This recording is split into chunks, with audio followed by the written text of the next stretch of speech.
Good morning, my friends. It is Indiana Holmes here at Disneyland. Happy Groundhog Day. It feels like I was just here yesterday. Oh, I was. Corny, I know, right? Anyway, back here for a rare Monday. Sometimes I come Mondays, sometimes I come Fridays, but I always come Wednesdays and usually always Sundays, or at least one of the weekend days. So I'm back here today. Let's see, who do we have already in the house? Hello, Manny Uncanny. Hello, LP Rodriguez. Good morning. Let's see, who is that? Let's see if I can get over here where I can see the bottom. Brian, Disney fan. Welcome, my friend. Well, it should be a little quieter today. I just checked the app, and it says that Big Thunder Mountain's only 5 minutes. And I love Big Thunder Mountain. I know I've been starting off the day there pretty often, but I'm gonna try and start the day off there again today and see if I get lucky. And it's still close to 5 minutes, even if it's under 15 minutes or 20 minutes. Big Thunder Mountain is totally worth it.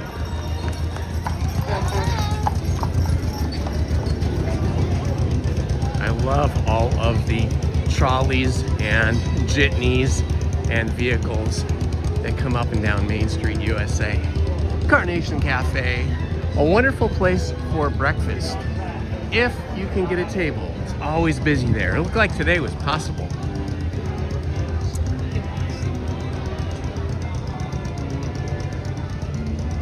Well, well, well. It is Groundhog Day, and the groundhog, Puxatawny Phil, saw his shadow, so that means the forecast is 6 more weeks of cold, wintry weather, unfortunately, for the folks back east. Weather here is beautiful this morning, 62 degrees. It's supposed to be a high of 74 today. Got a lot hotter yesterday. It was 77. But in the sun, it felt much hotter than 77. So hopefully today won't get over 74. Walking at a pretty quick clip over here, trying to get over to Big Thunder Mountain before it gets too busy. Here comes another jitney. That's what these little Disney transport cars are called. They're called jitneys.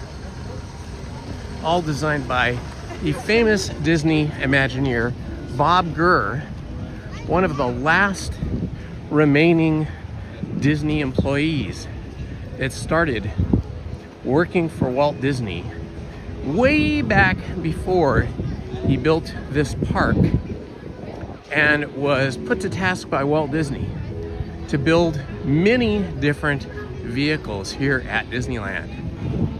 The Disneyland fire engine, which was the last vehicle built after Bob Gurr had designed the jitneys and the Autopia vehicles, Autopia cars, and several other things. Bob said to Walt, "We need one more vehicle." And Walt was like, "We do?"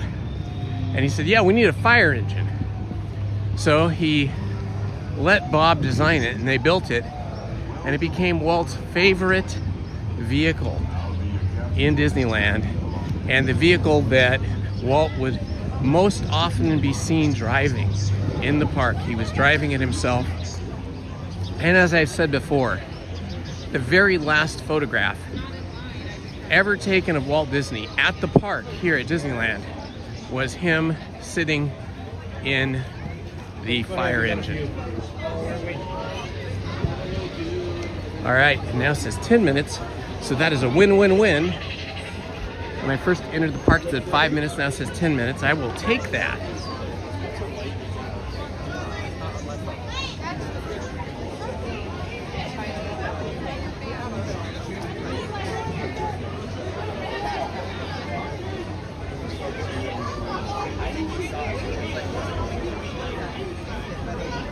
I know. You know, I watched those documentaries about Walt Disney and the creation of Disneyland, and it does kind of get you emotional sometimes here and there when you see everything he went through, depending on which documentary. You know, I listened to an audiobook that was very, very, very detailed and covered his entire life. And it's amazing how much, what kind of guts Walt Disney had, he and his brother Roy, where when they went after something, they just threw everything at it. They threw their entire selves into it, all of their finances. They never looked back. They just went ahead, and you know, if they lost, if they went broke, they just picked themselves up again and tried again. And it happened, I think 5 times that they went broke 5 times. And then Disneyland, 4 or 5 times anyway. Disneyland was the biggest of those gambles. And Walt famously said, well, I've already gone broke 5 times. If this doesn't work, then what's one more? I'll just start again. He said money is not meant to be locked away in vaults and safes. It's meant to be used for good things. And that's what he felt he'd be doing when he mortgaged his house, the studio, sponsor the park. I love that. Ultra Sleep, good morning. Good morning, LA Riverman and Manny Uncanny. Good to see you guys here. Thank you for joining me today.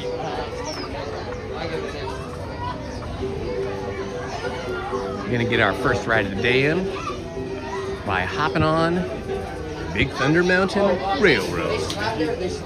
Drops, wide curves, wide sweeping curves, and no upside down loops. Man, those upside down loops just kick my booty, make me a little ill.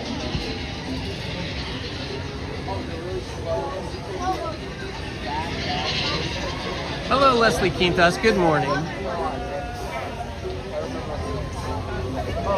Yes, handcrafted.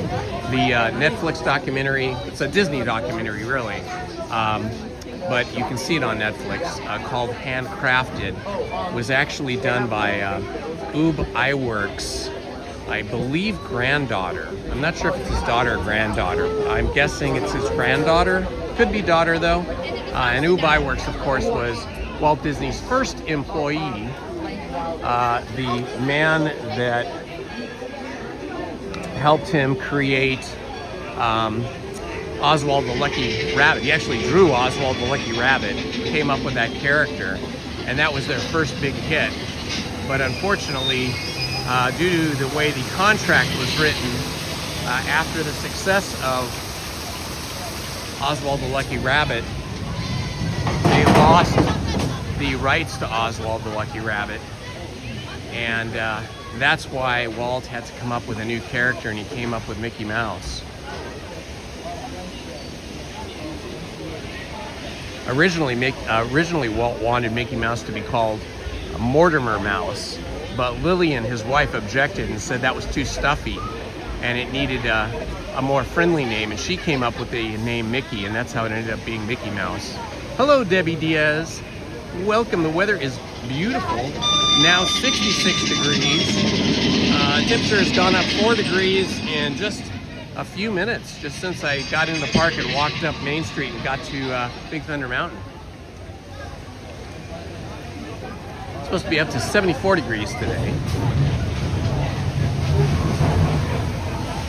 Of course, Walt Disney, the Disney Corporation, now has the rights to Oswald the Lucky Rabbit once again, because Disney owns ABC Network and ABC Sports, and Universal, who had the rights, Universal Studios, who had the rights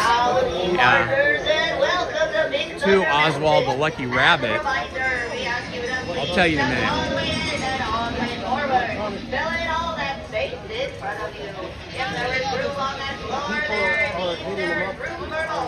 At the top of the stairs, please let us know how busy is your party. We can sit y'all in rows of 3. Yes, rows of 3. Please make sure all food and drinks are finished before you get on that train. Oh man, that speaker is so loud in my ears.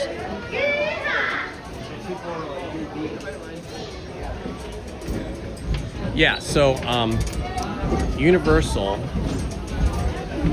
who I think it's Universal NBC, I think that's what it is. They wanted Michaels, I can't think of his first name right now, because that speaker just blasted my memory. And so they traded the rights to that a animated character was traded for a real human being. So in that trade, Walt Disney, or the Disney Corporation, got the rights to Oswald the Lucky Rabbit back. And that is why we now have Oswald the Lucky Rabbit merch for sale over in California Adventure.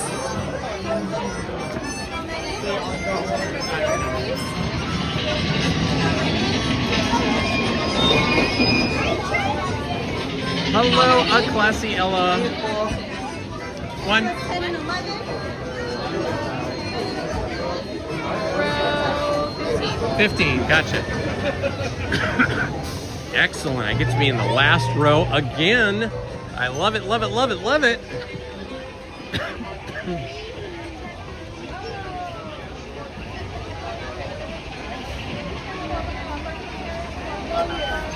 Hello, Krista Hackley. Good to see you. Thank you for joining us. Hello, Main Street Paul. Happy to see you, my friend. Welcome back. And happy Groundhog Day. Seems like we were just here yesterday, and the whole day is replaying itself.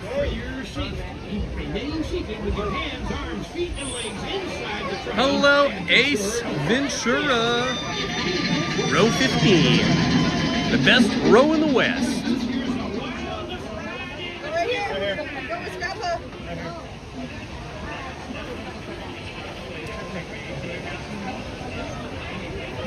If I don't say hello to you, it's not because I'm ignoring you, it's because it's very hard to see here in the sun. It's very bright and sunny here, and I need kind of a dark background to be able to read the chat most of the time.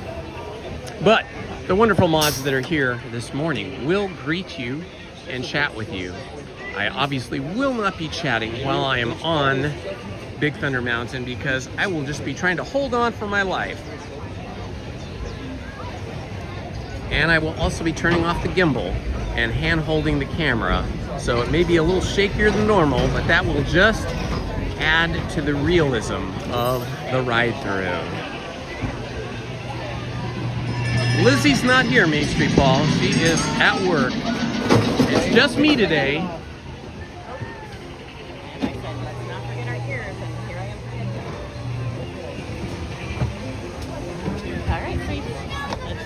Okay, let's see if I can stay in here without falling out.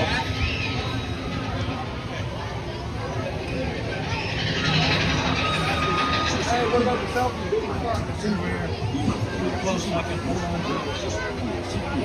Krista's still packing. Yeah, I got your email. I haven't had a moment to read it, but I saw it there. I will read it. Thank you for sending me the email, and I will reply to you.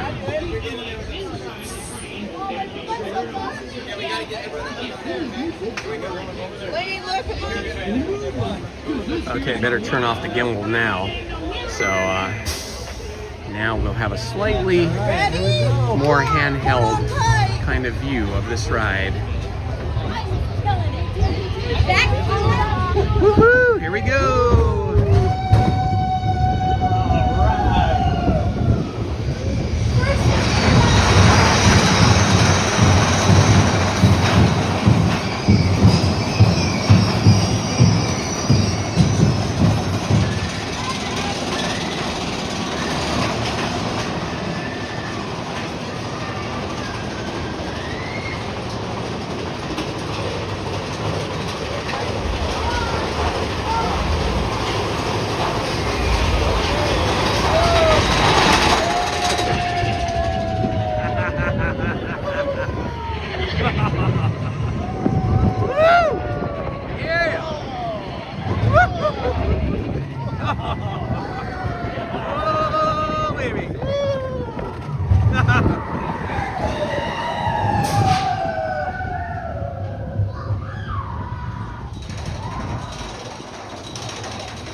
I love this tower and those towering rocks over there.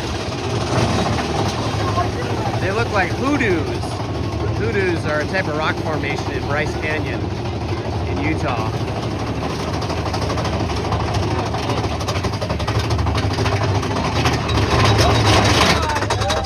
Goat! Dynamite!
All right, we survived yet again.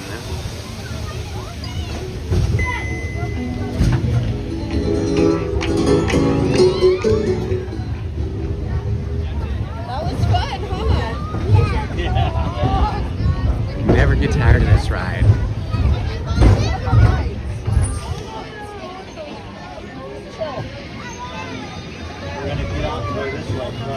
Al Michaels, that was the name of the sportscaster. The name of the sportscaster was Al Michaels. That was the human being that Universal Studios traded, or they traded Oswald, the Lucky Rabbit, back to Disney, and Disney gave them the human sportscaster Al Michaels in the trade. Pretty amazing. Now with all this AI stuff coming up, it's getting kind of weird and scary. Like they could take like a famous sportscaster like Al Michaels, and they could make a digital version of him, and then he could just live on in the media doing his sportscasting forever, for 100 years, 200 years. I don't know. What do you guys think about all this AI stuff? It's kind of scary.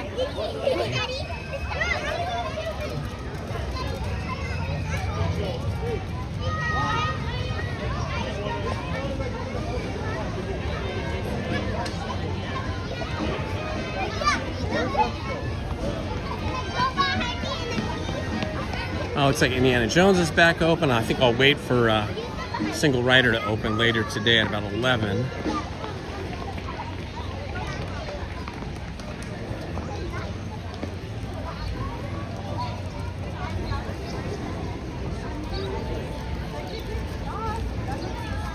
Let's see, I'm just looking at the app here.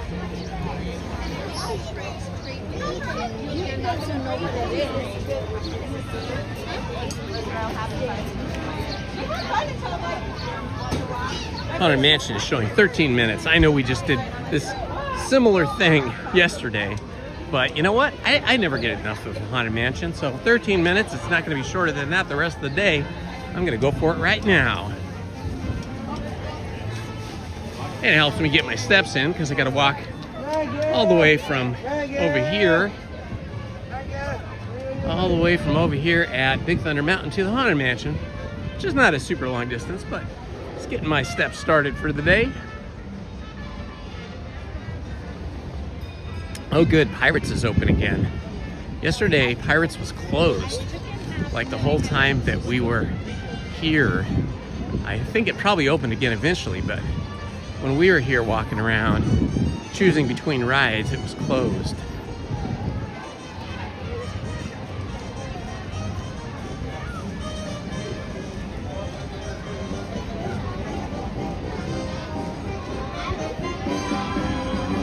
Columbia is looking beautiful over there in its port and dock over at Fowler's Harbor.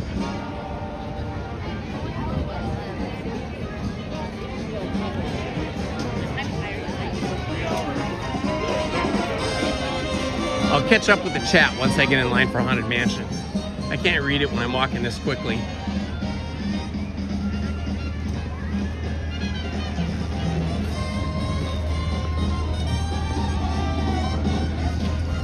Happy Groundhog Day, everyone. Sorry about these 6 more weeks of cold winter.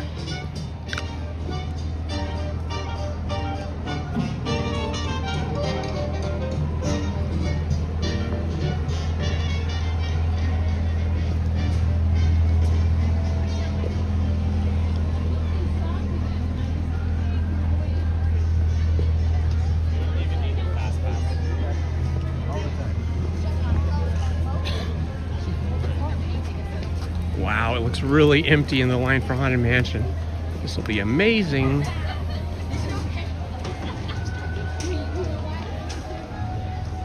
Look at this, there's like nobody in this queue. It's crazy. We're just gonna walk straight up. Holy guacamole. This is an absolute walk up. They're not even gonna make us go over here into the queue. We're gonna go straight into the mansion. Okay, as usual, I will be dimming my camera and hiding the chat and not responding to the chat while we're inside out of respect for other guests. So the mods will keep everybody safe and happy.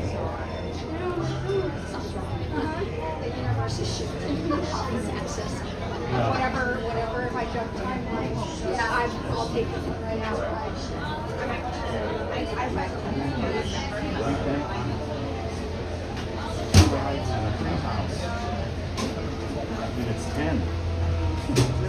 Should be entering momentarily.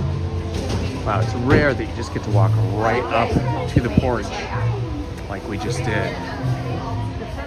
It's on the inside. That's the only thing wrong with this backpack is the water cover. So just Whew, that warms me up. That quick walk over here.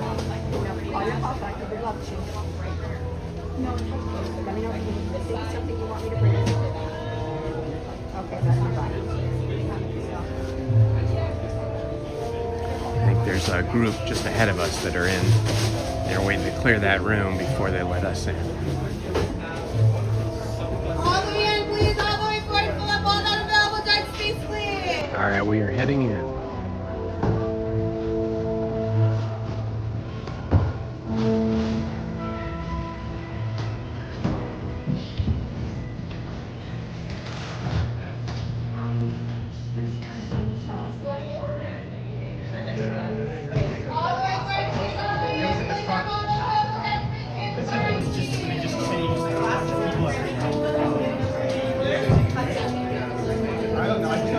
Wouldn't it be fun to live in a big house like this that looked all spooky and haunted?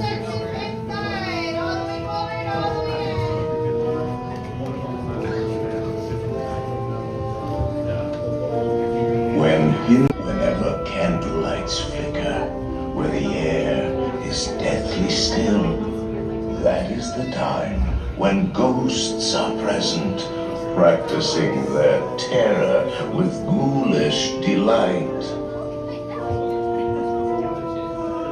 Welcome, foolish mortals, to the Haunted Mansion.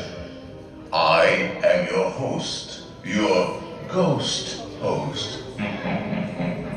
Kindly step all the way in, please, and make room for everyone. There's no turning back now.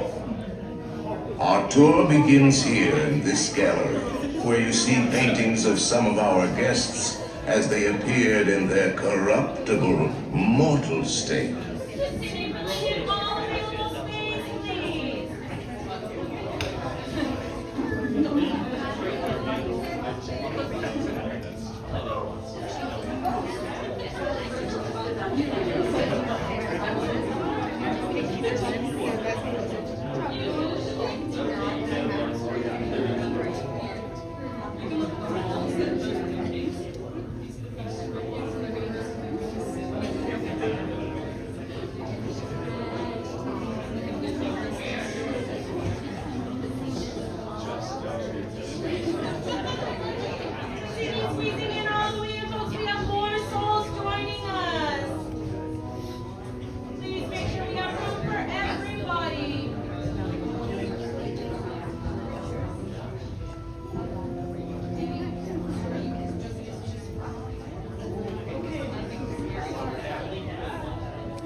should be spooktacular.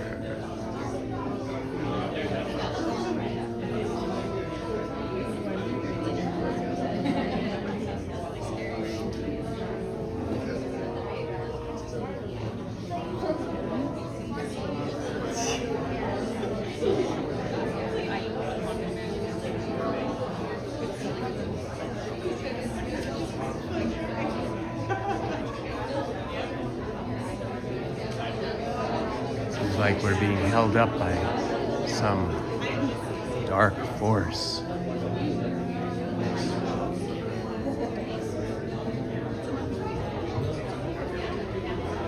Spooks are playing games.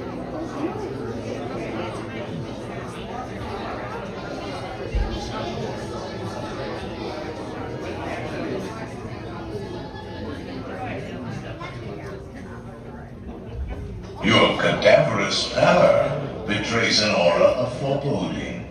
All to your imagination. And consider this, which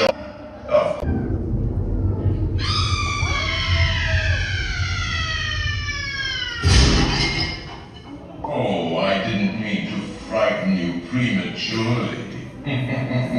The real chills come later. The real chills come later.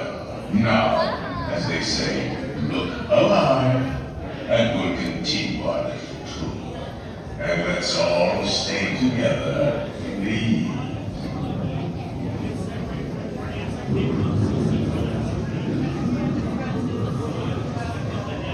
There are several prominent ghosts who have retired here from creepy old crypts all over the world.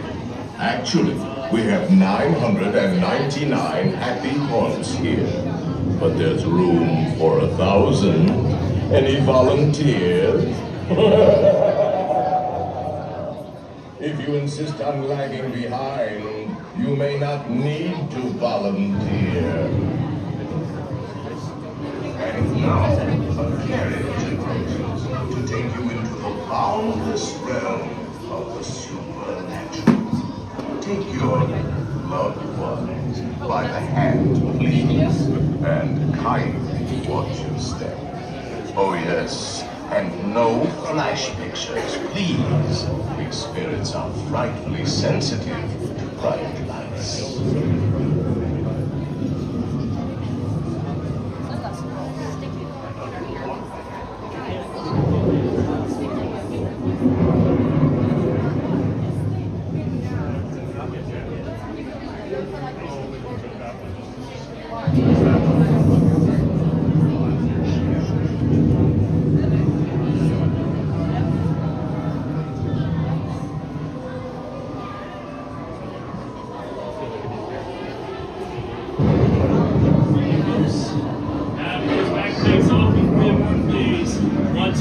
Bodies per buggy, just watch your step up ahead.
several dead doom buggies here. They're broken, 4 in a row.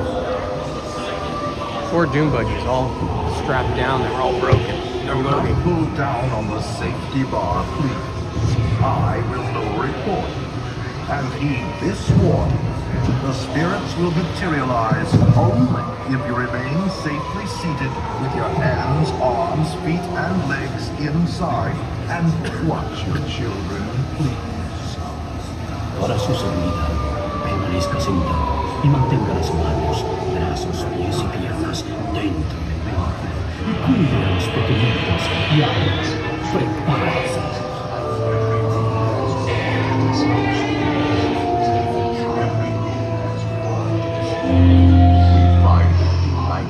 Unlivable here in this ghostly retreat. Every room has wall-to-wall creeps, and hot and cold running chills. Listen.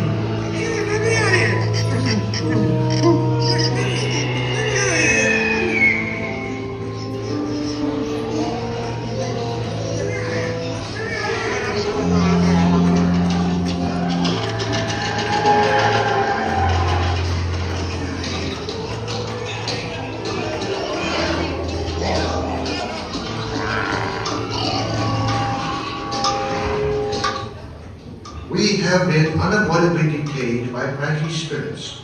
Kindly remain seated in your doom buggy, please. We will continue our tour momentarily.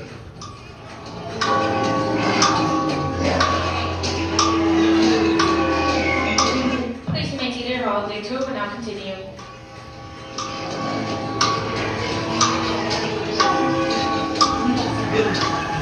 Ringing a bell.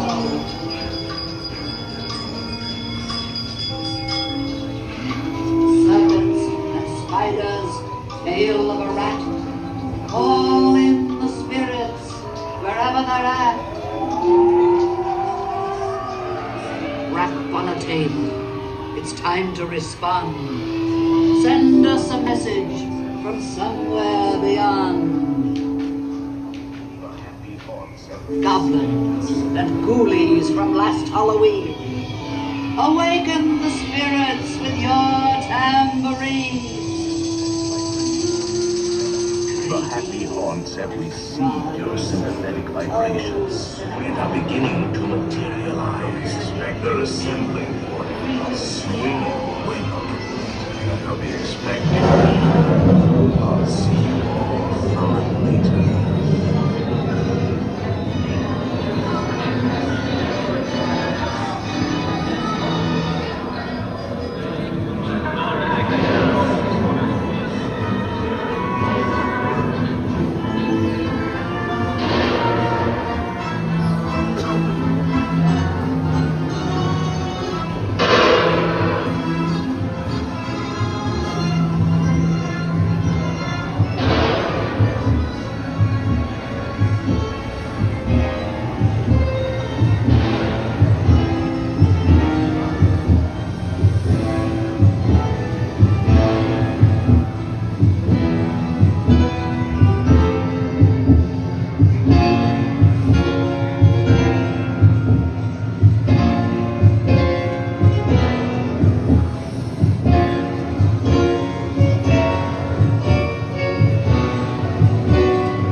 Happy hearts materialize and begin to vocalize. when bringing ghosts.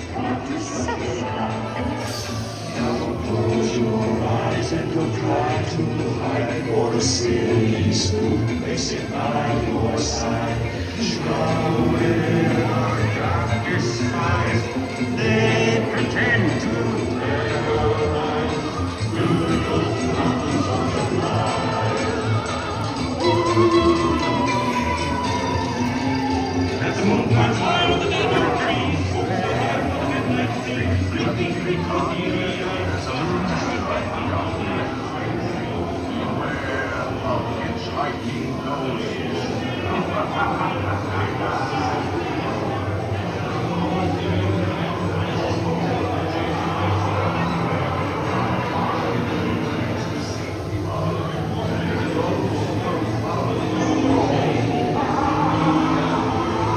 selected you to fill our quota, and they'll haunt you until you return. Now I will raise the safety bar, and the ghost will follow you home.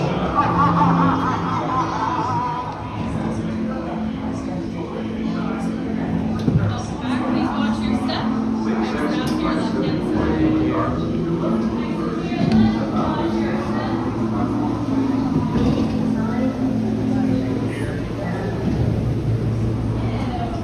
We am dying to have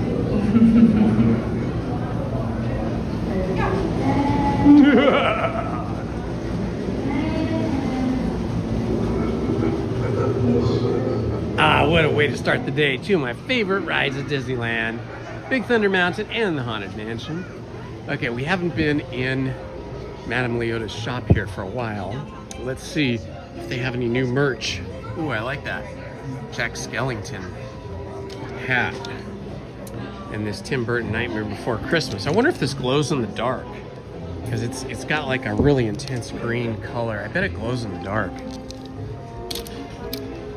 With like a black light, you know?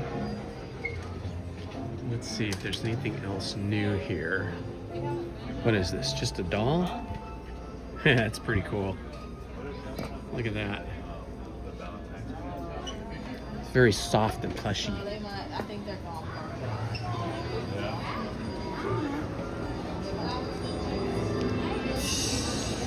Okay, I don't see too much else new here. Oh my gosh, though. This sweater is beautiful.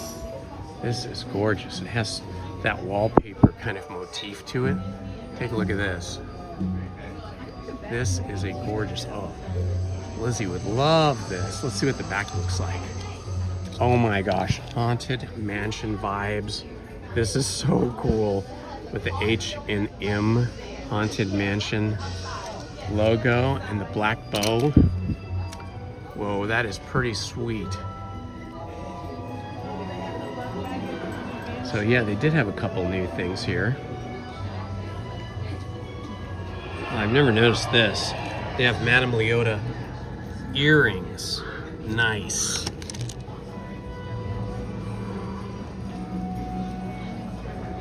Let's see what this is. I thought it was a pin, but it's not. It's just kind of a stand-up thing. Just kind of a curio that stands up. Nice Sally keychain. Too nice to be a keychain, really. Madame Leota keychain. Oh, this is cool. Look at this. That's pretty sweet. Those are the guys that sing on the headstones.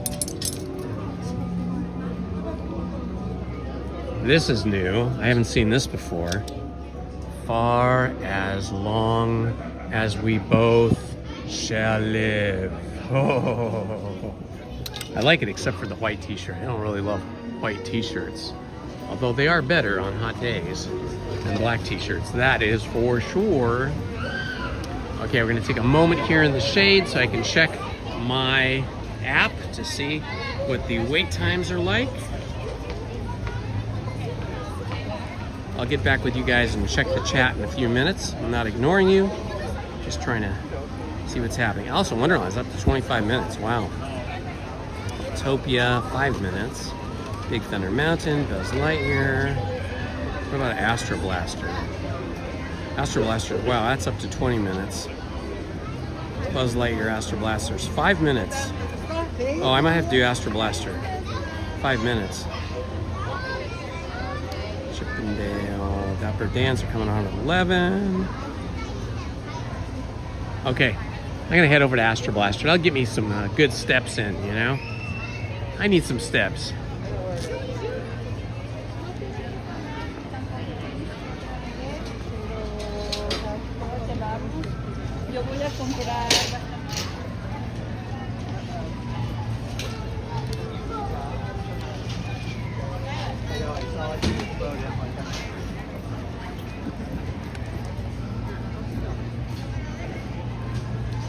I don't see Minnie either, but maybe she had something she had to do.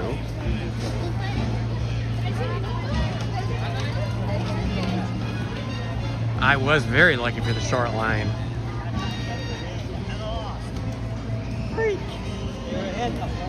It might be Groundhog Day, but that short line was not something that often repeats. Especially, you know, getting here at like 10 o'clock. But it is a Monday.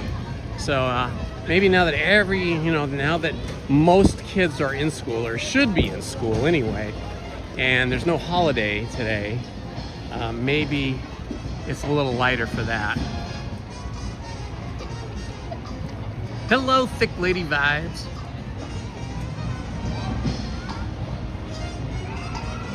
I know, I was thinking that. I should buy that for Lizzie. The thing with Lizzie though, you know, she is such a prolific crochet artist. She crochets like every day, you know, all the time. She has crocheted herself probably, I want to say, maybe 40 or 50 sweaters of that kind of shape and size. And she always wears her crochet work.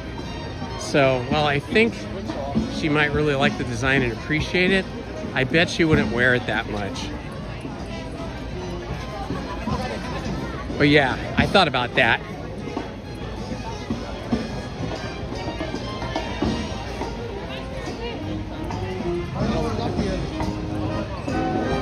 Hello, Garrett.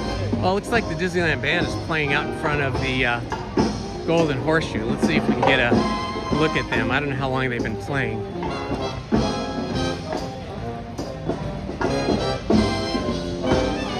Ah, you have the comfort of your office in which to watch. Wonderful. Let's see if I can find a spot here.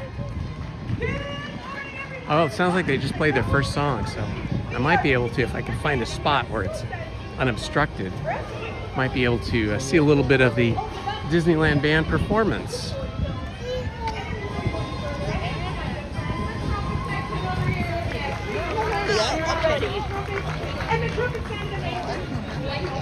Yeah, it looks like we got plenty of space here.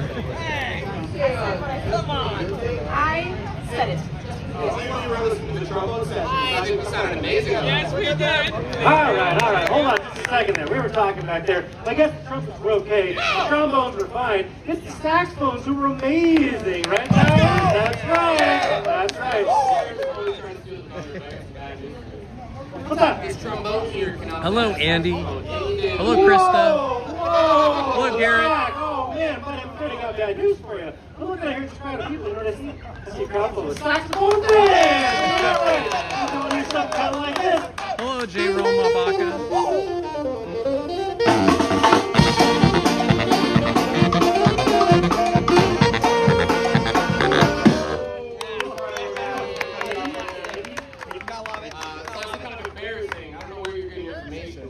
Clearly a crowd of trombone enthusiasts. Well, yeah, pretty sure. And then when you hear the trombone music, we got from.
call it a drop. Well, Snowman, we're gonna take you to the bayou.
Heather, for mentioning to hit the like button.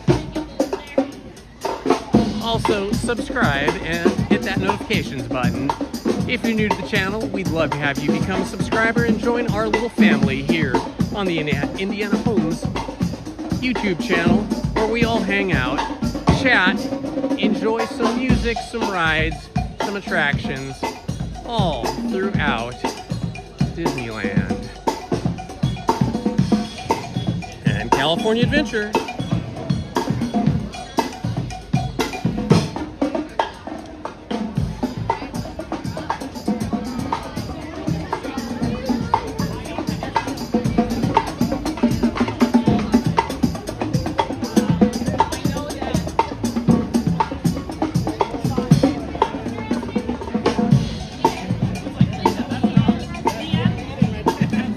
Mickey and Minnie's Runaway Railroad's only 15 minutes.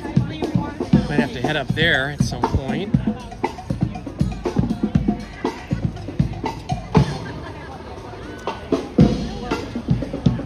I wonder how many minutes it is to meet the princesses. I'm gonna walk over here and check it out. Over at Royal Hall in Fantasyland.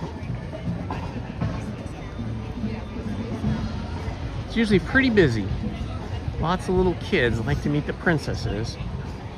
Don't know if they're out yet though. Let's see, or if they're meeting their subjects yet. Oh yeah, I see some people in line. Hi, how you doing?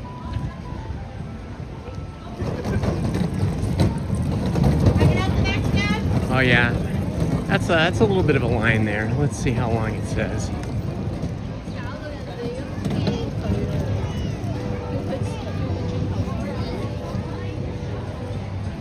Doesn't say how long, but that looks like probably, 45 minutes. Okay, we're not going to wait 45 minutes to meet the princesses. We'll do that another day.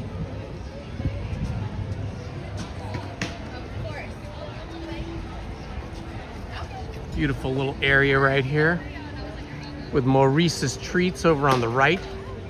Little duck pond with some flowing water down below here.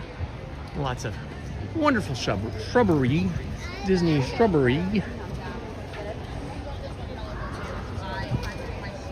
Nice view of the castle and a little peek of the Matterhorn peeking out over there too. Let's see, we are on wide angle. That's as wide as it gets. This is great. This is exactly where they took a photograph of Walt Disney on opening day, and he was sitting right here on the drawbridge, which actually did come down and opened the Fantasyland part of the park on opening day, July 17th, 1955. And then Walt sat there for a photo op. I believe they've only lowered the bridge. Excuse me. I believe they've only lowered the bridge 2 times. On the opening day, and then once again, I think it might have been 1983 when they did the entire refurbishment of Fantasyland, because Fantasyland used to be what looked like some circus tent style or Renaissance fair style tents for front facades, and then they shut down Fantasyland for an entire year and rebuilt it so that it looks like the sort of Bavarian, Austrian village that it looks like now, with solid stone and brick, buildings. So I think those were the 2 times they lowered the bridge. And now, if you look closely at the bridge, the chain mechanism to raise it is still there intact, but the bridge looks like it is now all bolted down, and they have handrails up that cement it in. On opening day, and probably for several years after that, there were no handrails, no permanent ones anyway. All right, we got to do our Astro Blaster before it gets too busy.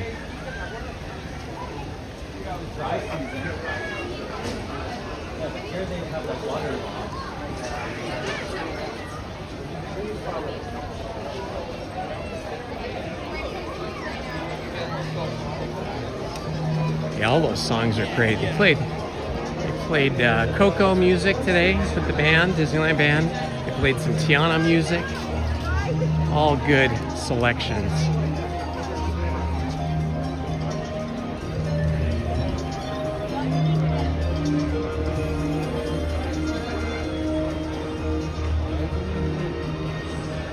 All right, Astro Blaster should be in about 10 minutes or so.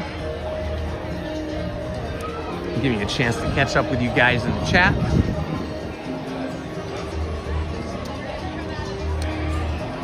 Hello, Mandalorian.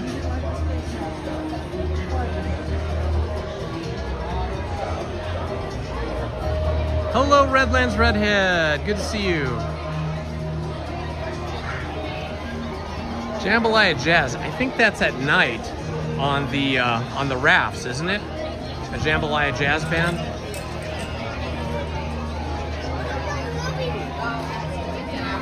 Some of those things are hard to find the times on the times of performance on the app. They usually have the Dapper Dans on there, and sometimes the Disneyland Band, but like the Jambalaya Jazz Band, I think it just plays just before Fantasmic on the water on one of the rafts. I'm not going to stay that late. We might come Sunday night, Super Bowl night though, if I can get a reservation to see Fantasmic. And maybe Wonderful World of Color. Oh, Heather, you want to see Lizzie's crocheted sweaters? Well, we'll have to have her do a fashion show for you. She's made so many. Oftentimes she just like pulls them apart and reuses the yarn. I think there's probably like 20 that she's either given away to charity or completely disassembled and then reused the yarn for. Because she has so many, we can't fit them in any drawers. But I will ask her if she'll do a little fashion show for you. Space Ranger, come in. Who is boarding your space cruiser? Classy Ella. Hello, Classy Ella and Heather Smith. Jim Rockford, welcome, my friend.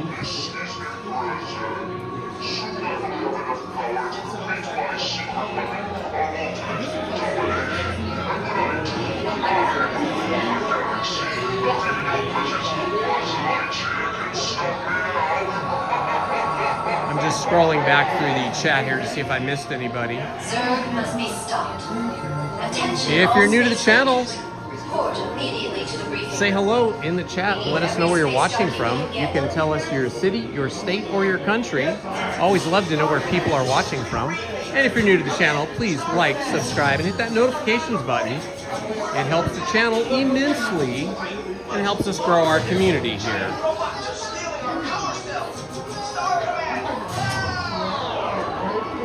We currently have 3,102 subscribers. That is just amazing. I want to thank everybody that has subscribed today and in the past. Solid fusion battery cells.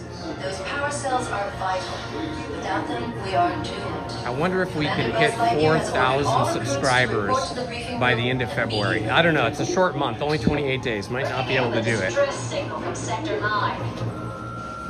Hello, Tom. How are you, my friend? Surrounded by giant robots. It's an attack by the evil Emperor Zerg, sworn enemy of the Galactic Alliance. Send reinforcements immediately. Adventures with Anna. Hello, my friend. It's Ryan. Ryan's watching from the UK in London. That is a great city. I love all the museums, like the National Museum, the British National Museum in London. You get to see all of the stuff that they collected from all over the world.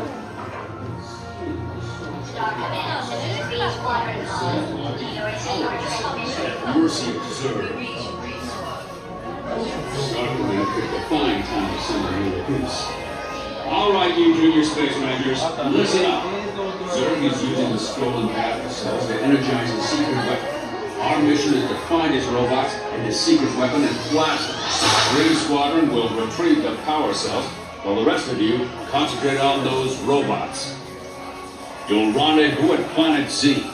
I will remain here at Star Command to coordinate the mission. Battle stations, Report to the flight deck for immediate launch. To infinity and beyond. All right, let's see. I think my high score, let's see, what was it, 161 or 181,000? Gosh, now I can't remember. Does anybody remember what my high score was last week? It was like either 161,800 or maybe it was 181,600. I don't know, but I've never broke 200,000.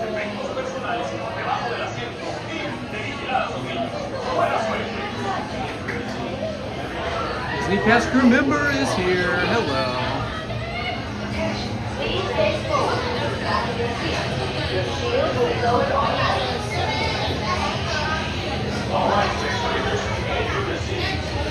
CC loves Disney. Welcome.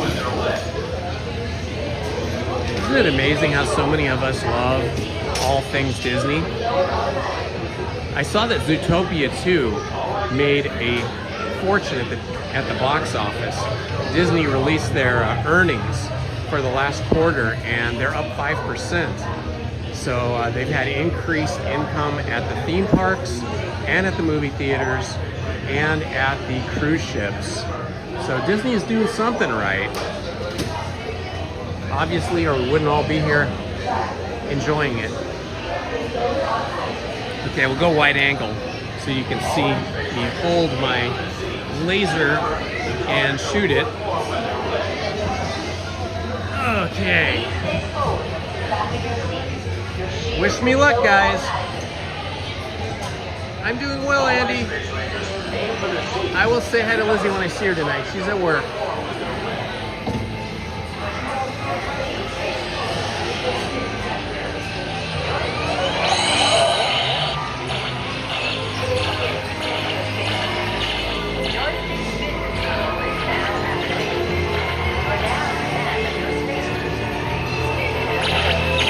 Okay, I feel like I got a kind of a bum laser here. It's not very accurate today.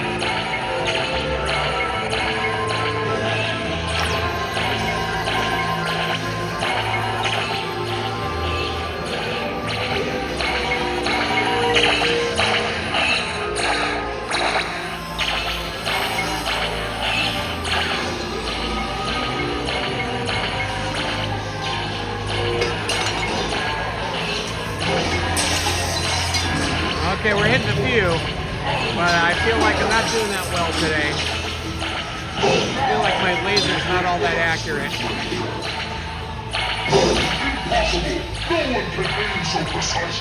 Ha ha ha ha. Join me and together we will defeat Buzz Lightyear.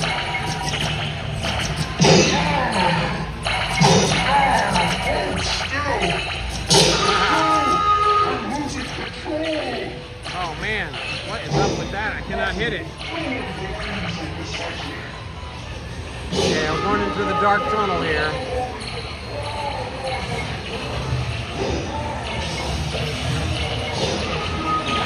Try to get some of these hidden ones.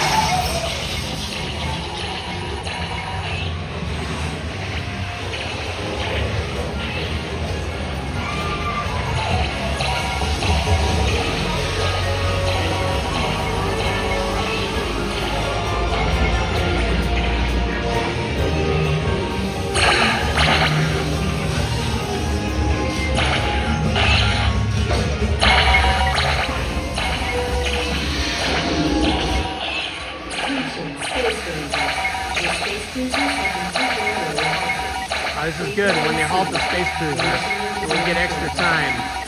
This helps. Some of these are not lighting up, even though I'm hitting them. Attention, Space Rangers. Your space cruisers will now be restarted. Prepare to resume your mission.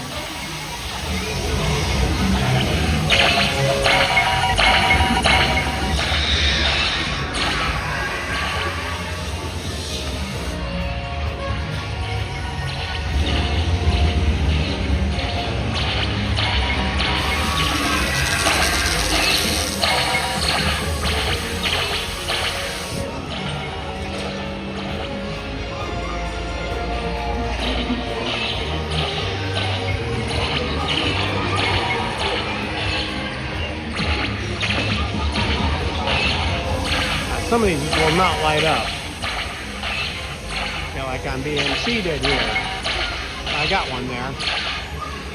Okay, these are the ones that you can't really see. They kind of hide and then come back. These are hard.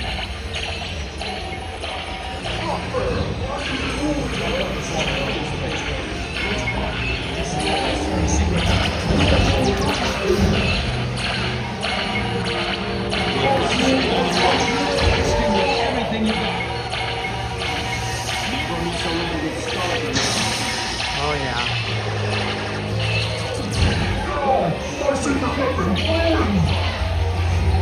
Try to get this one back here. Over the shoulder. Oh yeah, over the shoulder shot.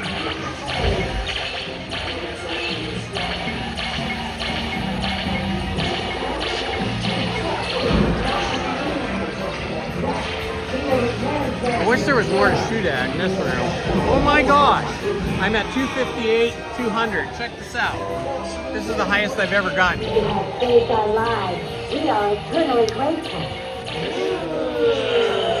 Oh my gosh, this is my high score, guys. 258,700. 258,700. I think it's because I hit one of those hidden targets. There was a couple of hidden targets like in the ceiling up above me, and I saw one. But there was a couple more I wanted to get. I'll know next time. 258. I should take a picture of this. Good job, Space Rangers. Exit the space cruiser to the right. Oh, it just reset. Okay, I'll have to remember that. 258, 600. Well, I guess I got a video of it, so I can check the video later. That is the first time I broke 200,000, but I'm still a space cadet, space scout. You got to get over 300,000 to become space, to get out of Space Scout and get to the next level. Oh well. I've discovered a few new hidden targets. I'll have to try those next time. But I do have to say, I felt like my laser was off a little bit.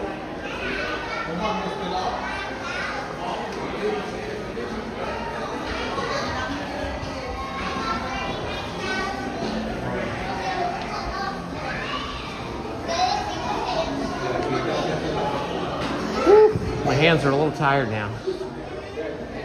All right, let's see if there's anything new in Space Command. The Little Green Men Space Command store. They have a lot of toy characters, a lot of action figures. It's funny we call them action figures because they're actually frozen. They're frozen, they don't move. Oh, I love this. The characters from Up. These are so cool.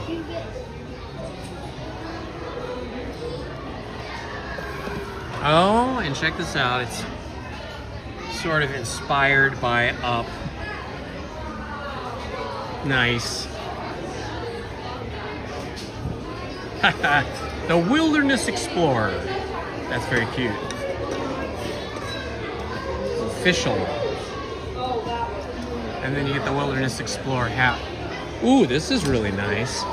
This is made out of that kind of,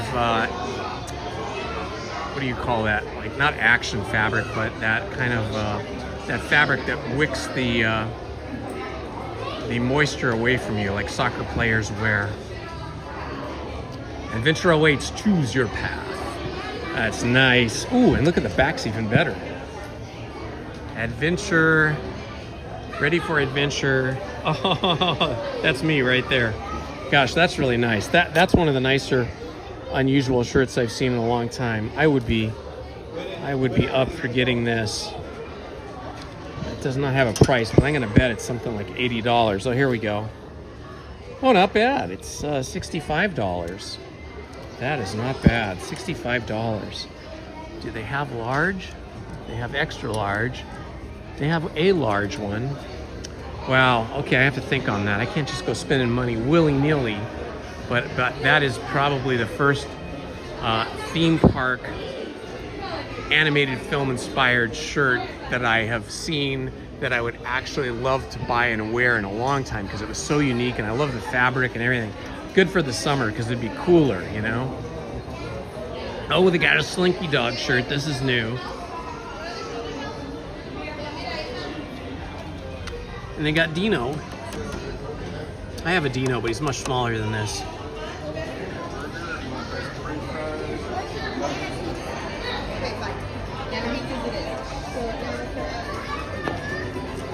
That was so fun. It would be tempting to do that again twice in a row, but I think I gotta let my hands relax for a little while and rest. I'm gonna go see what the line looks like for Autopia, because I haven't been over to Autopia in a while. It's always fun to take the cars out on the track on Autopia. They still haven't announced the date when they're going to replace the Autopia cars with those electric cars. So we got to get as many rides in on Autopia as possible before they switch them over to electric cars. I'm hoping they redesign them and make them look really cool. You know, the original Autopia cars, which we do not have anymore, but the original ones that they had on opening day and that they ran for many years were designed after a Ferrari. Inspired, I should say they were inspired by Ferrari design. Again, all those cars were designed by the wonderful Bob Gurr, G-U-R-R, who is still with us, Mr. Bob Gurr. And then at some point they got redesigned, probably 2 times. We're probably in the 3rd generation of cars, I'm guessing. But when they go all electric, I hope they do something really wild and fun.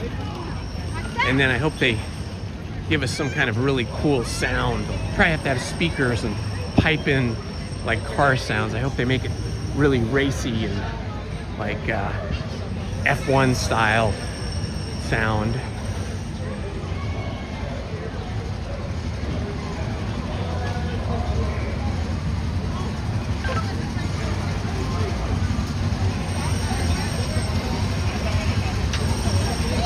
All right, the line is pretty short. Looks to me like about 10 minutes or less.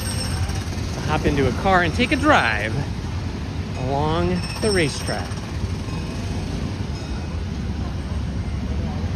It is 11:10 a.m. here in sunny Southern California, 70 degrees.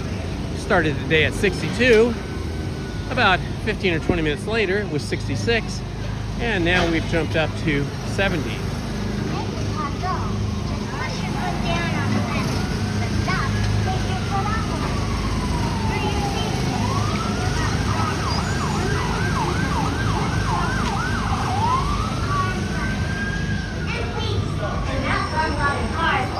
Let's take the long walk, but that's okay. I need the steps.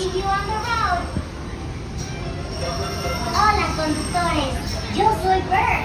Para un paseo seguro, permanezcan sentados con el cinturón de seguridad bien ajustado, manteniendo sus manos, brazos, pies y piernas dentro del vehículo. Y cuiden a los niños. Para impulsar el vehículo, opriman el pedal con el pie. Para parar, solo quiten el pie del pedal. Para su seguridad y la seguridad de otros conductores, mantengan una distancia del largo de un auto entre su vehículo y el de adelante. Y por favor, no choquen con los otros vehículos o paren en el circuito. Gracias. Nos vemos en la ruta. Welcome, friends. It's Indiana Holmes here in Tomorrowland at Disneyland. Thank you for joining me today. If you're new to the channel, please like and subscribe and hit that notifications button so you don't miss any of our content.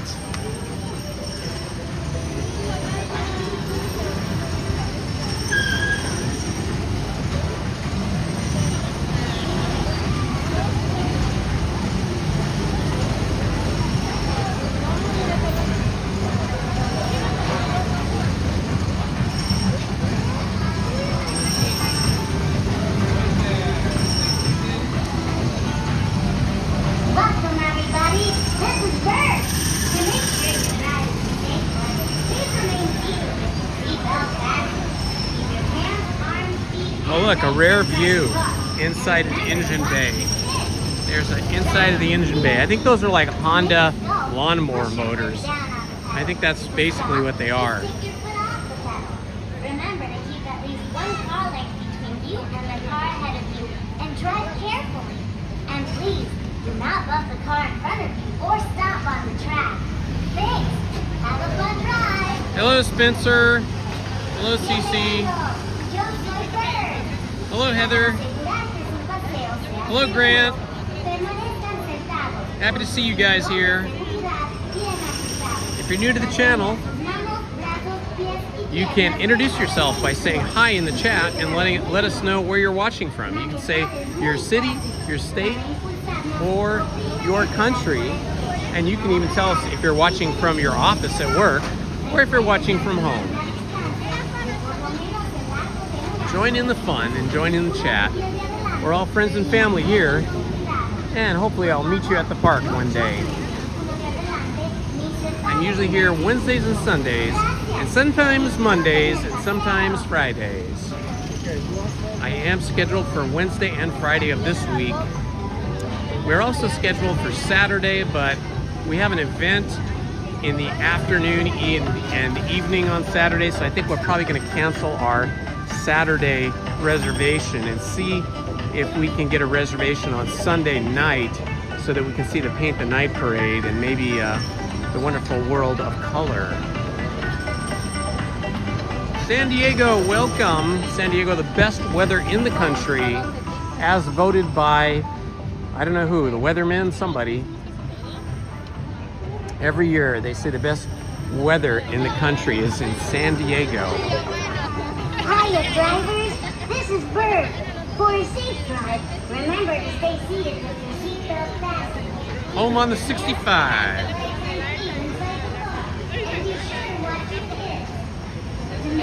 Yeah.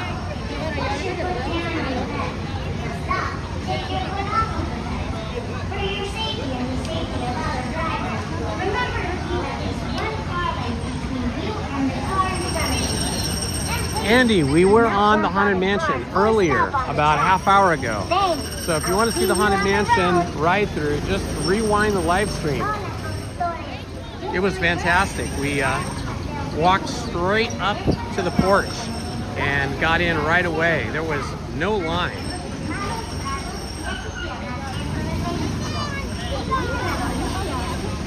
Watching from Cuernavaca, Mexico. Awesome.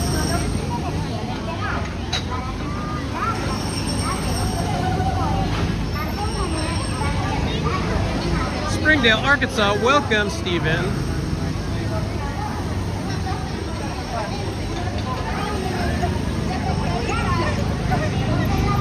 Hello, Garrett. We're just moving along quickly here. I always want to get a red car, but I hardly ever get a red car. Or I like getting those ones that look like convertible Volkswagen Beetles. When they originally, the first version of these cars, they had aluminum bumpers, not just in the front where they have steel bumpers and shock absorbers. Now they had aluminum bumpers all the way around, and then they found the aluminum bumpers. Number one on Thank you.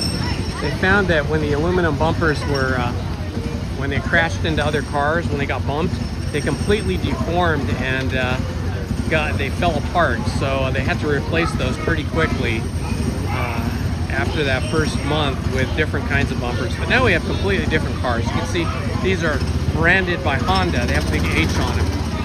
I think that just means that the Honda Corporation supplies the engine mechanicals and probably paid some kind of sponsorship fee to have their Honda logo on the front of these cars.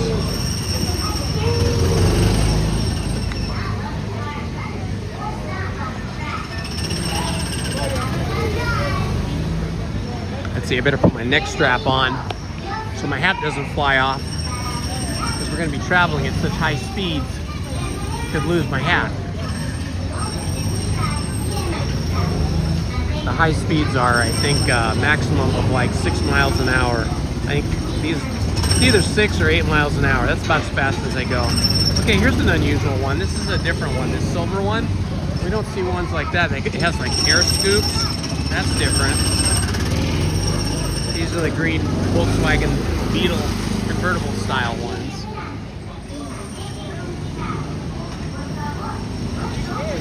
there's about 4 different styles of cars here. I've never had one with the hood scoops like the silver one here. This black one here is a classic convertible, kind of a generic convertible. Looks like that is the one I'm gonna get. It has a nice roll bar in case I roll it over. Oh, and it has an Autopia spare tire in case I get a flat tire.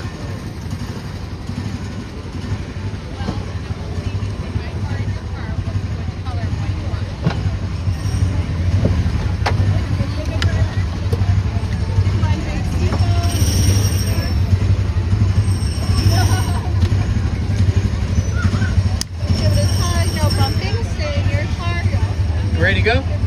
Okay, she said I can go. Here we go, guys. Woohoo! And away we go. So we'll go.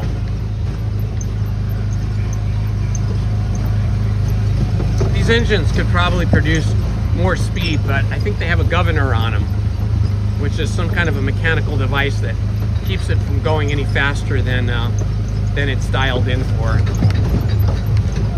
Woohoo! I don't see anybody. I'm not racing against anybody. Nobody else is here, just me. It's like being on the test track. Oh yeah, here it goes. Speed limit 6.5 miles an hour. So that means that these probably only go 6 miles an hour. Maybe when we're going downhill, we get an extra half mile an hour speed or something. It is quite bouncy though. You have to be careful when you're talking and driving. You could bite your tongue. This is a relatively quiet one. Oh look, somebody's camping. Whoa, wasn't paying attention where I was going. Yeah, this is a pretty quiet one. A lot of these cars are a lot noisier. This one sounds like it's been freshly tuned. Somebody got out there and tuned this one. Yeah, it seems like it also seems to like govern your speed going downhill too, so you can't pick up too much speed.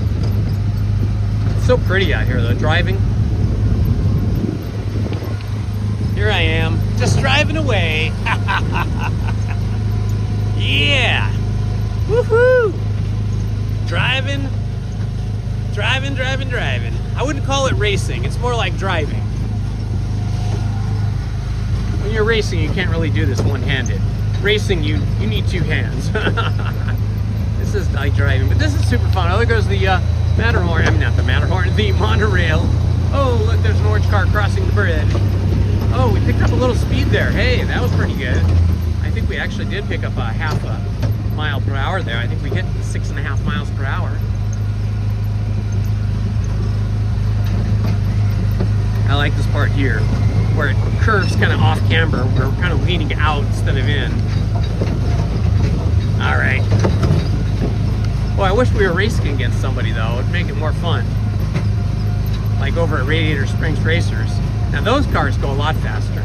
I think the Radiator Springs Racers hit 60 miles per hour at their fastest point. Although it feels like you're going faster. Because, you know, it's an open car and just the way they just designed the whole thing. These actually do feel faster than 6.5 miles an hour. They feel like maybe 12 or 15 miles per hour. Just because you're in an open car. Whenever you're in an open car like this, because you're just out there straddling an engine with 2 wheels. Wow, this has been a pleasant drive. I'll tell you, this pedal is very heavy though. I am really putting my weight into it. My foot is starting to get tired. A couple girls here taking pictures of each other. I think it's a mom and a daughter. We're just passing everybody up now. Hey, hey!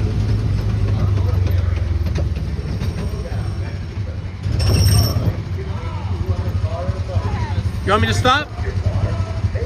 I think so. I think they want me to stop. This guy looks like he's lost. This guy over here looks like he wandered onto the track and got lost. I think he's an engineer.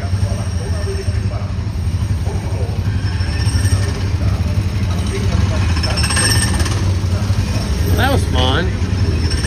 You smell the fumes of whatever this is, gasoline or whatever kind of combustible liquid this is. I love the smell of hydrocarbons in the morning. Whatever we're burning here, we're putting out some hydrocarbons for sure.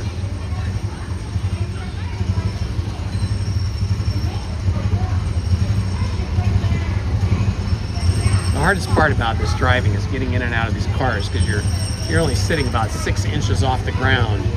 So hopping in and out of the car can be a little challenging as you get a little age on you.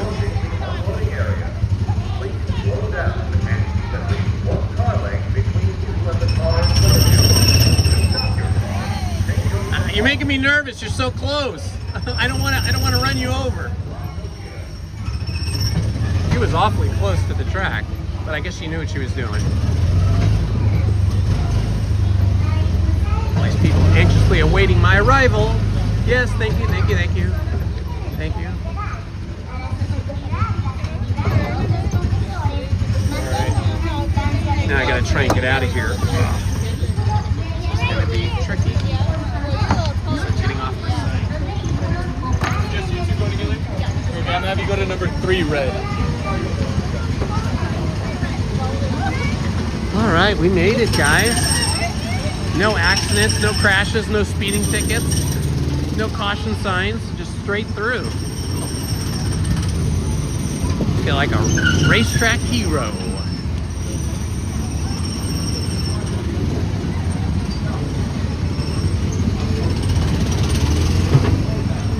Well, Monday is definitely a good day to be here because we are experiencing very short wait times. I am loving that.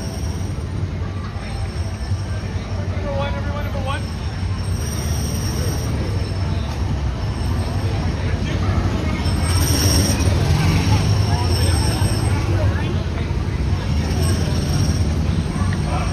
I always like to stop here and take a look at this scene with all of the Autopia cars down below and the Matterhorn up above.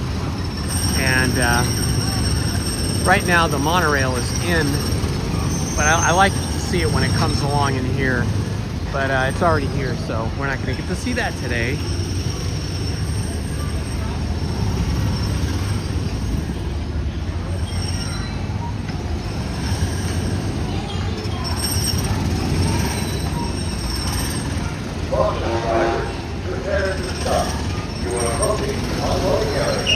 And there goes the monorail, taking off, leaving its station.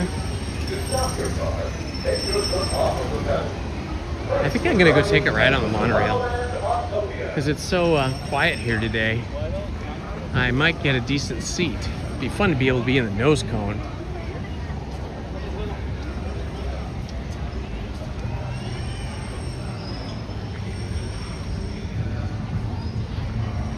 Take a trip around the parks in the monorail.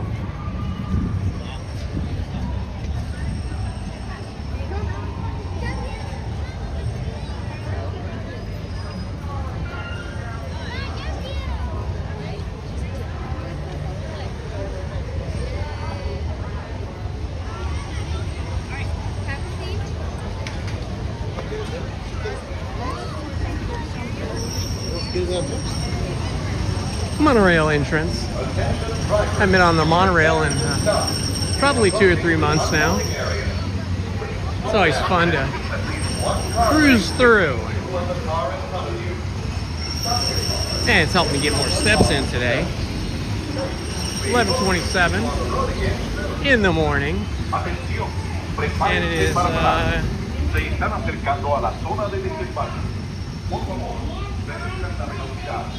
70 degrees? It's 70 degrees still. So it's been 70 degrees for a little bit now. I get a little incline on my step count here.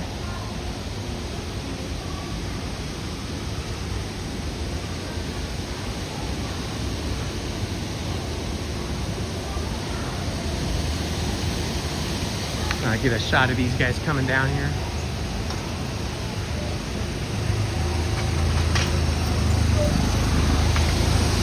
Fun.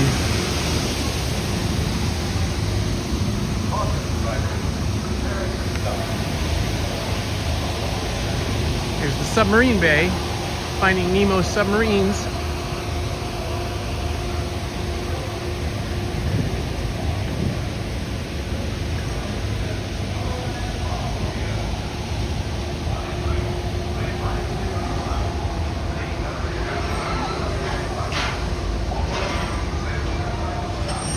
All right, I guess we're gonna just hang here and wait for the monorail to return.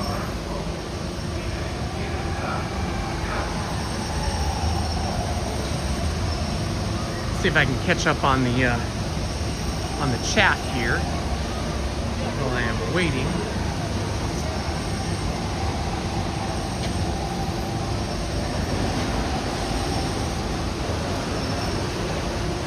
I am going to be here on a Wednesday, Main Street Paul. Yes, to answer your question.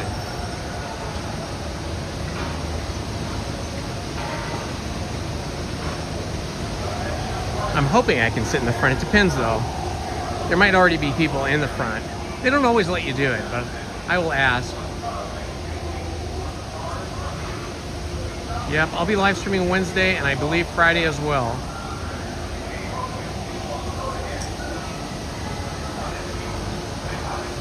Oh, the Astro orbiter rockets. Maybe, we'll see on our way out of Tomorrowland. I'm planning on making a full round trip, starting in Tomorrowland and then returning to Tomorrowland. We can't do the Nemo ride because the cast members tell me that there is no cellular connection. And welcome, folks, to the Disneyland Monorail. You're more than welcome to remain on the platform here with us. Just give you an update. We just have a train being taken off the line for a minor issue going on. Uh-oh. Being taken into our shop right now. We're going to get Monorail Blue. It's holding in downtown Disney right now. It'll be arriving back. Okay, so one of the monorails is down now, but there's still one in service, so it might take a little bit more time. Thank you.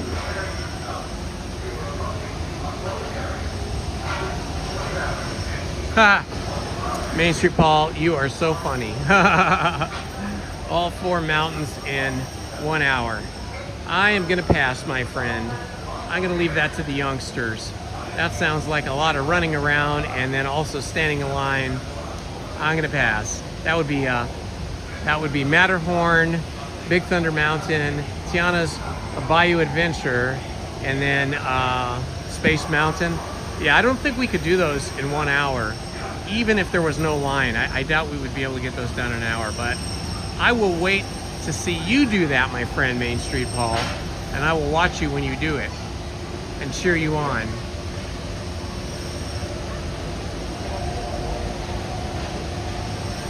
Hello, SoCal boy. There goes the sub right now, the Voyager. I'll zoom in so you can see it better. Yeah, I love the Nemo submarine, but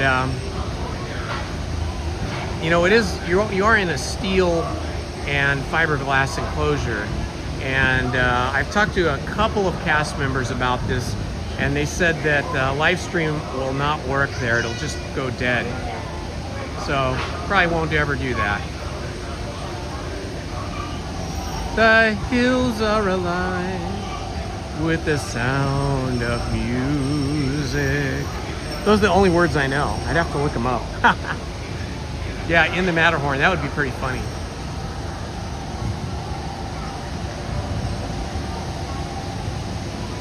Okay, Main Street Paul, you let us know when you're gonna try to do the 4 mountains in an hour. Hey, even if you didn't do it in an hour, even if it took an hour and a half or 2 hours, it would be worth watching. I think that's a rope drop idea though. You'd have to start like with Space Mountain as the rope drop and then run over to, although they don't allow you to run here, so you have to walk really fast to Big Thunder Mountain and then probably hit the Matterhorn, and then you do Tiana's last, based on like the way the line increases as time goes on.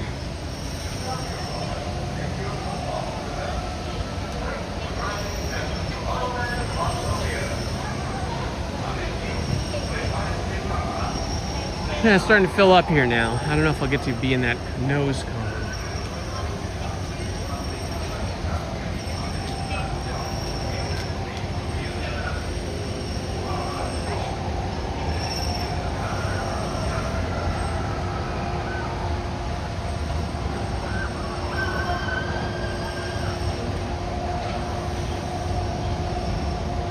Yeah, I don't know what the alternate version is. I know that they have cast members standing here on a little platform and they're looking out these windows.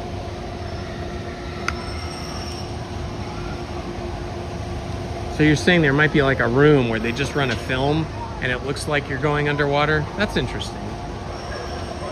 Let's read this little plaque over here. It says, Historic Mechanical Engineering Landmark, Disneyland Monorail System, 1959. Disney engineers designed this monorail system based on the system developed by Axel L. Wintergren Alwig. Built at the Walt Disney Studios, the system is intended to apply to urban transit. Opened in 1959, it has been in daily passenger service ever since. The cars are equipped with 600-volt DC, 100-horsepower electric motors, driving rubber-tired wheels on a single beam trackway. This plaque was dedicated on June 14, 2004 by the American Society of Mechanical Engineers, 1986. That's kind of neat.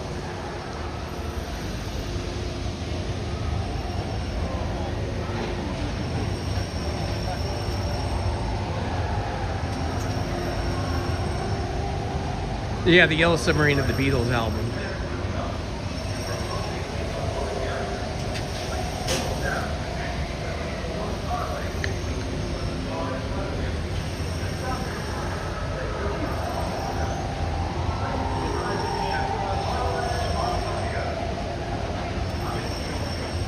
Thank you, Hoodoo Anderson. Thank you for your subscription, and thank you for that comment. I appreciate you, my friend.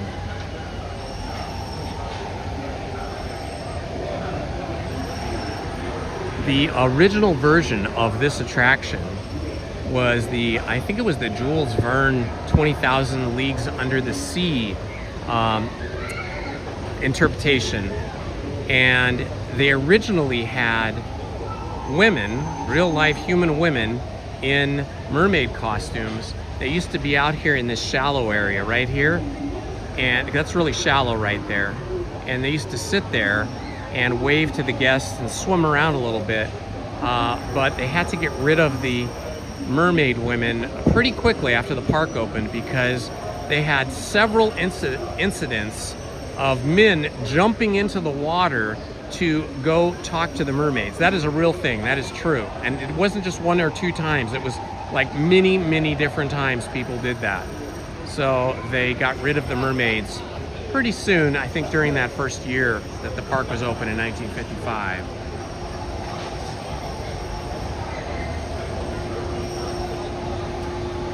Yeah, thanks for sending me the Alice video, Andy.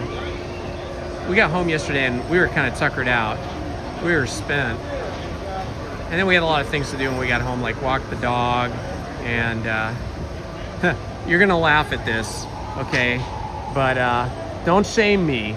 But we didn't take down our Christmas tree until we got home from Disneyland last night. We've just been so busy that we just never got the Christmas tree down. We had a lot of things going on. You know, Lizzie has her mom who's in elder care because she has dementia and she physically can no longer get out of bed. And then our youngest daughter had an operation and there was just a lot of stuff going on. So our Christmas trees, we had a small one and a big one, and the decorations on the inside of the house were all up until last night. So we haven't had a chance to do other things like answer our emails and stuff. All right, folks. Again, we appreciate your patience.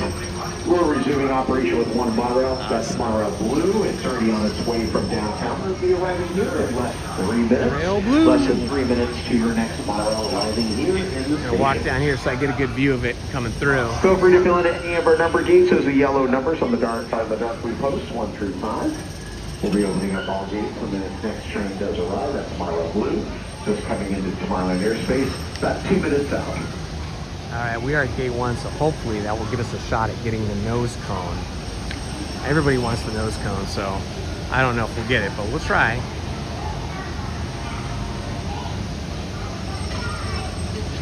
Punxsutawney Phil did see his shadow today. It is Groundhog Day, and Punxsutawney Phil did see his shadow, so it's 6 more weeks of cold and miserable winter for you guys in the colder climates of the United States.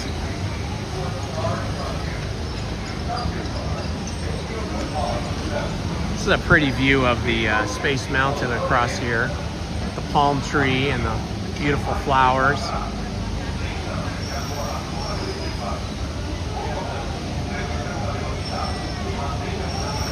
Kind of pretty, huh?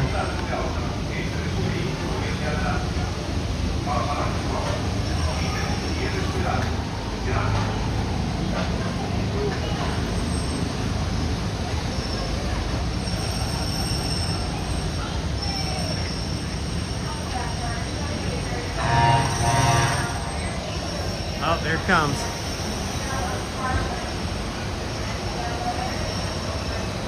Getting through Tomorrowland now. If it comes the other way, then I am in the wrong place. I am going to be at the tail end instead of the front end. I thought it was coming the other way.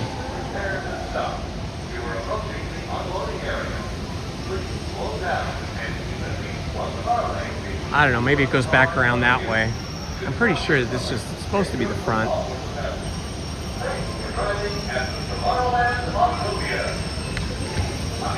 All right, folks, and Monorail Blue is on its final descent for the station. We'll be arriving here in about a minute's time. If you're traveling with strollers today, please have those strollers folded or flopped to their smallest size. Strollers must remain folded for the duration of your flight. We also ask that food and drinks to finish up or stowed away so we have no spills while on board. Next stop, before returning back here to Tomorrowland, is downtown Disney. That is our only other stop. That's your stop for the resort hotels in the downtown Disney area. Staying on board there, we'll bring you back here into Disneyland for a round trip. When your gates are before you to board, please watch your step, watch your heads, especially in those doorways that do have a low clearance. Stand by.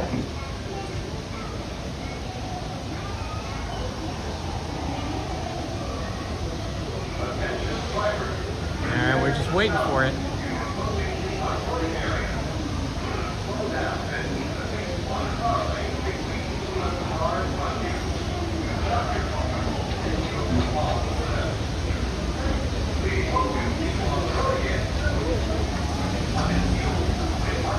Here it comes.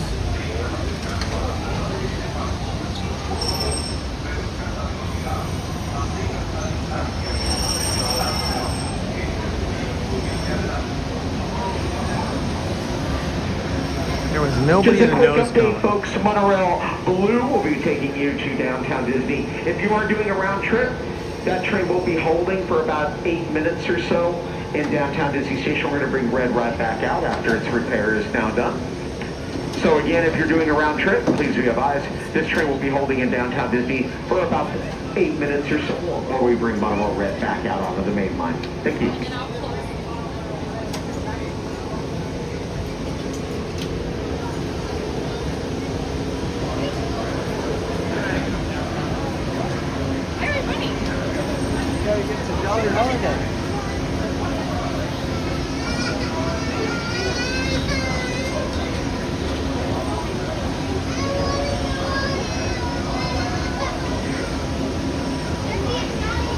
All right, Kara is the driver. She just switched out with the other driver, but she immediately closed her door. So I don't know, I will ask, but we'll see if they let me or not.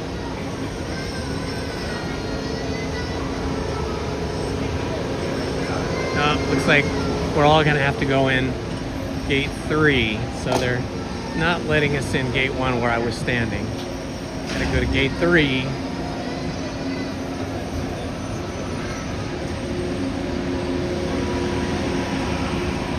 Hi, is it possible to ride with Kara up in the nose cone? Okay, thanks. That was a big no. All right, that's okay. We will be here, which is still pretty good.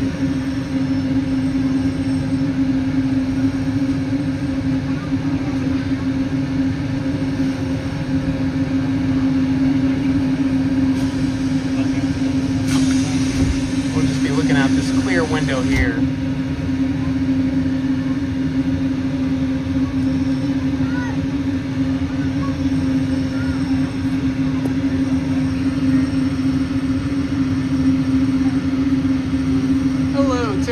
Thank you for being here today. I appreciate you joining us. Always good to see you.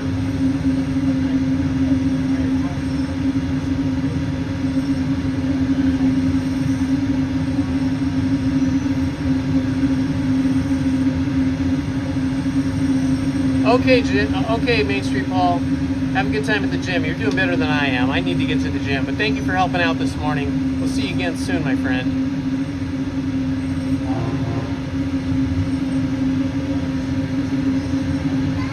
Good to see you too, Jaime Pizarro. Hello, everyone. Welcome aboard the Disneyland Monorail. We are now beginning our 2.5-mile journey to downtown Disney Station and back. For a safe trip, remain seated, keeping your hands, arms, and fingers inside the cabin. Be sure to lock the door and no smoking, please.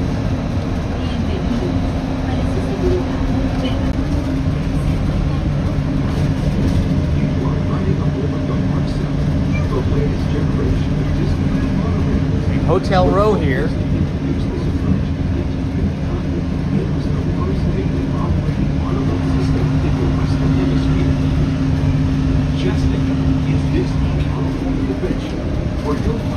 A little bit of backstage over here.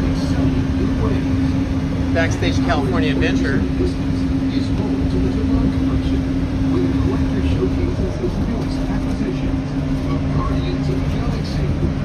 California Adventure on this side.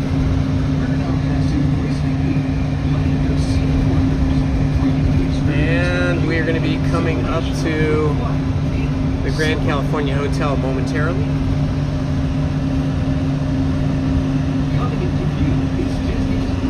Here it is, Grand California.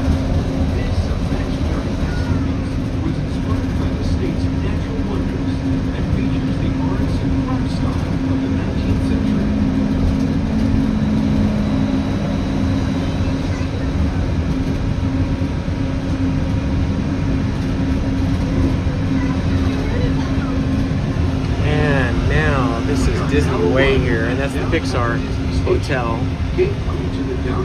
Maybe that was the Pixar Hotel, but that might not have been Disney Way.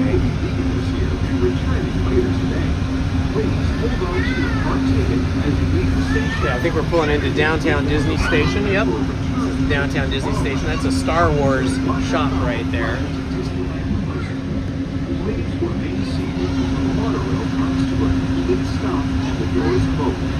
Then gather your belongings, lower your head, watch your step, and exit to the left of the monorail. Thanks for traveling with us today, and we hope you enjoy your visit to the Disneyland Resort. For those of you continuing with us, we'll begin our return trip to Tomorrowland in just a few minutes.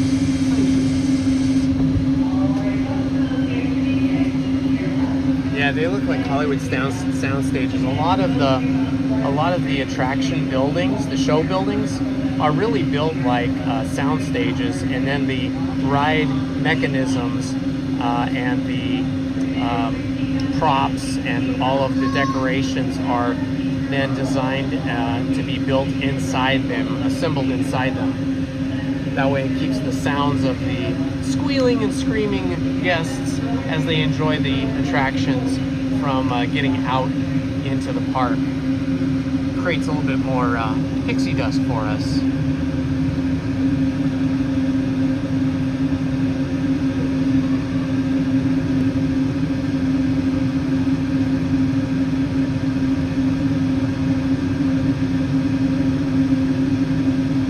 Tiffany, what did you see at the movies last night?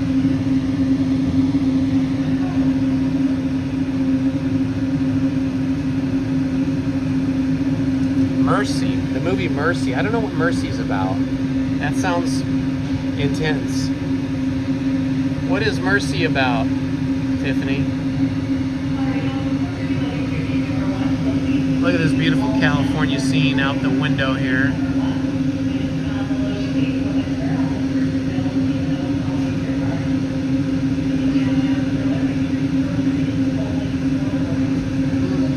We've been rewatching Zootopia, Lizzie and I, before we see Zootopia 2, so we can remember like the whole storyline and all the characters and stuff. And gosh, I really love it. It's so great.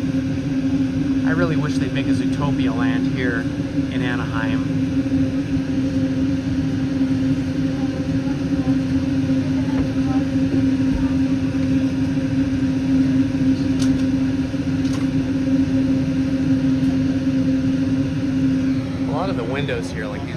that go up and down are all scratched and scored and dirty.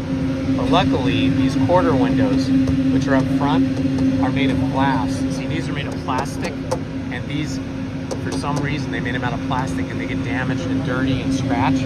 But these are made out of glass, and it looks like they keep them really clean. So it's nice for us to be able to look out.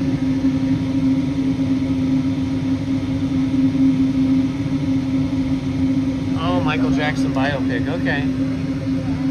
I've seen a lot of different documentaries of Michael Jackson over the years. They're pretty good, most of the ones I've seen. Of course, I got to know him a little bit because the photographer I worked for when I was young shot the Thriller album cover, and so I worked on that Thriller album cover for Michael Jackson. Spent 3 days with him in our studio. He was a nice guy, a funny guy, a fun guy. At least the guy I met. The version of Michael Jackson that I met.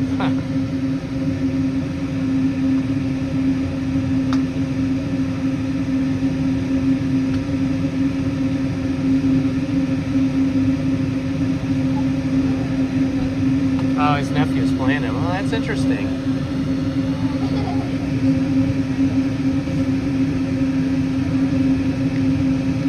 Oh yeah, Captain EO was pretty fun. That went on for years here.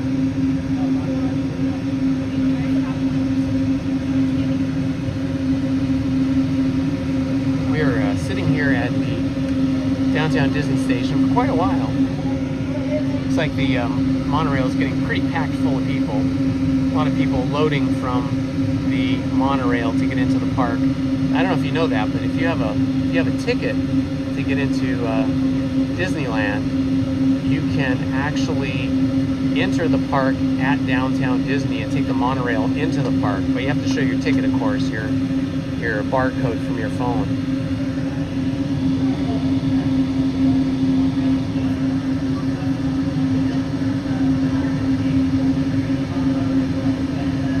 Oh yeah, 40th anniversary. Wow, time really flies.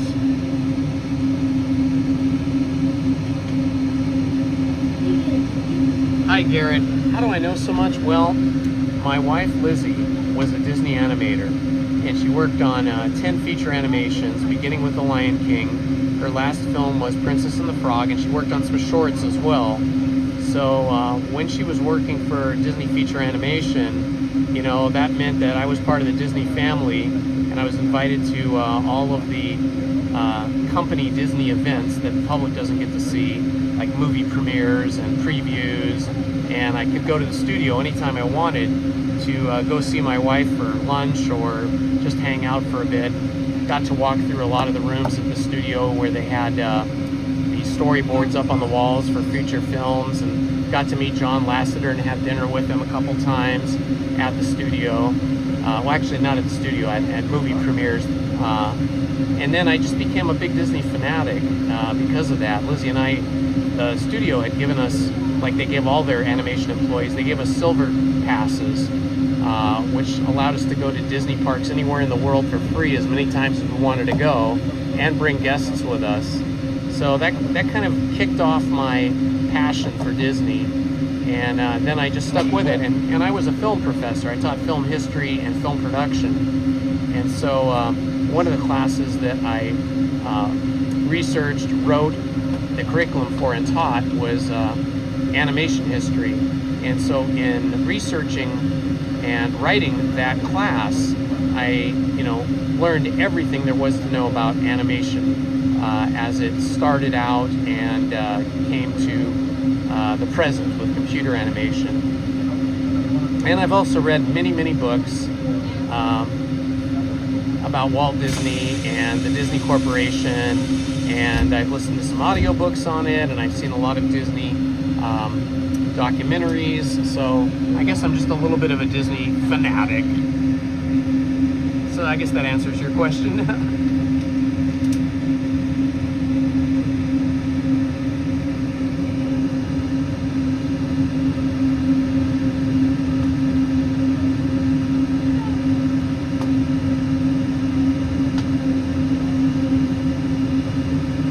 Okay, thanks, Andy. I'll check that out later tonight.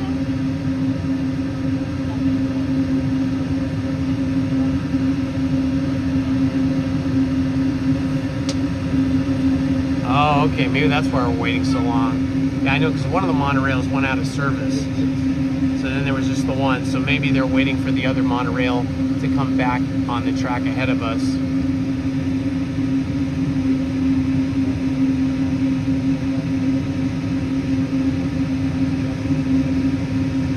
Hello, Jerome Baca. Welcome, my friend.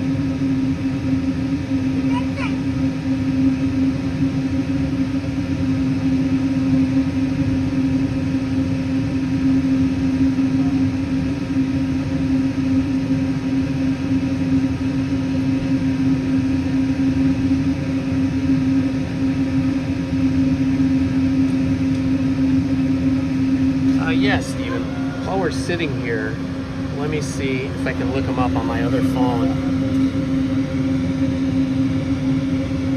Okay, books.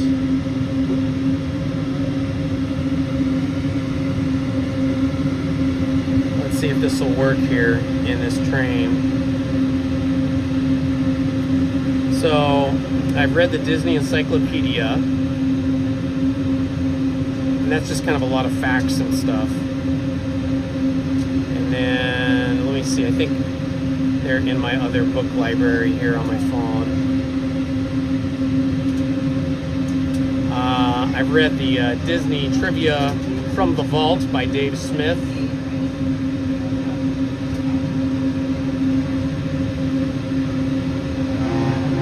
Of course, I've compiled a lot of stuff myself. Let's see what other books. Oh, now we're rolling.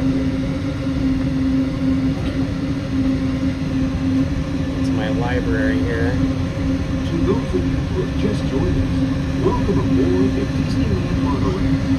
For your safety, please remain seated, keeping your hands, arms, feet, and legs inside the cabin. Watch your children, and no smoking, please.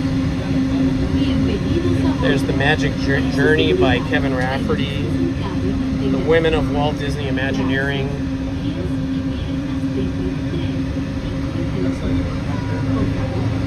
Yeah, I can't get them all right now. Some of them are on my computer at home, not in my phone. But those are a few. Go to Tomorrowland Monorail Station.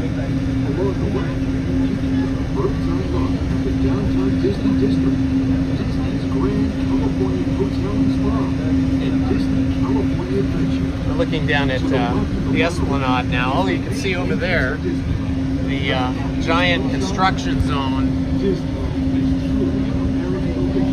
that they're doing down on the Esplanade in downtown Disney for Portos. Now we're going past the bus drop-off and pickup area.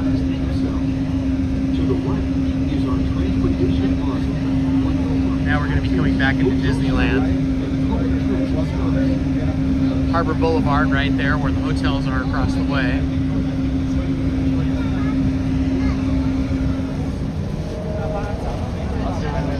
Tomorrowland is straight ahead. Some of the clothes are pretty clever, so be sure to remain seated, keeping your hands and arms inside the cabin.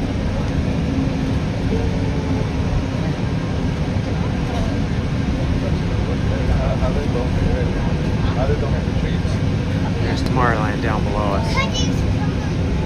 We made kind of a loop through Tomorrowland, which is kind of cool.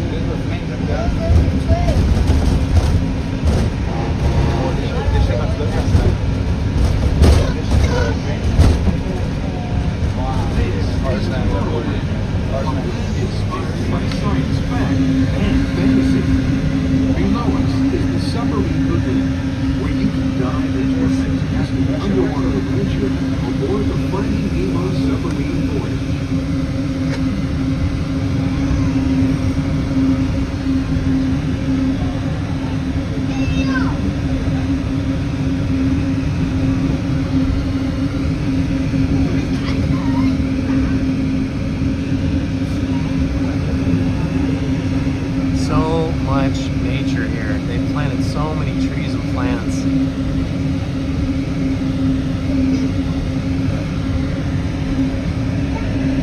the Autopia track now.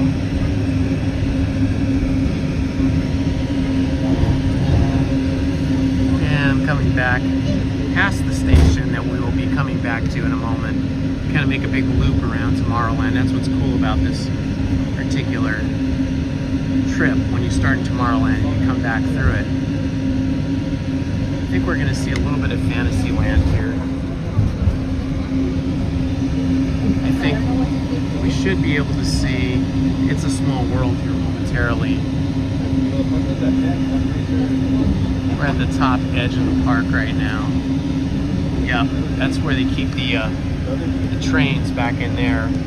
That's the train station. To the right of the market. All right, here we go. Here's the Small World. Gold spires of one of Disney's most beloved attractions. Now Fantasyland. Small World. And now we're riding alongside the happiest kingdom of them all. Storybook Land. Fantasyland. Home to Pinocchio, Snow White, Peter Pan, and other storybook characters. Alice in Wonderland. Kind of fun to see all these attractions from this height.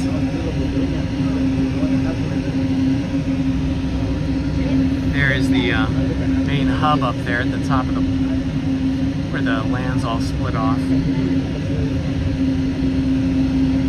We're now approaching the Tomorrowland Monorail station, our final destination. Please remain seated until the monorail comes to a complete stop. Then collect your belongings. Watch your hands. See Space Mountain off in the far right over there. On behalf of all and back to Autopia. Thanks for traveling with us. And we hope you'll have a happy and memorable visit here at Disneyland. This is the Tomorrowland Monorail station. And we are back, my friends. That was fun. It gets warm in this monorail. We're lucky that it's not summer right now. It could be really hot in here in the summer.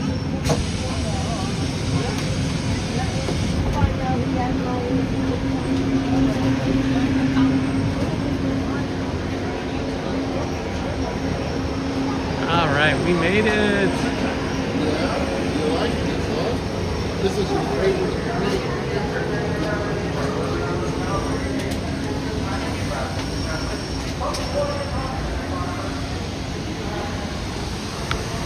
And we made a complete Grand Circle tour.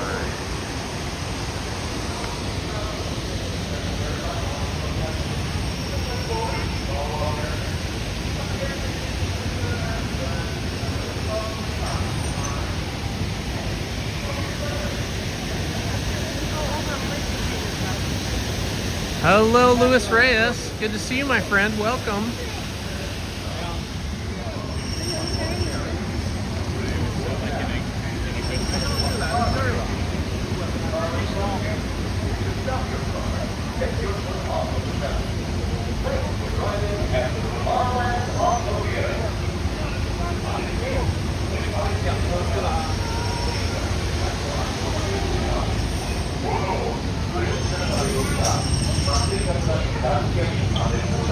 Alright.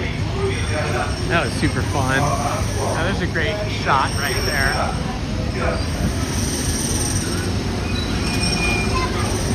And we are back down on the ground level. It's a big line here of people waiting for the Finding Nemo submarine ride.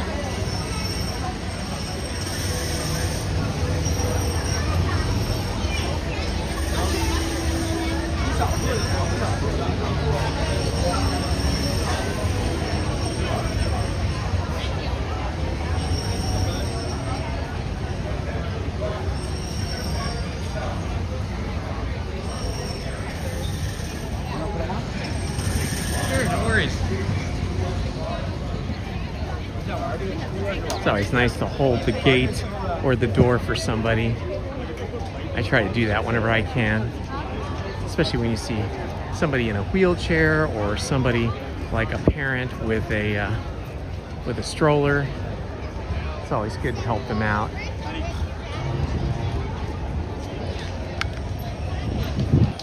We still have construction going on here.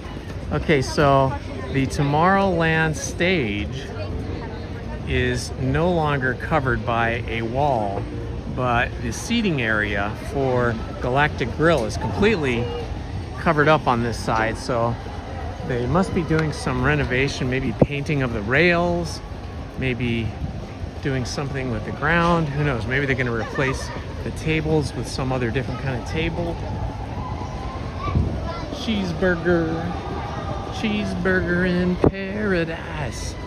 Grilled chicken chop salad. I had an amazing Cobb salad yesterday over at the, let's see what this one is. This one is grilled chicken, cucumber, tomato, onion, red peppers, feta cheese served with roasted pepper ranch dressing. It sounds interesting, but I feel like the Cobb salad I had yesterday was a better value for, it was around the same price, maybe a couple bucks more. It was huge though. I ate the whole salad. Each of us ate our own separate salads, and in retrospect, I think I should have just split that salad with Lizzie and maybe got like a child's chicken tender plate or something, because that was so much salad. It was intense, but it was so good. That was over at the Plaza Inn, if you're wondering. Cobb salad at the Plaza Inn. Fantastic. They make it fresh for you. When you order it, they make it right in front of you, so it's not like sitting off to the side. They have side salads or dinner salads, which are already pre-made, and they're sitting in bowls for you. They probably made them like, you know, just before you come in, but it's not as good as the Cobb salad. I love this view.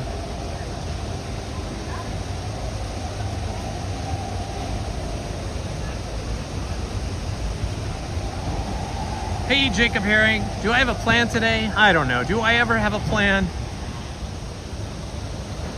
I never really have a plan when I come here. I mean, I might have a plan for when I first get here, like, yeah, I want to ride Big Thunder Mountain first, or I want to be on Haunted Mansion first. So I might have like a 1, 2, 3, but then after that, I just kind of wander around and I take the path of least resistance. So this morning I went on Big Thunder Mountain because there was like a very fast moving, very short queue. I think I was on in under 10 minutes. And then from there I went to Haunted Mansion and we walked straight up to the entrance. So there was no waiting at all. It was just like right in. We just had to wait for the group ahead of us to clear the room, and then we were in. And then, let's see, after that, I did Astro Blaster, and then we just did the monorail. So, not much of a plan. Just walking around and seeing what we can do. This is where they used to have the old motorboats when the park first opened. It went back further. Some of this has been changed. Let's see what they have at the Edelweiss Snacks. They have the Fantasyland Garlic Cheesy Brat.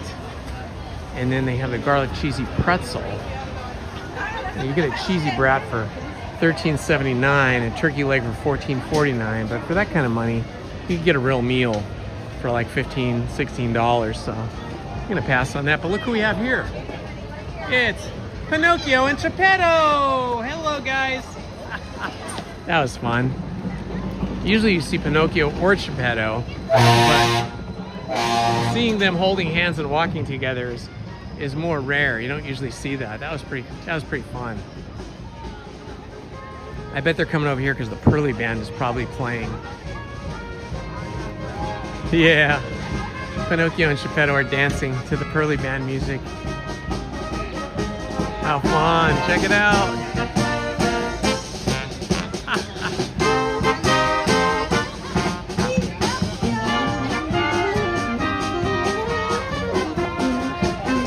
That's so sweet. Pinocchio holding a little kid's hand. Let's see what the Pearly Band is playing today. Looks like Small World is still closed. Oh, we just missed the Pearly Band. They just finished. It's fun to see them though.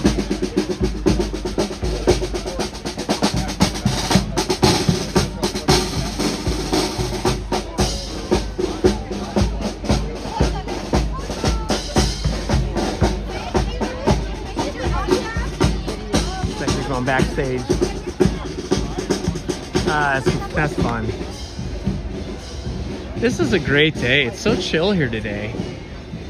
I don't usually come on Mondays because I usually come on Sundays, and then I need a day to get stuff done, so I usually do that on Monday. But I decided to come here on Monday today to see if it might be a quieter day than Wednesday, and it certainly is. It's nicely quiet.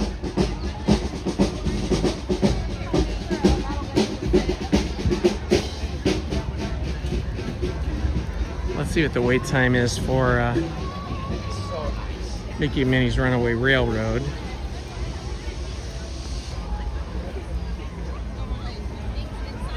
"20 minutes, that's pretty quick."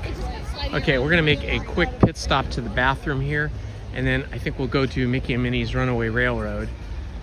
Okay, while I'm in the bathroom, I'm gonna silence the mic, turn the mic off, and I'm gonna put you guys on a privacy screen, and then I will be back in just a couple minutes, 2 or 3 minutes. So hang in there, guys. I'll be right back.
All right, we are back.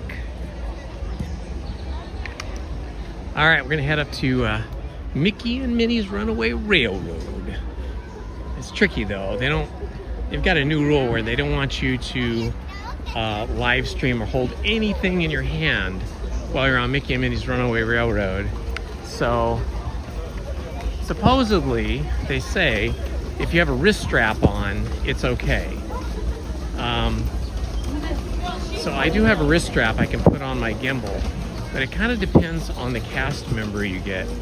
Like whoever the cast member is at the entrance, they can still say no to you, and then you can't live stream. So let's see what happens here. Let's see if it really is 20 minutes or if it's going to be more.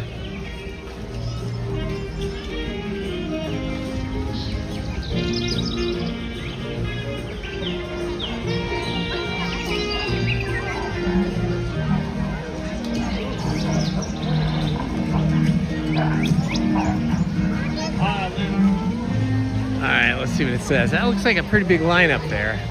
I don't know if that's really 20 minutes or not. How about you sit in the stroller? We can go all together.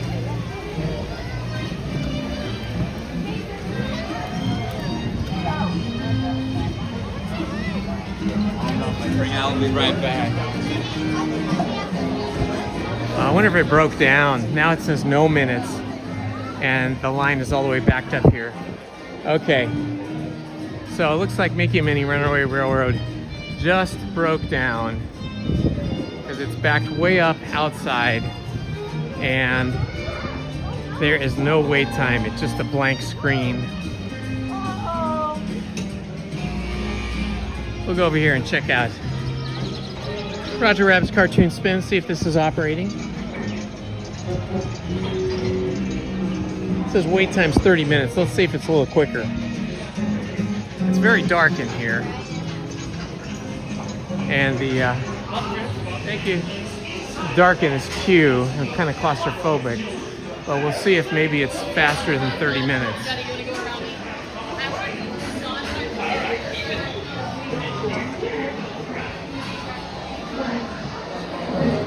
Roger Rabbit's cartoon spin. If you ain't got the password, you ain't coming in. So hamstring. That was fun. Oh yeah, it's backed up here a bit. We'll see how it gets when we get up closer. Roger Rabbit's cartoon spin is almost a rope drop ride because it does get really busy.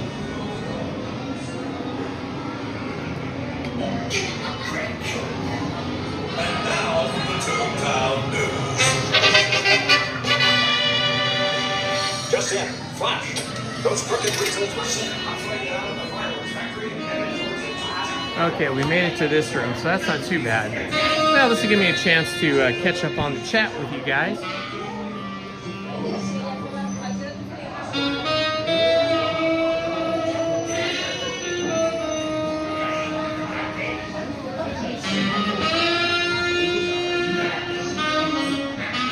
Welcome, my friends.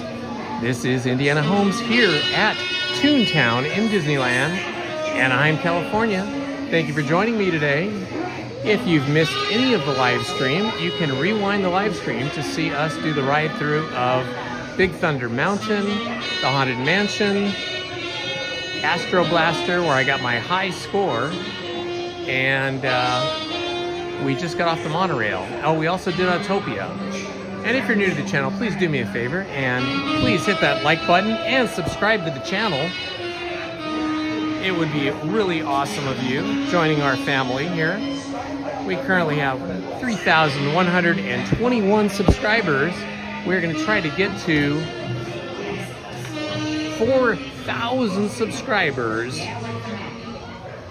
in 2 months. And we're going to try to get to 3,500 subscribers by the end of February. So every subscriber helps us get recognized by YouTube and the YouTube algorithm to boost our channel's popularity and increase our family. Hello, Steve Kenyon. You have an AR on there, so I'm guessing you're from Arizona.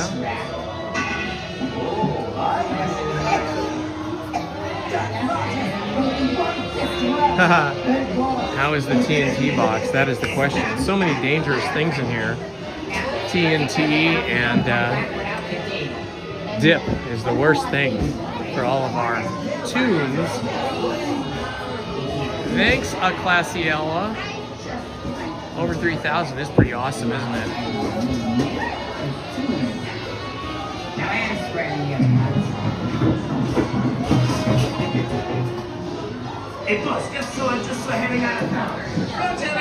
I think, you know, when Toontown first opened, I was here when it first opened. I feel like it was just called Toontown. So that's a good trivia question. Maybe somebody can Google that. Because I feel like it was just called Toontown. Now it's called Mickey's Toontown. That's a really good question. Tiffany Johnson just answered that question for you. Thank you, Tiffany.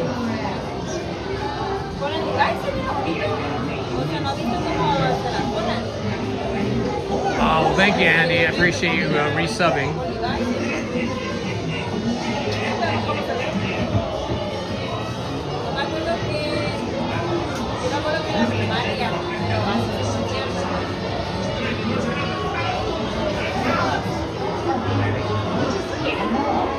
I missed the characters. Sometimes when I'm walking fast, I don't see all the characters.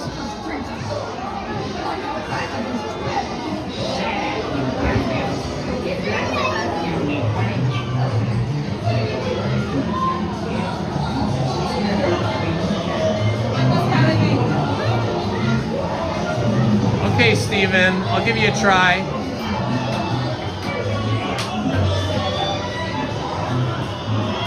Okay, Steven. Stephen Kenyon from Arizona. You should see a little wrench next to your name now. Thank you for volunteering.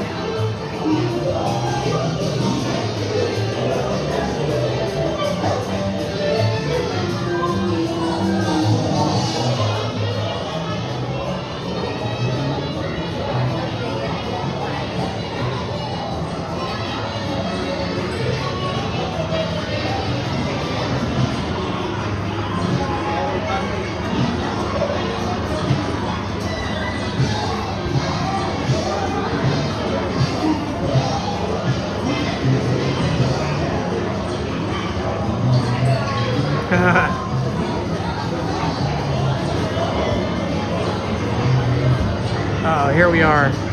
We're in the dip room where they make the dip.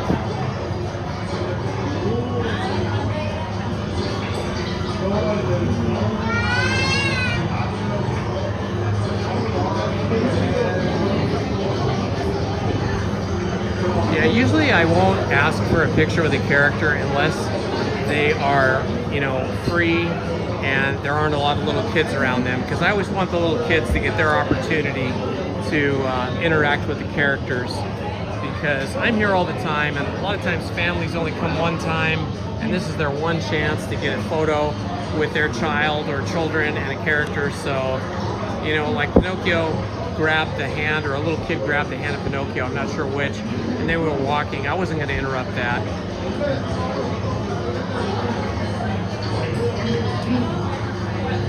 Ah, Panzer Camp, thank you. Thank you for subscribing, my friend. Appreciate that. Welcome to the Indiana Homes family here on YouTube.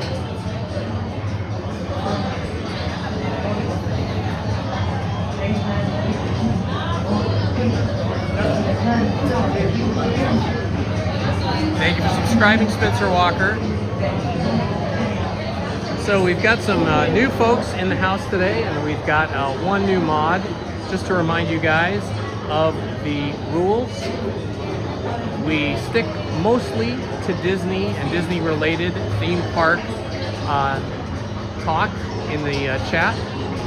We might be talking about Disneyland, California Adventure, Disney World, sometimes Knott's Berry Farm, because that's right next door down the road from Disneyland, and Walt Disney and Walter Knott were friends, so they share a lot of history as well as a love for trains. We do not talk about politics or religion or anything in the news not related to Disney. So for example, today Disney released their profit, their profit and financials, and I talked about that a little bit because that was timely and it was about Disney. Disney's profits are up 5%. Their theme park attendance and theme park income is higher, as well as the movie Autopia 2 has done really well at the box office and boosted their profits, and their cruise ships are doing well. But we're not going to talk about any other kind of business related stuff unless it's actually related to Disney. And of course, we keep it kind, K-I-N-D is the #1 word that we want to try to use to guide us when we're talking, kindness, and no arguments or fighting in the chat. That will get you banned from the channel quickly. Sometimes the mods will give you a timeout for 5 or 15 minutes and give you a warning, but if it's really annoying or offensive, then you might just get banned as well. So those are kind of the rules. No politics, no religion, no fighting. Kindness is our guidance and our love of Disney.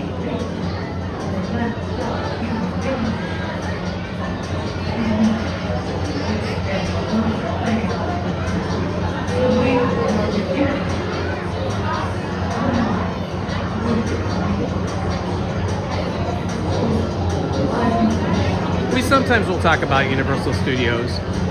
It's not a Disney property.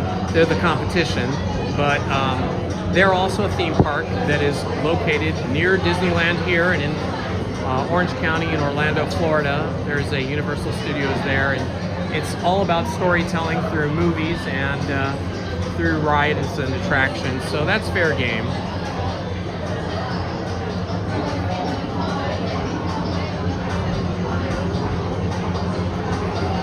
That is correct. Thank you. What a classy Ella said. No bullying or picking on anybody.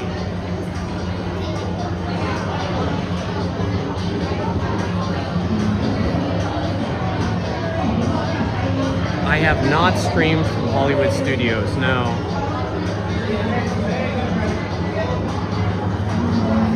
Oh, Hoodoo Henderson, thank you for that $4.99 super thanks. I appreciate you, my friend. That's very kind of you. Thank you.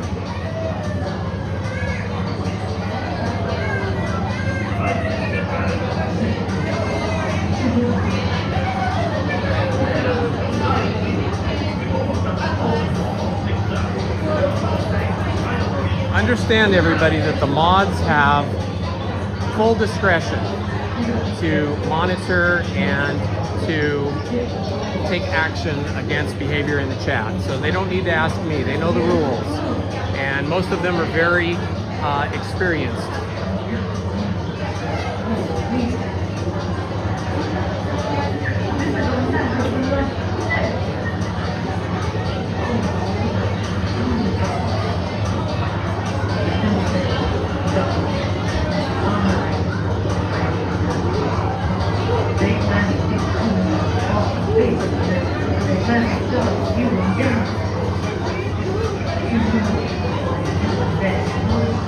Jacob, people can be conversing about, you know, any Disney-related movie, theme park, ride, attraction, experience, as long as it's positive, you know. And let's say somebody's talking about the Matterhorn and their experience on the Matterhorn, and then somebody else chimes in about their experience on the Matterhorn. That's all good, as long as we keep it positive.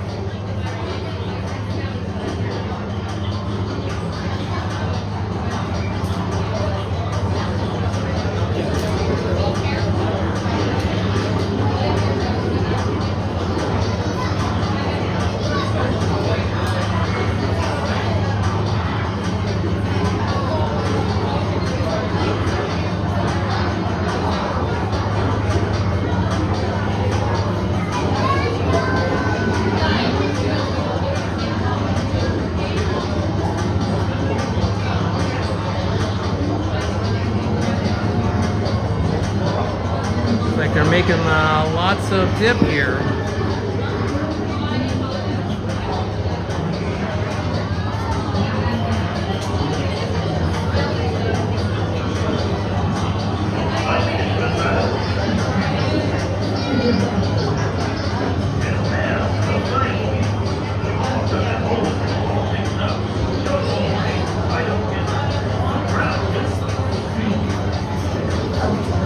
Scrolling back through the chat here while I'm standing, catching up.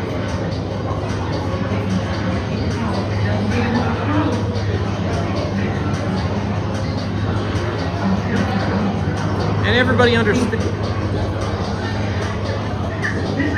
understands too that a lot of the mods will screenshot something that is in the chat that is inappropriate. They may put you in timeout, they may block you or ban you from the channel, and they will often send me a screenshot of whatever was said in the chat.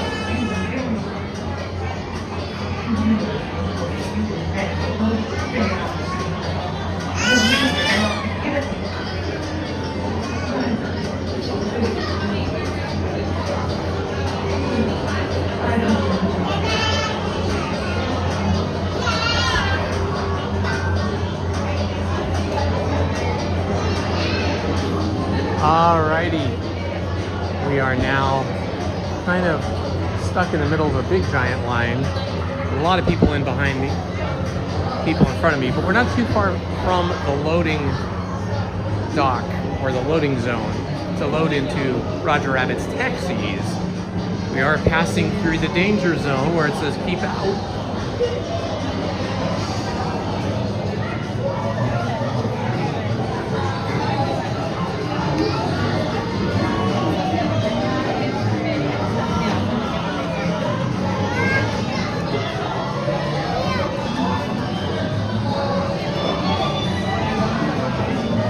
How many people saw Roger Rabbit when it first came out?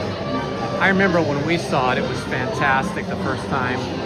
I loved it because the Disney feature animation company had to get permission from Warner Brothers and other studios, but mostly Warner Brothers, to borrow their characters and use them in Roger Rabbit the movie.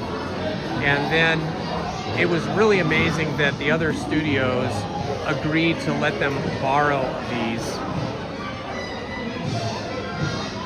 Selena 316, $30. Thank you so much, Selena.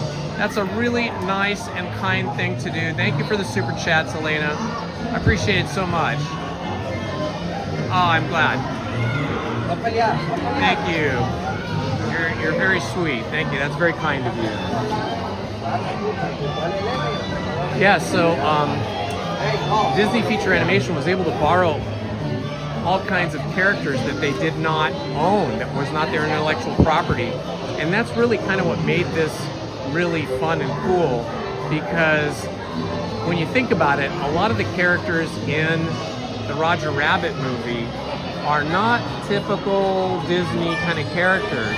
They're more edgy, right? And the story itself, with the tunes being erased by the weasels and the dip, is kind of scary. So it wasn't like really very on brand for Disney. They really took a chance with this and really stepped out of their comfort zone, and it was just so successful. But the other, of course, the other part of this that made Roger Rabbit so successful is that it's partly live action and partly animated. You know, you have the animation and the live action combined, and it's just so cool. Disney had done this, of course, before with Mary Poppins, when we had Mary Poppins and Bert, and then we had the animated penguins and other animated characters.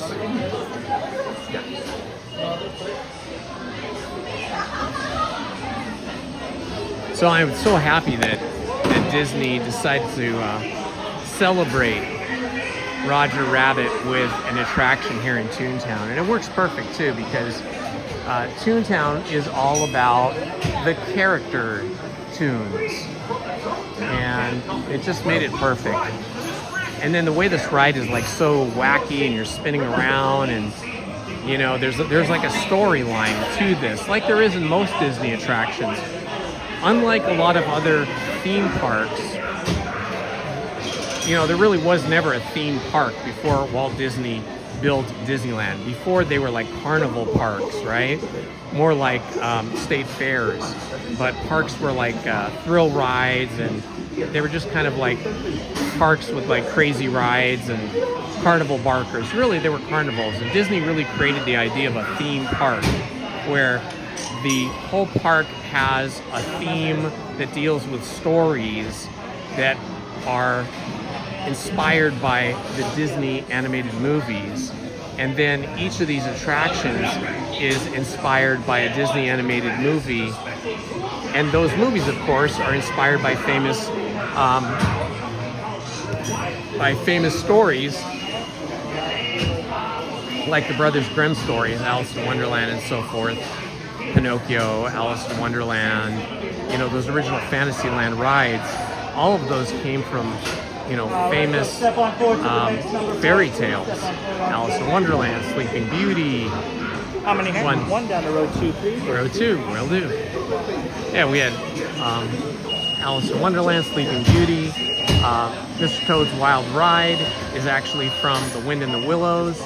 So all of those attractions are inspired by stories, and that's the difference between Walt Disney's vision for a theme park versus every other kind of park.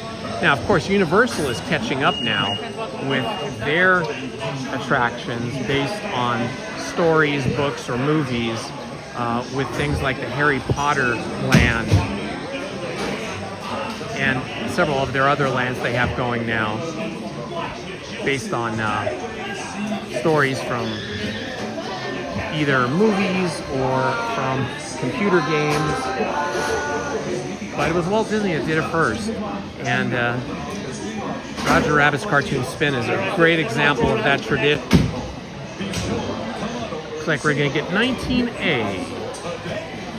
I love the faces on these. When I was a little kid, I bet you guys did the same thing.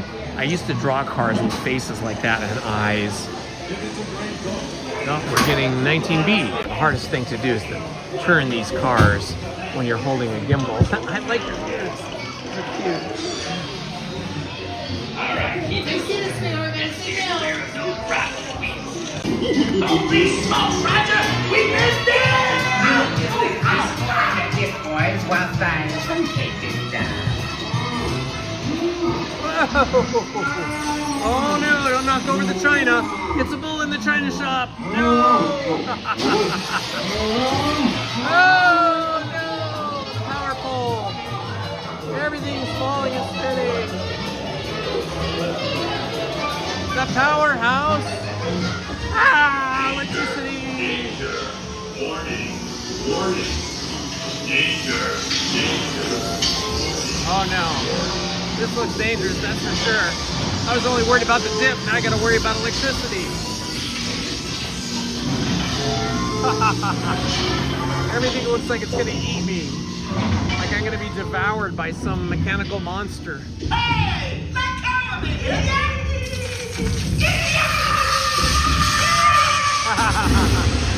Poor Roger.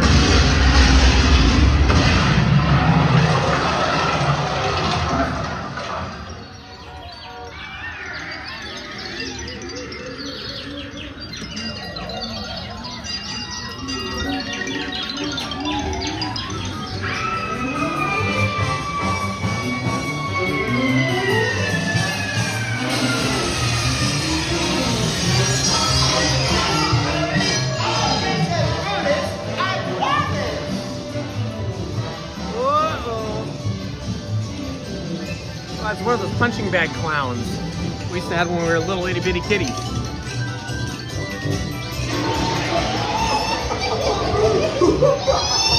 Why are clowns so scary?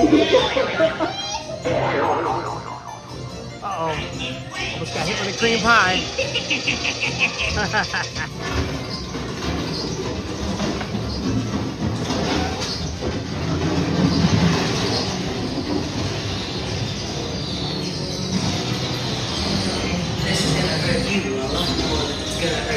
Epic, a rabbit, don't hit me. 10 tons, no. I don't like those weasels. Not the fireworks.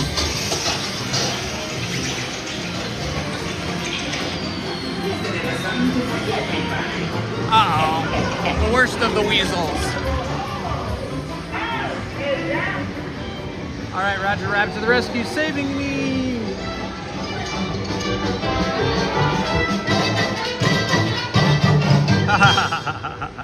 That was fun.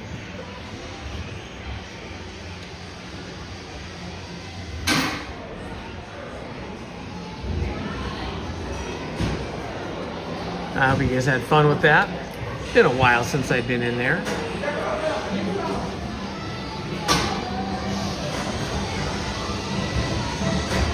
Hello, Haunted Minnie.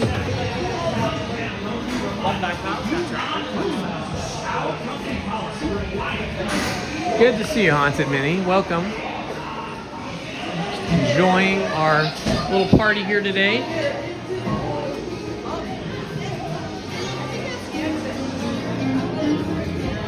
All right, we're gonna walk by.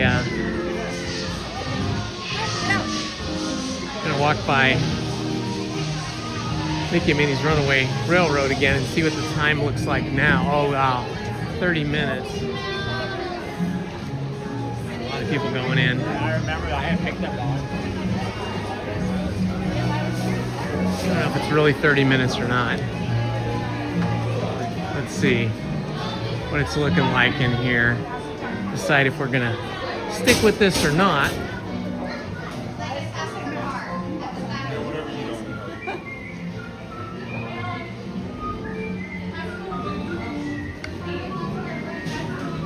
It's the absent-minded Professor Von Drake.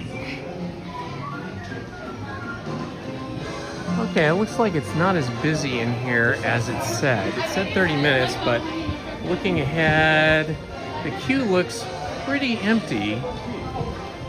I think this ride broke down earlier. There was a huge line before we went on Roger Rabbit's Cartoon Spin. Now it looks much better. This might just be like a 15-minute wait or something around that. Okay, I'm gonna get my wrist strap out for my gimbal, see if they let me live stream this, because they started a new rule where you weren't allowed to have anything in your hand on this ride. Okay, I think we just found the rest of the line. Could be close to 30 minutes based on that. But I have a wrist strap, and supposedly if you have a wrist strap, they will let you live stream with the wrist strap, which has been my luck lately. But it depends on the cast member you get. If the cast member says no, then you can't do it. Let's see if we're lucky.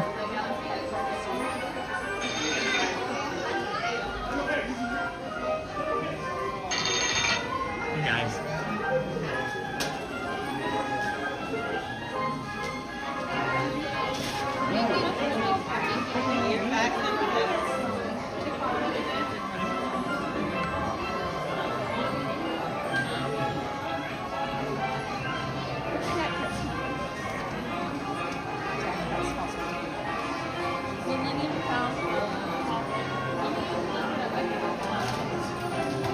I'll put the Wi-Fi on, but I find it doesn't usually work that great. Well, the Wi-Fi is on. I don't know if it's going to connect. Wi-Fi is on. I just checked. I've got Wi-Fi on and cellular, so we'll see if it switches back and forth or not. Hello, Haunted Minnie. Happy to see you here today.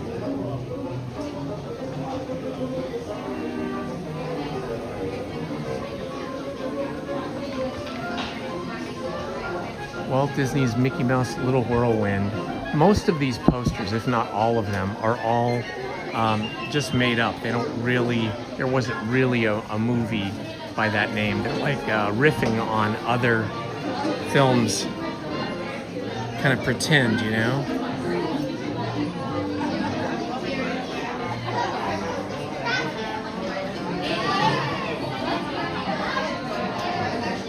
It's Jack and the Beanstalk.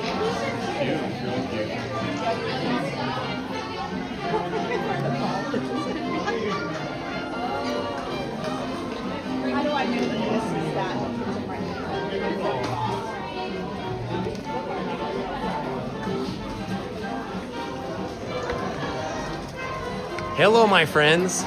It's Indiana Holmes here at Disneyland in Toontown. We're in line for Mickey and Minnie's Runaway Railroad. If you're new to the channel, welcome. And I'm happy to see you here. Please like, subscribe, and hit the notifications button so you don't miss any of our content. I live stream usually every Wednesday and Sunday, sometimes Monday like today, and sometimes Friday, but almost always Wednesday and usually Sunday.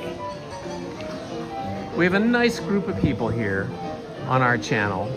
Some really great mods that help keep everything safe and kind, and lots of great channel members. So if you're new, you've found the right place.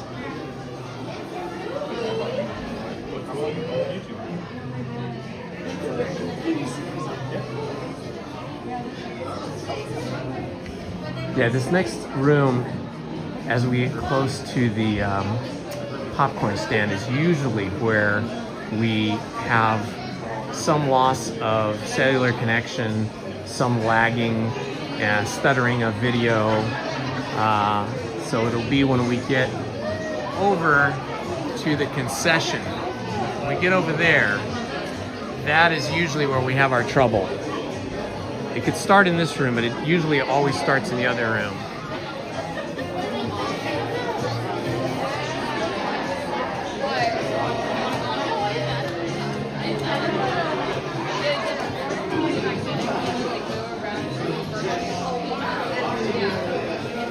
Wow, we've got some new subscribers here today. I think we started the day with, what was it, 3,090 subscribers, I think? And now we're at 3,136 subscribers. So we picked up 40 new subscribers today, 40 new friends for us here on the channel. Look at this. Now in theaters, Off the Hinge, Duckburg Daily, official selection of Inkwell Film Festival, The Wrong Door. That's funny, they made a movie poster, a faux movie poster, based on their own doors here.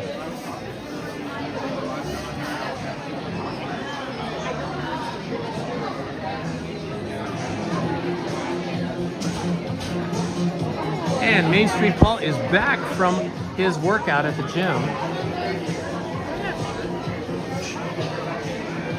I really need to go to the gym. I need to get in shape for spring and summer so we can do some mountain biking and some water sports down at the ocean, some hiking up in the mountains.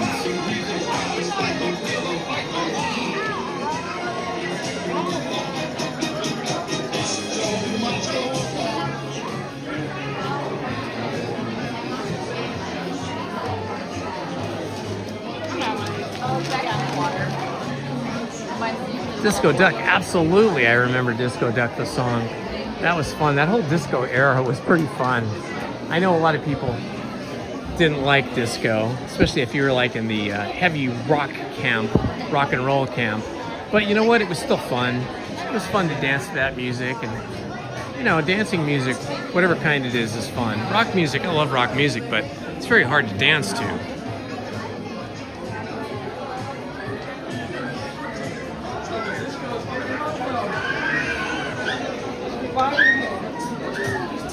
These costumes are theoretically from the Prince and the Pauper cartoon.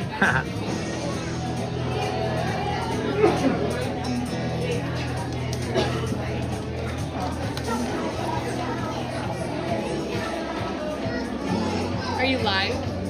Yeah, I am. Can I say hi to the live? Yeah, sure. Hi, live. You want to tell them what your name is or anything? My name's Audra.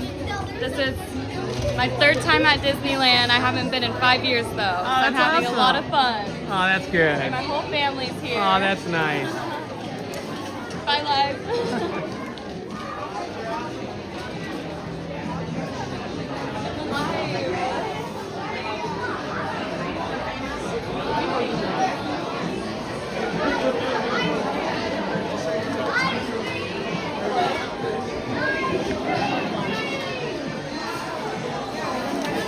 Okay, now we're getting into the part of this queue where we may start to get laggy. So if the live stream gets laggy, just hit refresh and refresh your app or your browser to try to get the live stream up to date again.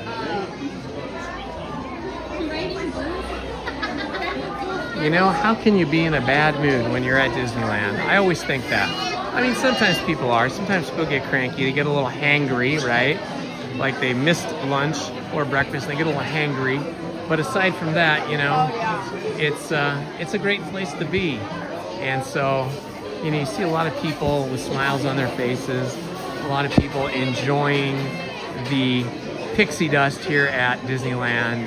And that's what it's all about. It kind of takes you out of the world of work, out of the news, takes you out of the, you know, daily drudgery of whatever it is you have to do, and gives you a little bit of a magic experience. The entertainment experience crafted by Walt Disney, the Imagineers, the animators. Just, so it's such a fun experience.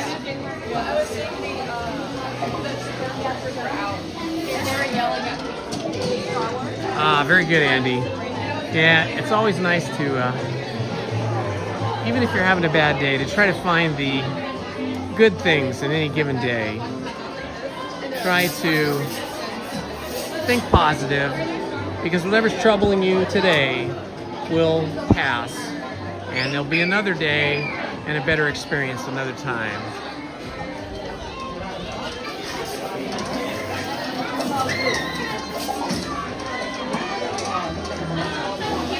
You had the wrong door sign.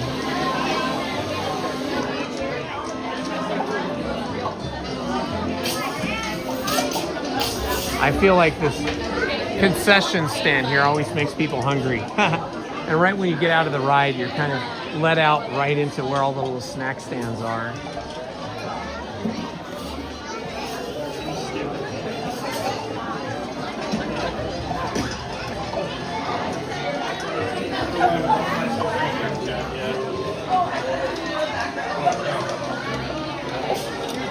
The infinite popcorn machine that makes popcorn continuously, forever and ever and ever.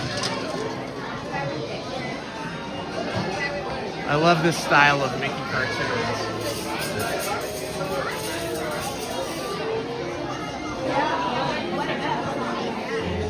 Somebody got a little messy with the ketchup and the mustard.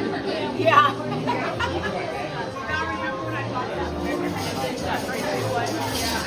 I gotta say, the standby queue here is moving quite quickly, moving pretty speedy.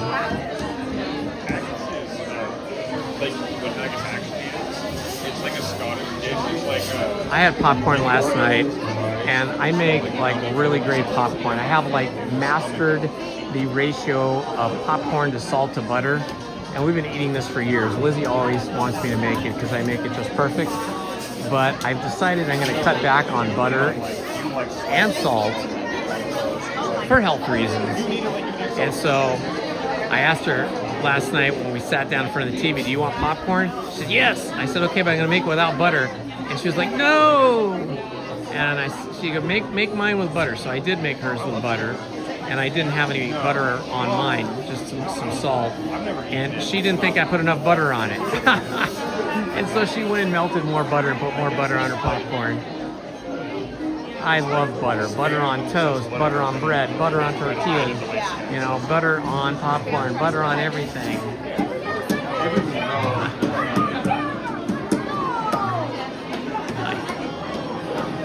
These guys are ready. Hi, guys.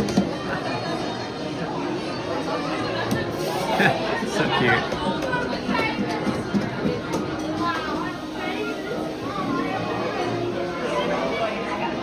Yeah, well, Lizzie loves that butter too.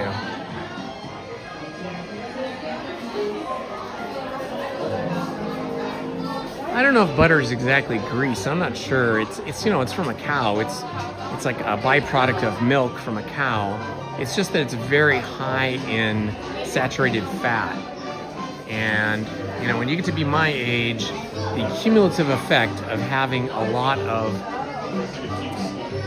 fatty foods, a lot of saturated butter, saturated fat, I should say, it can be a cumulative hazard on your health.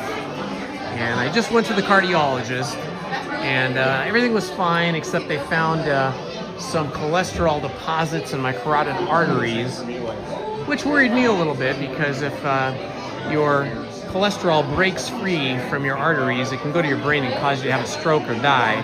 So I thought maybe I should cut back on the butter just a little bit so I can live a little bit longer. Anyway, that's what I was thinking.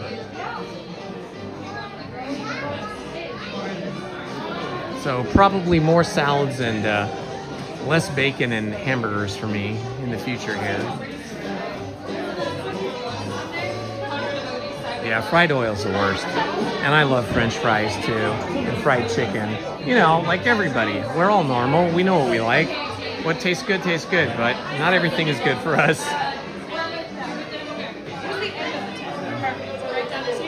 Alrighty.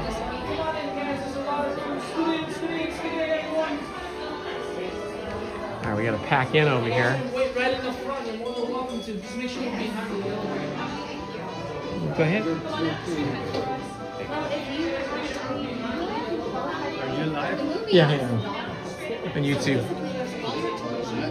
Movies first, and then maybe afterwards the train. I don't know. Yeah, maybe that's just shot. Stay behind the line. Okay? Okay, thanks, Tiffany. I'll look for your email. All of your limbs.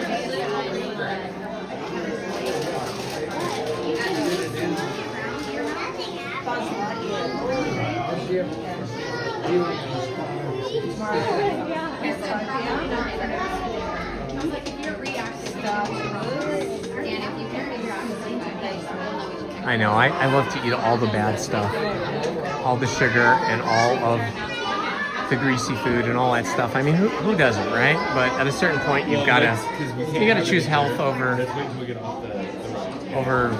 just going hog wild on food. So I gotta cut back on some of that stuff. All right, here we go, guys. The El Capitan Theater, which is named after the El Capitan Theater, which Disney owns. If you're near the front, please make sure we do not leave your hang on those railings.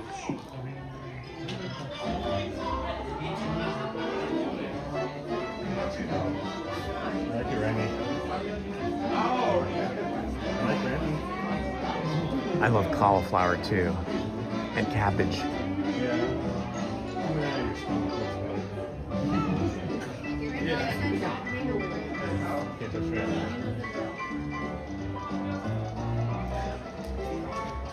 All right, my friends, thank you for coming. Thank you for your patience. Please enjoy this premiere. This is where the magic begins.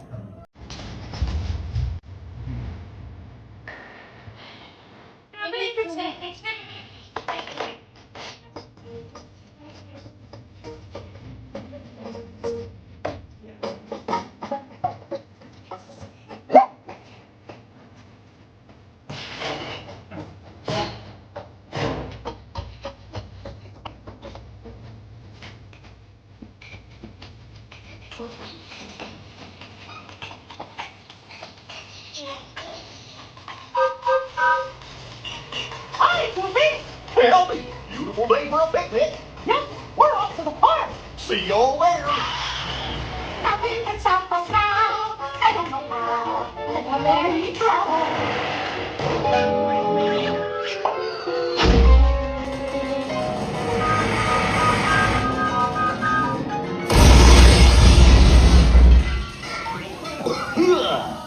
Oh, hiya, folks. Want to take a ride on the train? Excuse me, you lady. Yes? Do you mind helping these good people into the cartoon while I fix this here locomotive? Not at all, Goofy. Let's do this. Thanks. Be back in a jiffy to pick you all up. All right, everyone, let's get ready for All right, here we go. Watch your step, my friends. To the tree. And legs inside your train car at all times. Be sure to stay in your seat. All right, we're almost there. Got a little bit of a line ahead of us, not too bad. Moving quickly. Okay, thanks. Hola, pasajeros. This is a great ride and a great standby queue to be in on a hot summer day because the queue is nicely icy, air conditioned, and the ride is nice and cold as well.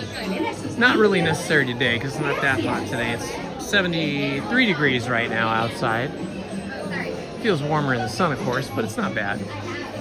But yeah, on a hot day, this is the queue to be in. The Roger Rabbit cartoon spin, I would not recommend on a hot day. It is air conditioned also, but it's kind of less cool or less cold than this ride is, warmer and more claustrophobic. I felt kind of ill and waiting in a long line, like 45-minute to an hour line for Roger Rabbit in the past. And that's why I won't go on that ride usually unless it's 30 minutes or less for a wait time.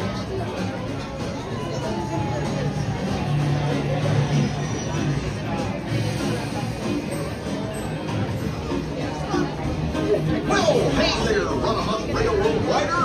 Engineer Goofy here. Yeah, in the summer when it's hot, I usually try to, when it gets really hot, I usually try to just go on the rides that have air-conditioned indoor queues, like Star Tours.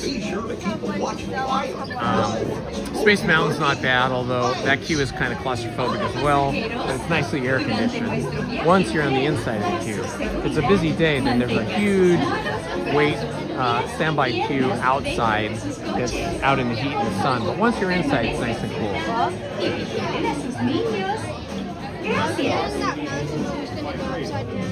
And then, of course, Haunted Mansion's always nice and cool, as is Pirates of the Caribbean. So those are really good indoor queues to be in. And then, of course, Smuggler's Run is nice and air-conditioned as well. Rise of Resistance is great once you're inside, but most of that queue is outside. So you're in the heat for a long time before you get into the queue. The inside queue, that is.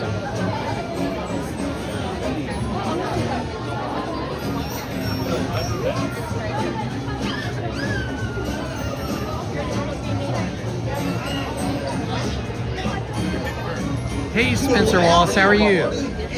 After this, I might have to get some food. All this talk about food, I started this conversation on food like a dummy that I am. I started talking about last night's popcorn, and that led to all kinds of food talk. And now I'm thinking about more food, so I might have to get some food after this.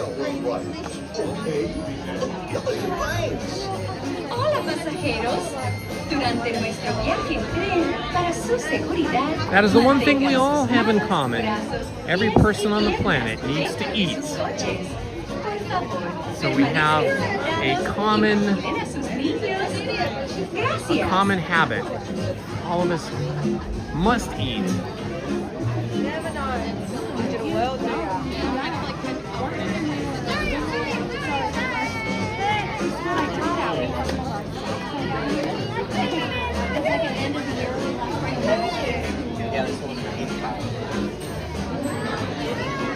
Yes, after lunch, I think it's going to get a lot busier. It always is, every day. You know, if you get here at rope drop, or like if I get here like 9:30 or 10 a.m., that's still pretty good.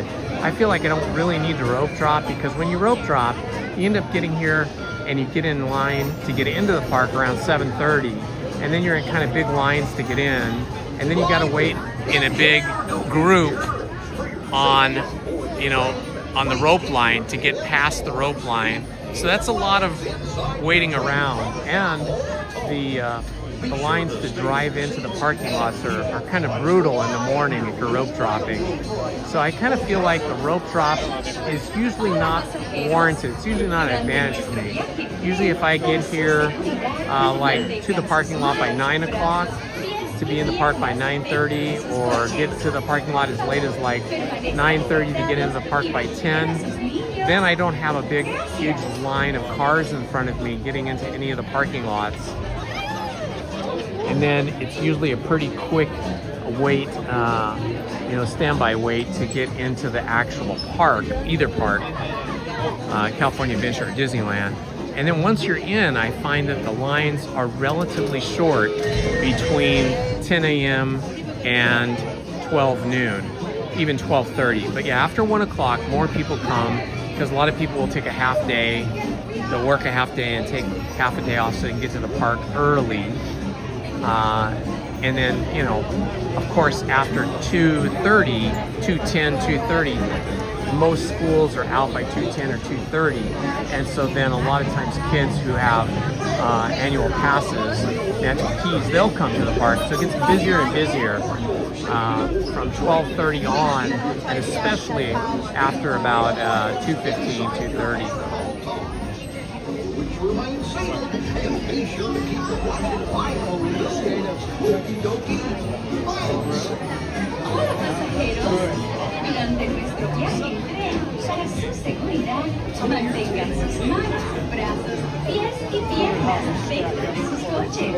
Right as I exit Toontown, I'll be right near the Troubadour Cafe, or Troubadour food stand, whatever you want to call them. They have really good baked potatoes there, so that is tempting to get baked potatoes. I know it's a lot more starch, but it is tempting, and it's pretty cheap too. It's pretty high quality.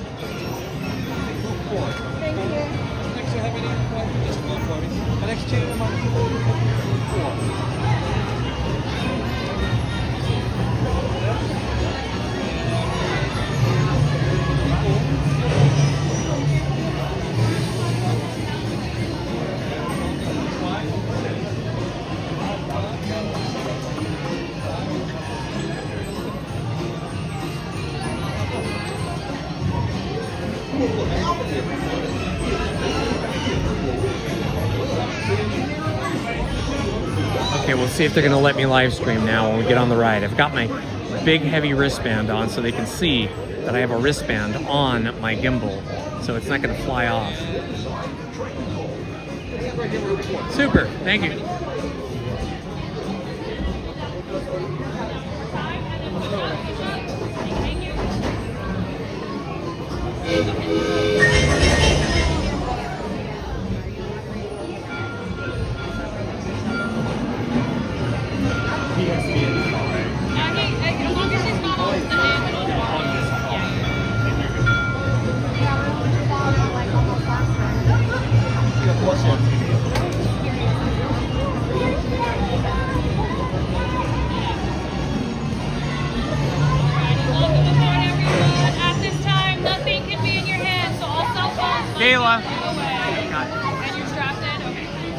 Okay, I showed my wrist strap to Kayla and she said okay. I was good to go.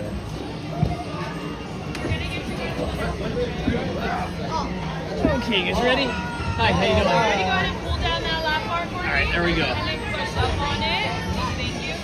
Can you just tuck your cell phone away?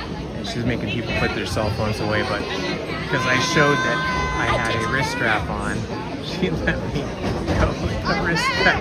These little kids are just so fun. Bye, guys. All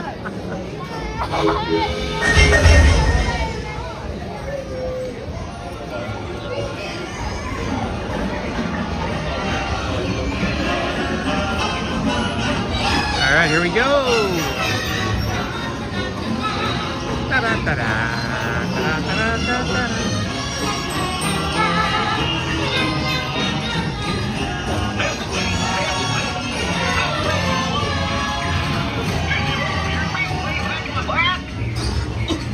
Welcome aboard, folks. We're ready for a relaxing ride around the park.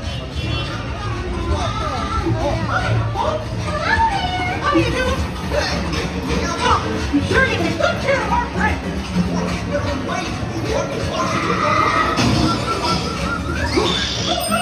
I must have hit that track switch. This is all my fault. Oh no, they're jumping the track, Kitty. Let's get that. Oh no, we jumped the track.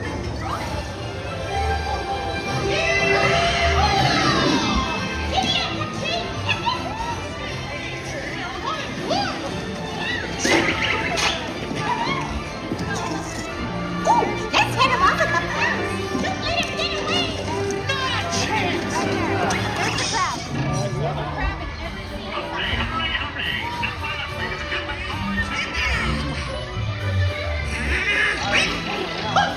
There they are. Moving right down.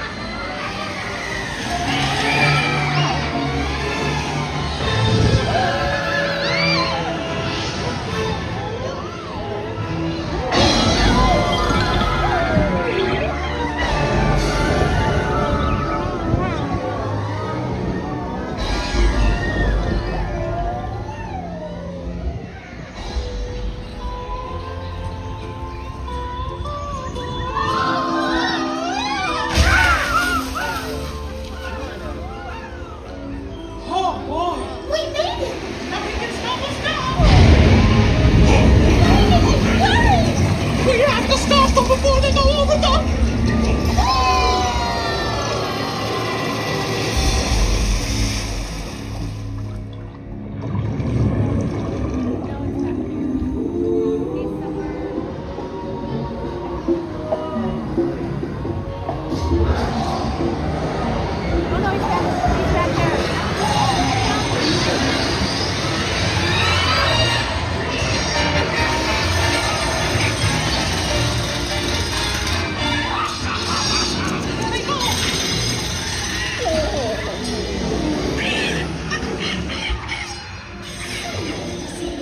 Come on in. Don't be shy. That's right. Everyone to your positions. Ready? And 1, 2, 3, 1, 2, 3. Oh, excellent. You're all waltzing so beautifully together. Oh. Now, let's conga!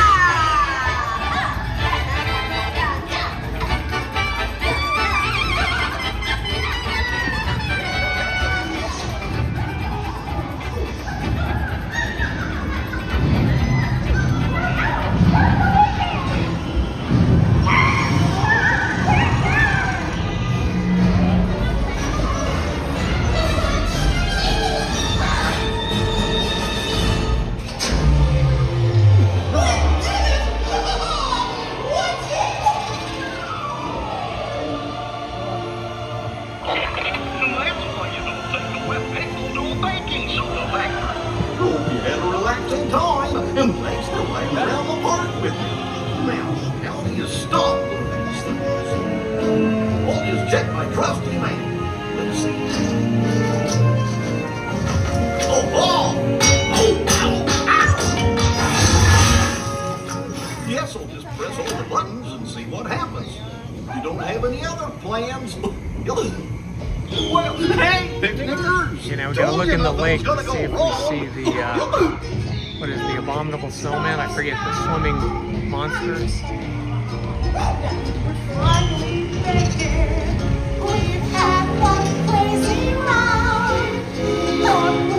I don't see them.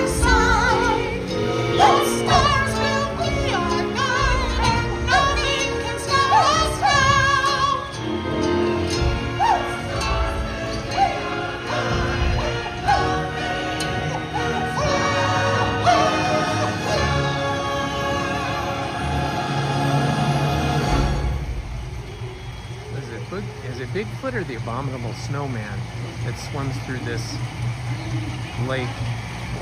Like this? Thank you.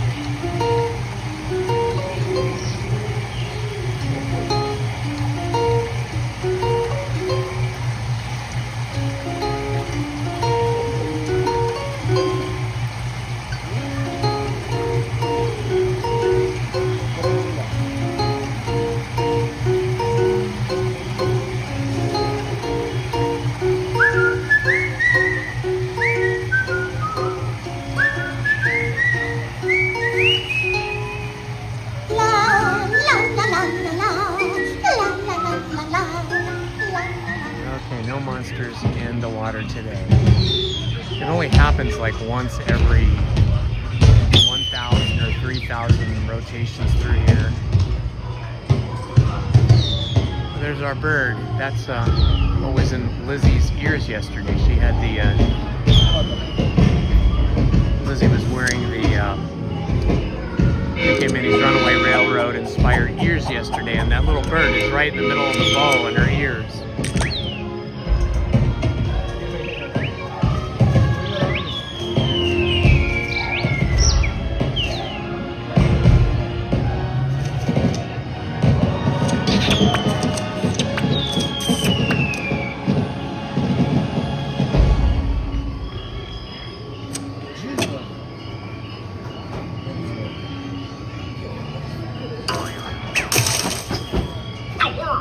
What's this lever do? That's fun. Here we are, back in the barn. Remember to gather up back in the barn. Belongings. Take care of small children by the hand and watch your step. Now, Lizzie and I are suckers for cute. We love everything that's cute, which is most everything here that you can buy at Disneyland. But she is a much more... Lizzie's a much more frugal person than I am. So I've learned to control my urge to buy everything I see at Disneyland.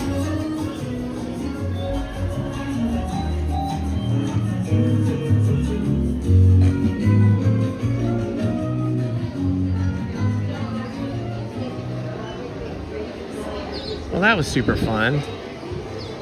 And it definitely paid to make sure that I always bring a wrist strap with me for my gimbal, because they were making everybody else put their cell phones away when they got in the car. But I had my trusty, very thick weaved wristband, and I showed it to the cast member. I held it up and it was on my wrist and on my gimbal, and she said, okay, you're okay. So it definitely pays to be aware of the rules and then to ask permission of the cast members so you don't get in trouble.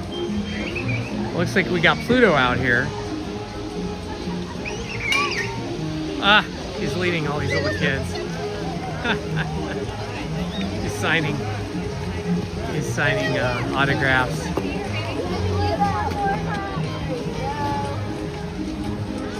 He's signing somebody's hat now.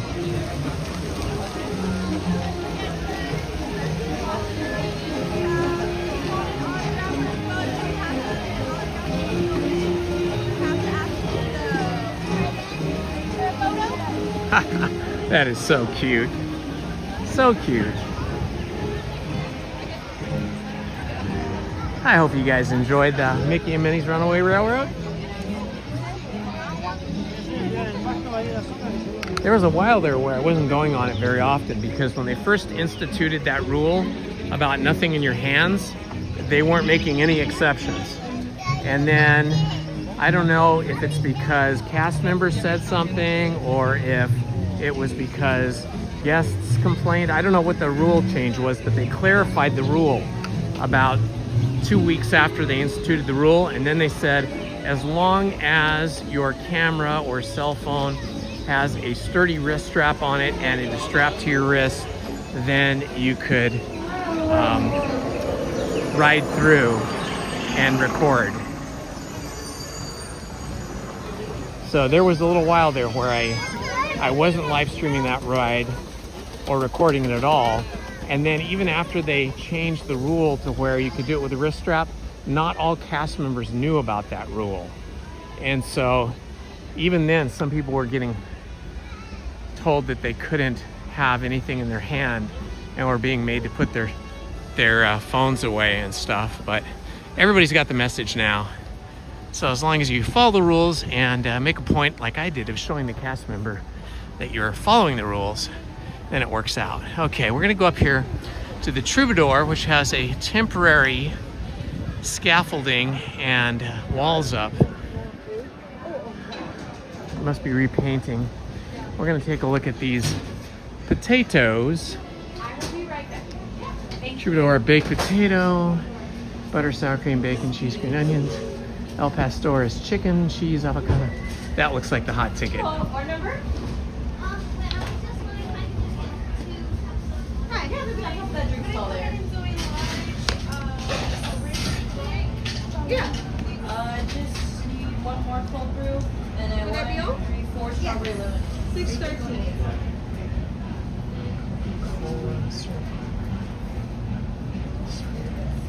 The straws are out here somewhere. Oh yeah, I can grab that for you. Oh, okay. $4.90. Thank you.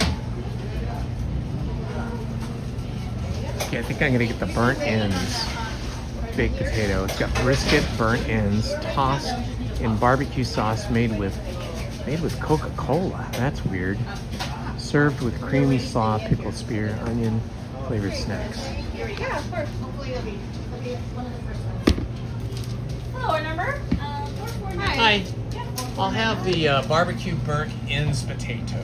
Yeah, of course. And do we do magic keys here or no? Oh, we Would do. that be all for you today? Yeah, that's it. I got a bottle of water with me. Alrighty, no worries. Can I have a barbecue burnt ends, please? Here we go. Thank you. How's your day going so far? Excellent, Michelle. How about yours? Good, thanks for asking. It's gonna be $11.25. All right. That's the burnt end ones there? Yeah? Yes, that is burnt ends. Hello, our number?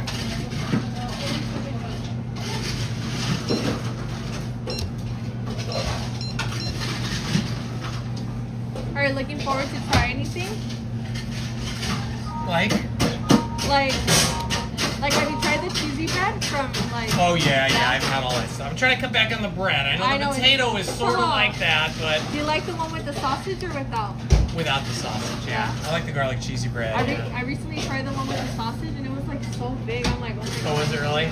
Over at Edelweiss, was that where you got it or where? Yeah, that's where I got it. Yeah. Okay, thank you so much, Yeah, Michelle. utensils around this corner. Thank you.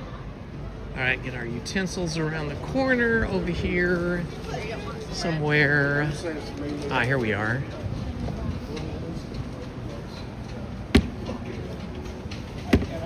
I'm gonna need a lot of napkins too. So this is an interesting thing I've gotten here. Oh, good. I'm gonna get myself a table. These guys just got up.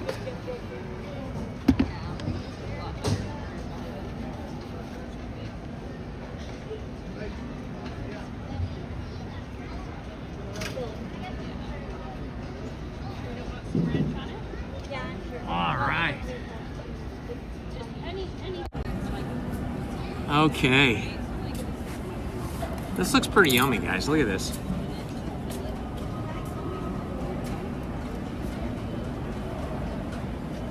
Looks pretty healthy, right? I'm gonna take my jacket off here and get my phone charged up.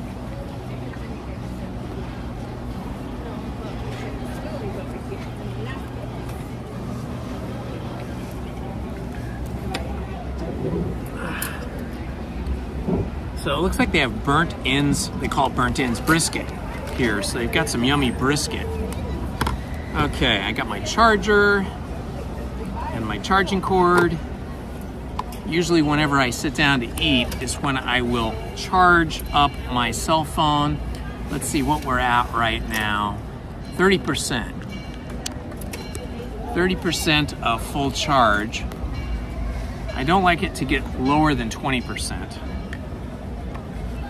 A lot of times I'll have to charge it while I'm in line or on a ride as well.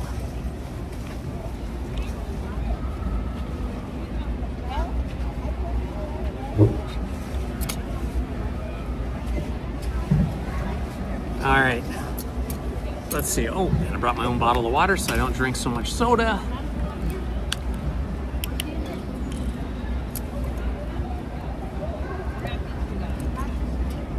Giant pickle. Yum.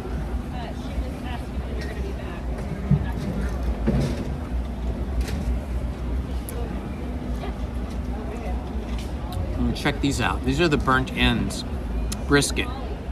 Looks pretty good, huh?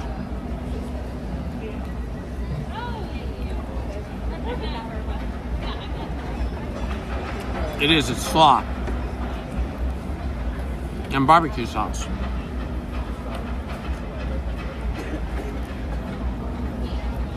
They have a traditional potato too with all kinds of butter and sour cream and stuff, but I already told you I'm trying to cut back on butter, so doing this. This is quite good.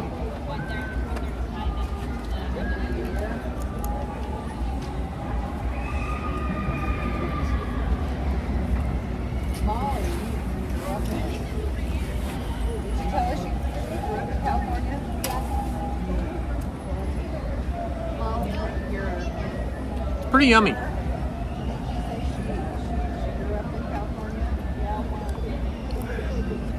So they've got walls up here around the Fantasyland Theater, which is the big theater. I think they're doing probably some painting and cleaning and repairing. They're getting ready for the big production of Bluey's Best Day Ever. That's going to be running, I guess, beginning this spring and then throughout the summer.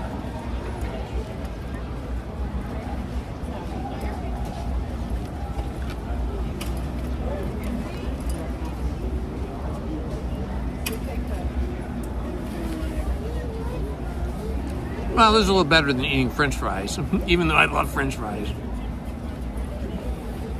I do love baked potatoes. I've always loved potatoes. Every kind of potato. Although I'm not as big a fan as sweet potatoes. Lizzie and my daughters love sweet potatoes. I could take them or leave them. I prefer not to have them. I'd rather just have potatoes. Yeah, I need to drink more.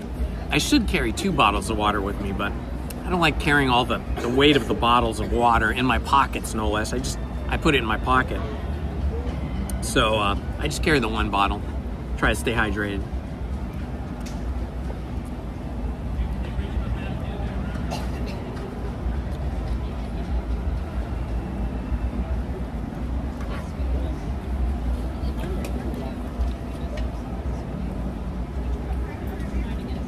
Are hash rounds like those hash brown things they have at McDonald's, like tater tots? Are they like tater tots?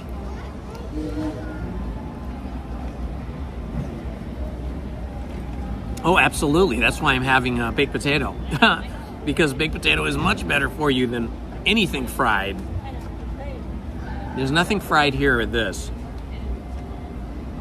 Yeah, baked potato is much better. It's a whole food as opposed to a food that's been fried in grease and then, you know, it changes the whole molecular structure or whatever. It changes the starchiness and the sugars and stuff.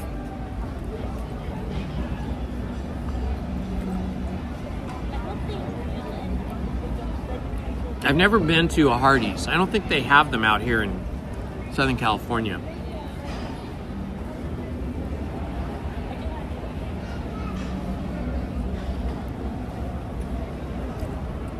This is good.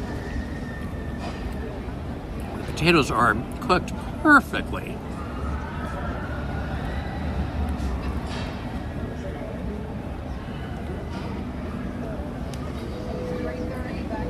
Yeah, that was weird that somehow there's Coca-Cola in the barbecue sauce or the way they're cooked or something. I do not taste the Coca-Cola, thankfully. But maybe it adds to the sweetness. I don't know. Because the meat does have a little bit of a sweetness to it. Yes, lunchtime.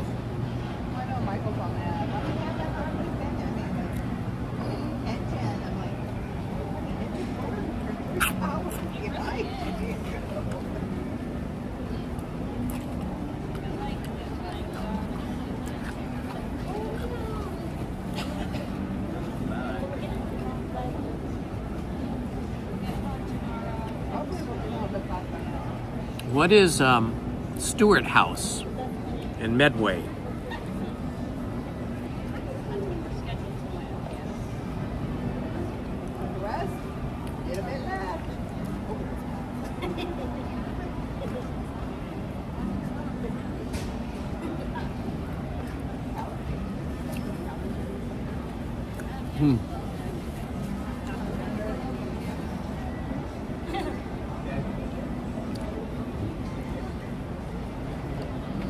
I've never played Pokemon Go. I know it was really popular for a while. You would see people all over the streets playing Pokemon Go, and even sometimes in theme parks.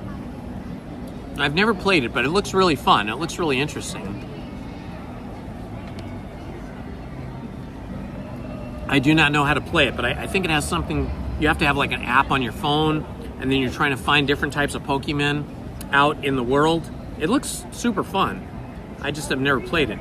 I don't know anybody that plays it, so I had nobody to play it with. But I've seen a lot of people on the streets playing it.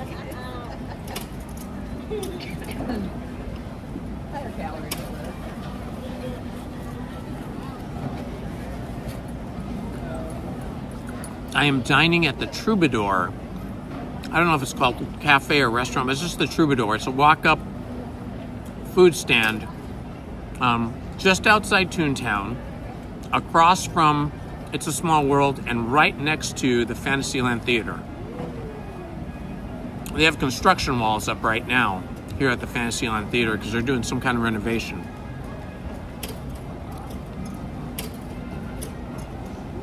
Oh, that would be good, yeah. If Pokemon Go keeps you walking with a purpose, that's a pretty inventive thing. That's pretty cool.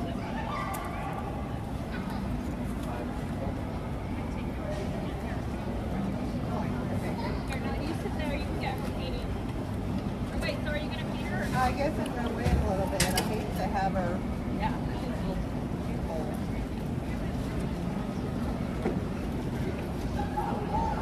I gotta say, this is pretty tasty. You know, it doesn't have any butter on it or anything, which is good because I'm trying to cut back on butter.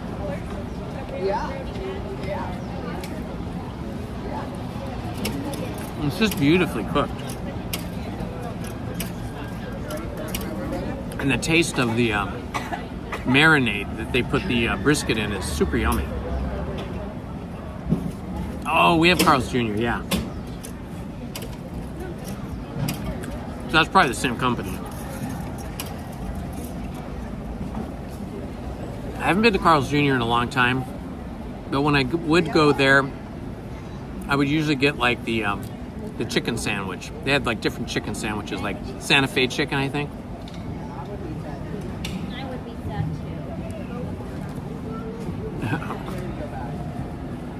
I'm ready to go back, but I'm not ready to go back. Oh, I forgot all about that. Walking around starving with food. And then here we have. I actually forgot that. This is really a good bargain too. I think this potato was only like $11 or something, maybe $12. I got a discount, so maybe it was more, but I think it came to like $11 and change.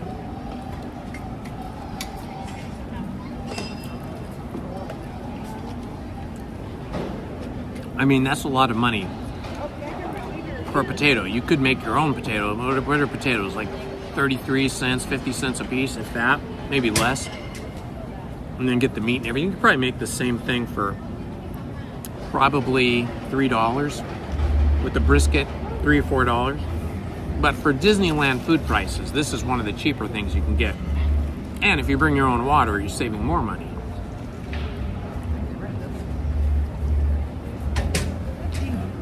All right, right away, Mickey, Minnie, here we go. Ooh, up we go.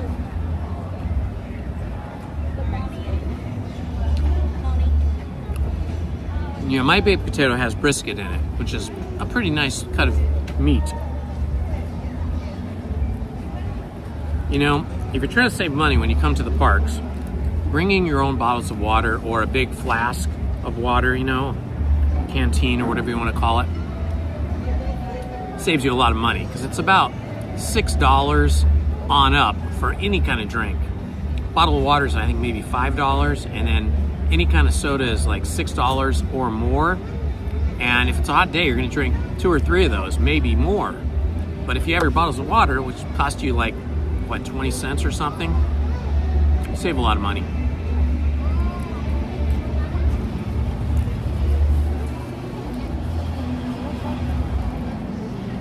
Oh, you had a pizza question? What was it? Can you post it again? Let's see.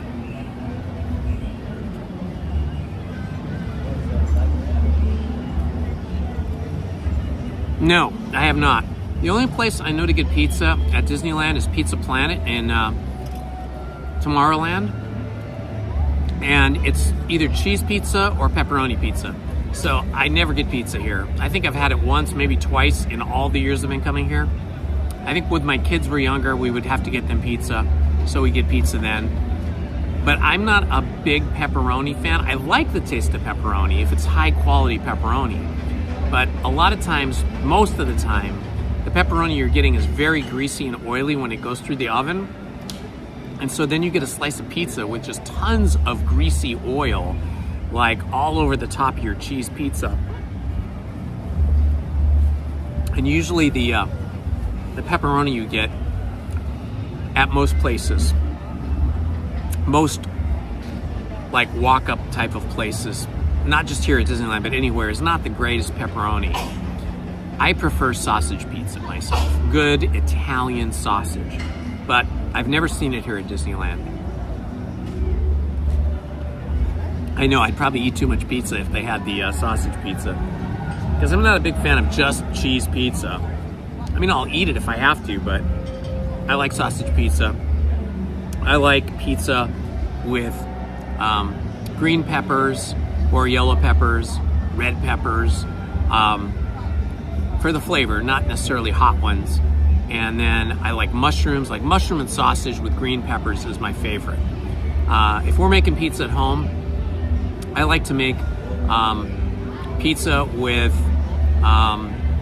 clams on top. You know, you just get a can of clams. They're very cheap and they're chopped up.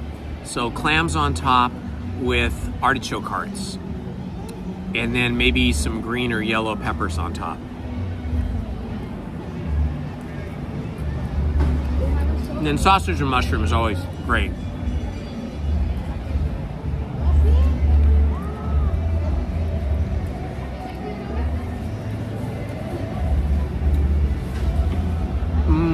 That would be good.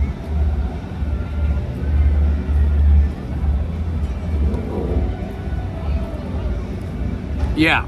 Let's see. Is there a water discount? I don't think there's a water discount for pass holders.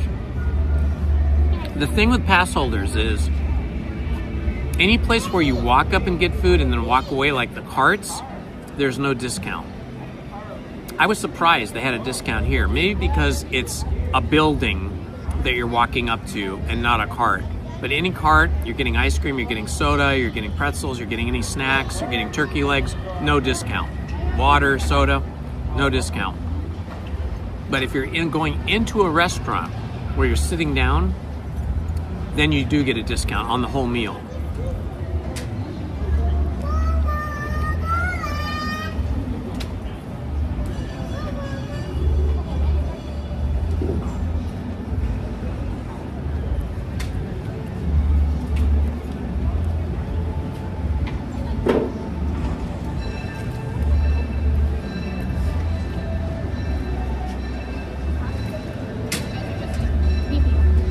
Okay, Andy, I'll check it out.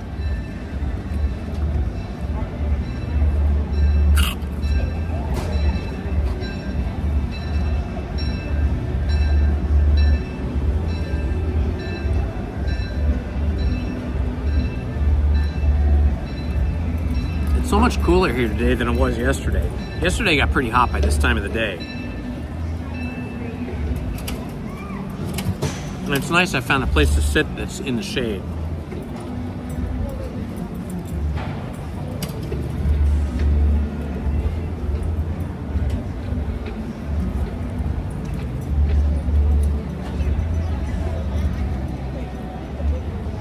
The other thing about the baked potatoes, it fills you up. So you're not snacking all day.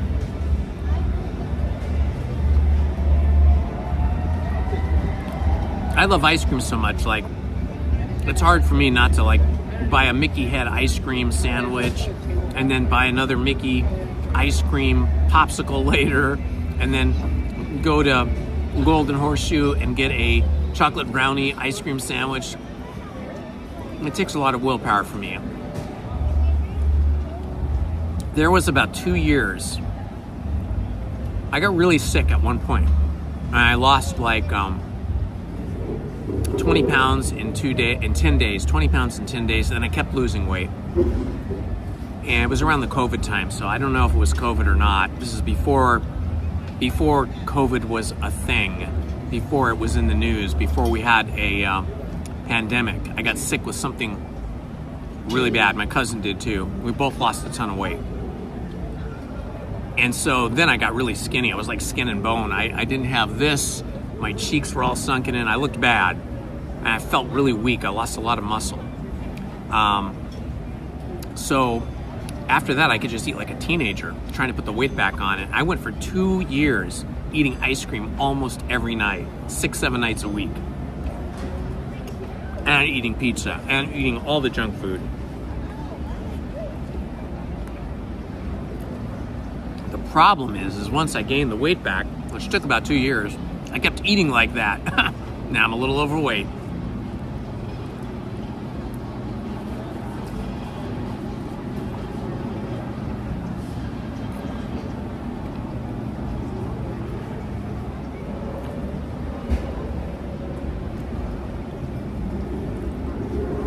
If I have to buy larger pants again, then I know I'm in trouble. I haven't yet. What happened after I got sick is like none of my pants fit me anymore. I had to get rid of like probably 12 pairs of pants. They just wouldn't fit. They would just hang on me. And even with a belt, it was terrible. It looked really bad. So I ended up getting smaller pants, waist size 34. I was at 36. So I want to stay at 34 now. We have our water and our Coke Zero.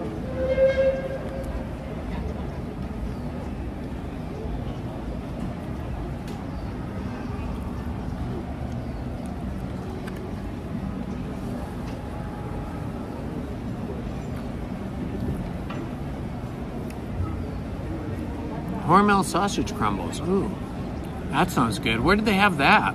Hormel sausage crumbles. Where were those?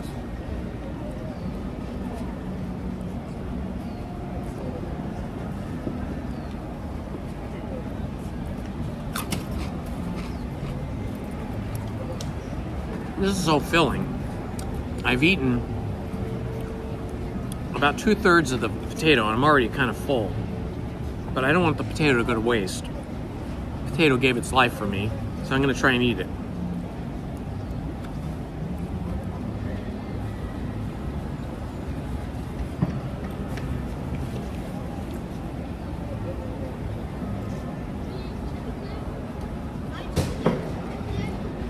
See what the wait times look like.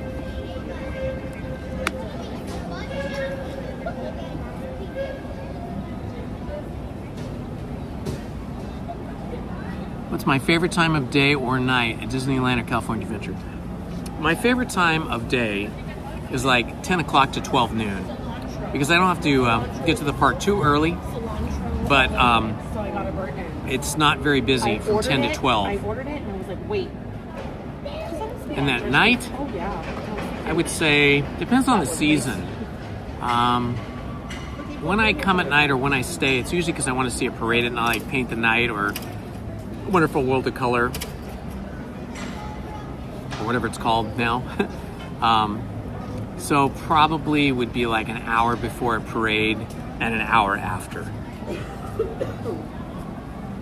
Literally, as she pulled it out of the thing. I do like the nights better in the summer because it's super, super hot here in the summer. And so then at night in the summer, you can just wear a t-shirt and shorts and you're super comfortable.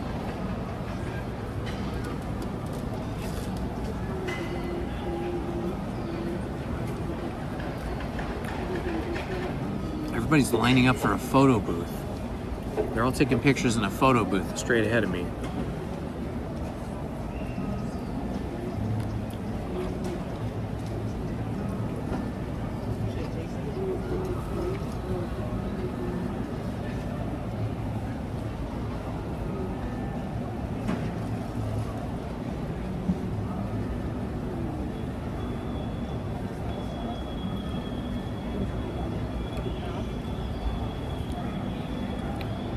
Hey Andy, I know you're a good guy, or a good person, but the mods do get the say on the rules. They know what the rules are and they get to enforce them. So, you know, he didn't know, that's okay.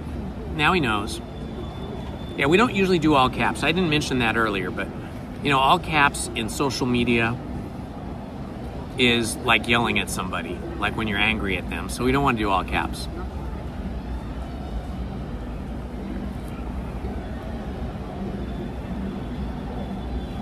Hello, Akiosa Stewart. I'm sorry if I mispronounced your name there, my friend.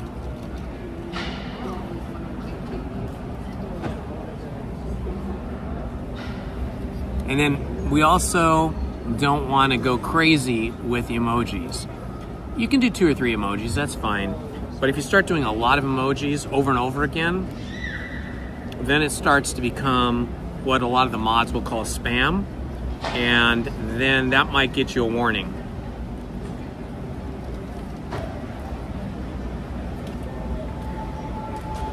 What we want to do is we want to embrace conversation about Disney and all things Disney, whether they're the movies, the animated films, TV series, the theme parks, the characters, and a conversation between each other. And if we veer off a little bit into maybe food, like I did earlier, that's okay, because we all got to eat.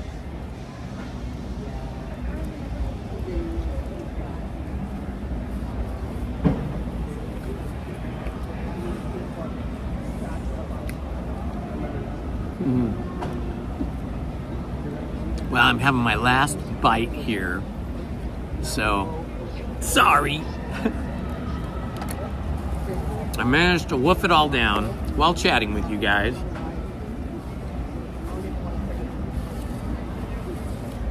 Yum, yum.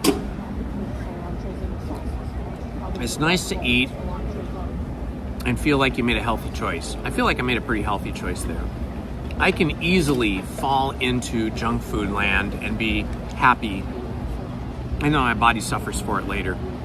I got home from the park yesterday and my neighbor's little girls were Girl Scouts and they were selling Girl Scout cookies. And I gotta support the kids, even though I don't really eat cookies much.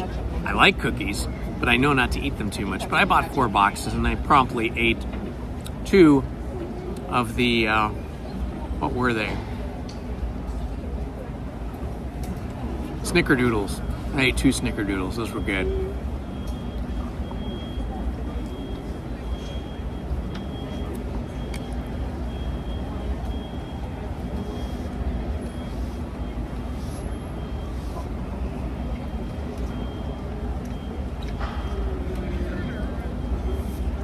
Joyberg. Yeah. Is that what you're eating? I did not have baked potato with sour cream. I had baked potato with brisket burnt ends and some cabbage coleslaw kind of thing on it. It was yummy with a pickle. That's a good thing about potatoes. They last a long time. You can buy a bag of potatoes cheap and you can make them in the oven or the microwave. It's pretty quick. Put it on it whatever you want. You got a whole meal.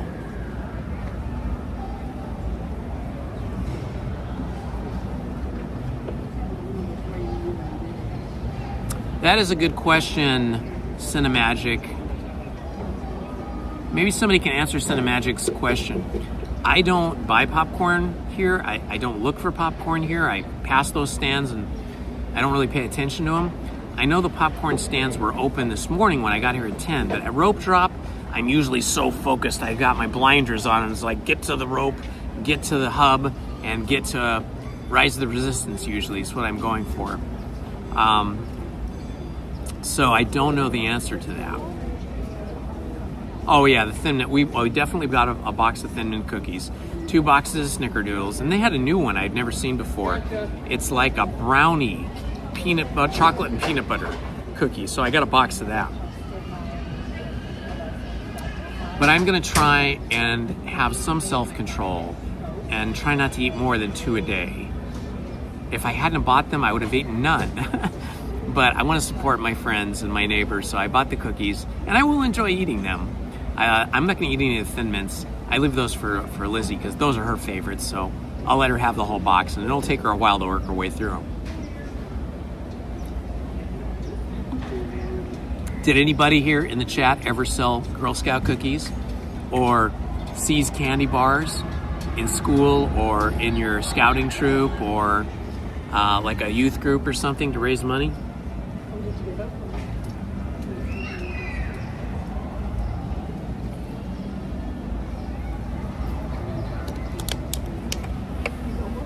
Okay, let's see how we're doing here with battery. 35%. I'm gonna have to wear the battery. I want to clear this table though, so that other people can sit here.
All right, we're almost ready to go.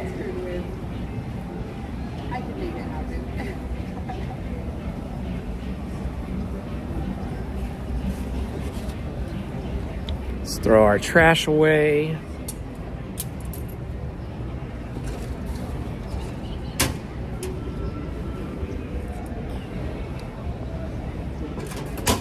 All right, my friends.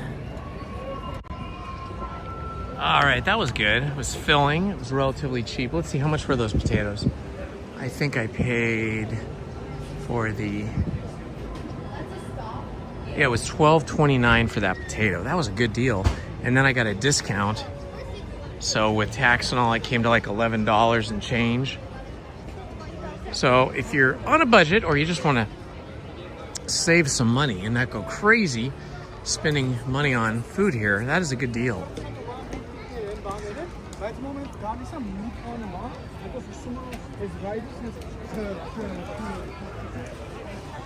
I don't know if we ever had a answer on the popcorn rope drop thing, but I can ask on the way out if I can find a popcorn vendor that's not too busy. All right, we had a good time in Toontown. Nice little lunch there. Now let's see what the wait times are like everywhere else. We're going to be walking very near the Storybook Canal boats, so maybe we can get on a Storybook Canal boat if it's not too long.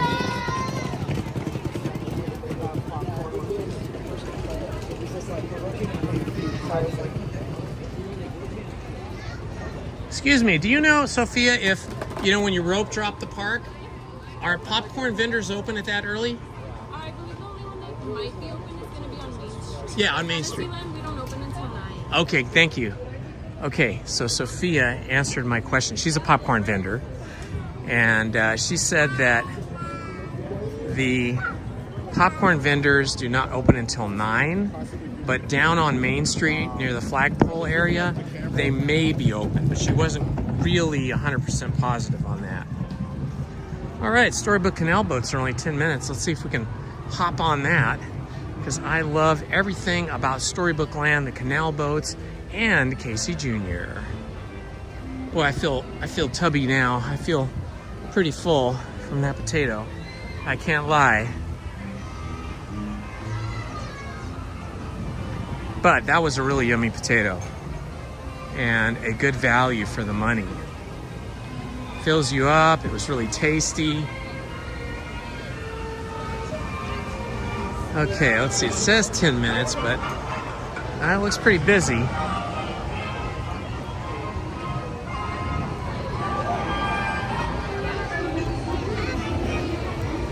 And the line's all the way back out here.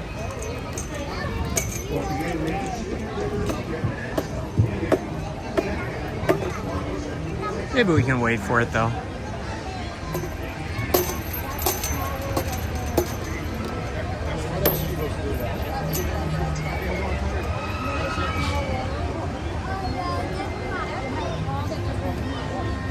You are welcome, Cinemagic Trails. If you're still with me when I get down to the entrance of the park, I will ask a popcorn vendor down there too, because the popcorn vendors down there should know more if that's where their station usually is. But I know, you know, Disney cast crew members get moved around all the time, so. But 9 o'clock for sure, and maybe down there near the flagpole, maybe even earlier. The only time I bought anything from a popcorn vendor was when I bought last year. I bought the Death Star popcorn bucket. That was like the best bucket I ever saw in my life. It was the Death Star, and it lights up. It looks just like the Death Star, and it lights up, and it makes Star Wars music noises, and it has a big cavity in it for popcorn. But I bought it, and I just said, no popcorn, please, just the bucket, just the Death Star. And they're like, well, you get the popcorn for free. I'm like, yeah, but I don't want the popcorn. I don't want any popcorn touching my Death Star. So I got that, and then Lizzie carried the Death Star around. She was dressed as Princess Leia. You can look for that video if you want. Go back and look at Season of the Force, making my first, I think it's all one video. Season of the Force, making my first lightsaber. And you'll see her, or at least look at Season of the Force or Star Wars Day. I don't know, I made several videos. But she's dressed as Princess Leia, and because she's a crochet queen, she crocheted herself a hat that looks like Princess Leia's hair, with the cinnamon bun style hair on the sides of her head. And it was really cute. She got a lot of compliments about that last year. So this year, hopefully she'll dress up again. I know she will, but maybe this year she'll make her own lightsaber over at Sabi's workshop. That was a really fun experience. That was a really fun experience making the lightsabers at Sabi's workshop. It's like a whole ceremony, and you feel like you're being made a Jedi yourself. It was awesome. It was not cheap. I think it was like $250 or around $250, somewhere around there, which is like far more than I would ever spend on anything at Disneyland, except that you got the lightsaber, you got to choose like the parts to build it. You had 4 different sets of things you could build from, and within that set, there was lots of different pieces you could choose from, and then you got the whole experience. You know, it's a private experience where it's about, I want to say, a dozen people, and you can bring somebody with you, one person. So like Lizzie was with me, and she was filming me with my cell phone, and then I had an action camera that I set down in front of me on the workshop bench, so you were able to see me build it from 2 different vantage points. It was fun.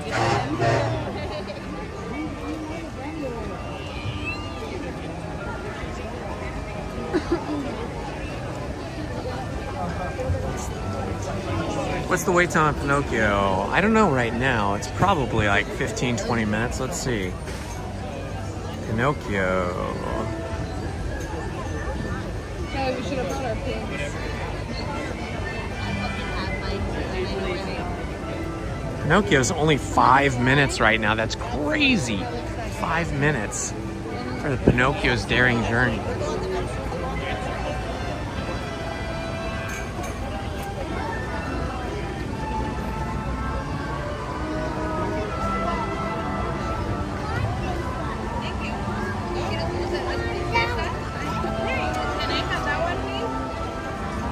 La Petite Chalet.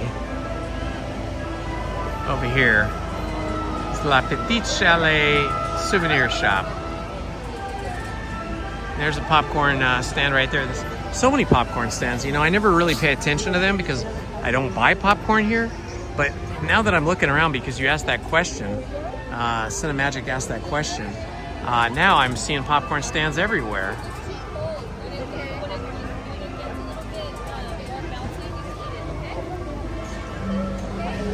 I love Storybook Land. I love it from the boat, from the canal boats, and from the Casey Jr. train.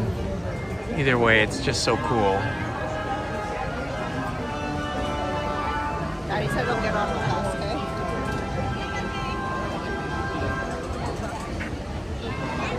I know, right?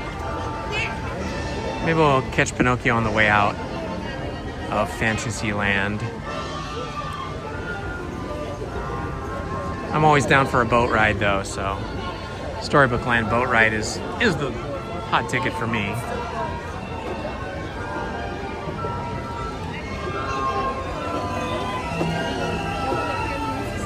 You get the music, you get the beautiful scenery with all the flowers, the boat ride on the canal, all the different lands, architectural lands from the different stories, from the different movies. Can't beat it. Right? All the miniatures. I love the little miniature towns and cities, buildings. You've got Mr. Toad's Wild Ride, or Mr. Toad. You have Mr. Toad from Wind in the Willows represented here. You have Akraba from Aladdin represented. You have the land of Elsa. I forget what that land is called. You get Cinderella's castle, or her village down below, and then the castle above. Monstro's the best when your boat goes through Monstro, which of course is a reference to Pinocchio. Yeah, we're moving along pretty good. It might not be 5 minutes, but it's probably not going to be more than 10 minutes to get on the boat here.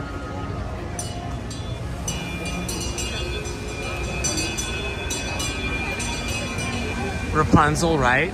They added the Rapunzel Tower just this year.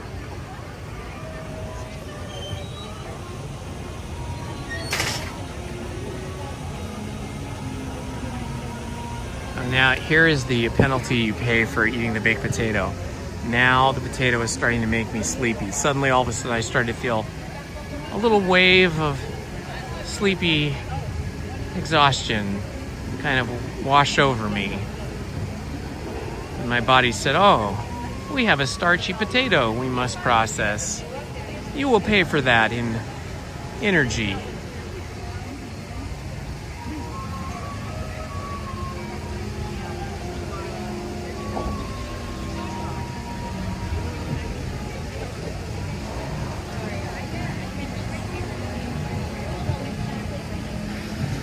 Yeah, Mr. Rogers is cool. See, Mr. Rogers, the thing I like most about his show is that his show was all about kindness, all about friendship and kindness. You should make yourself a miniature of one of Mr. Rogers' neighborhood features.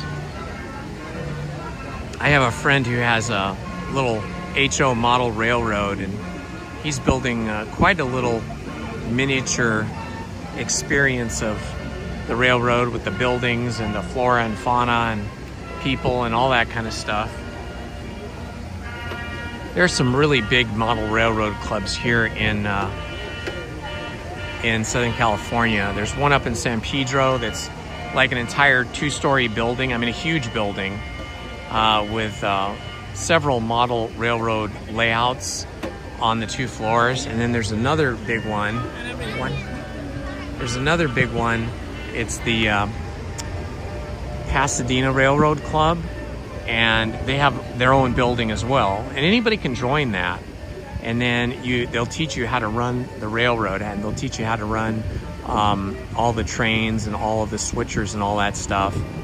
And then you can do it whenever you want. And then there's another one that's been around forever too in Glendale, the Glendale Model Railroad Club. Again, they have their own building in a park. So model railroading is pretty popular, and there's lots of different ways that you can get involved in it. Some people just like building the miniature houses and buildings and layouts. Other people really like running the trains. So you just do whatever it is that you like to do.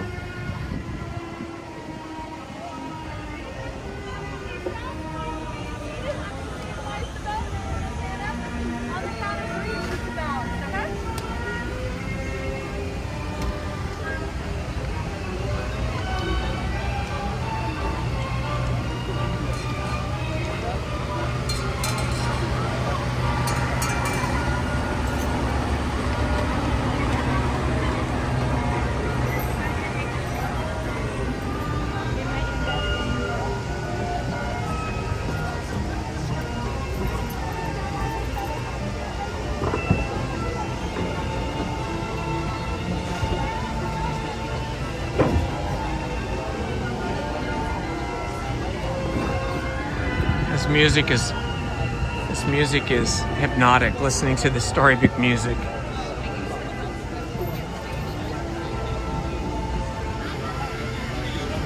Oh yeah, I'm sure you know 3D printers are being used by some of the newer, younger model railroad people, or I'm sure Disney is using 3D printers for something. As a matter of fact, they 3D printed the new outrigger canoe, which is full size. It's like human size outrigger canoe over in Jungle Cruise. So I know that they 3D printed that. I can make it. Looks like I'm gonna get on the next boat. And I look in the tree.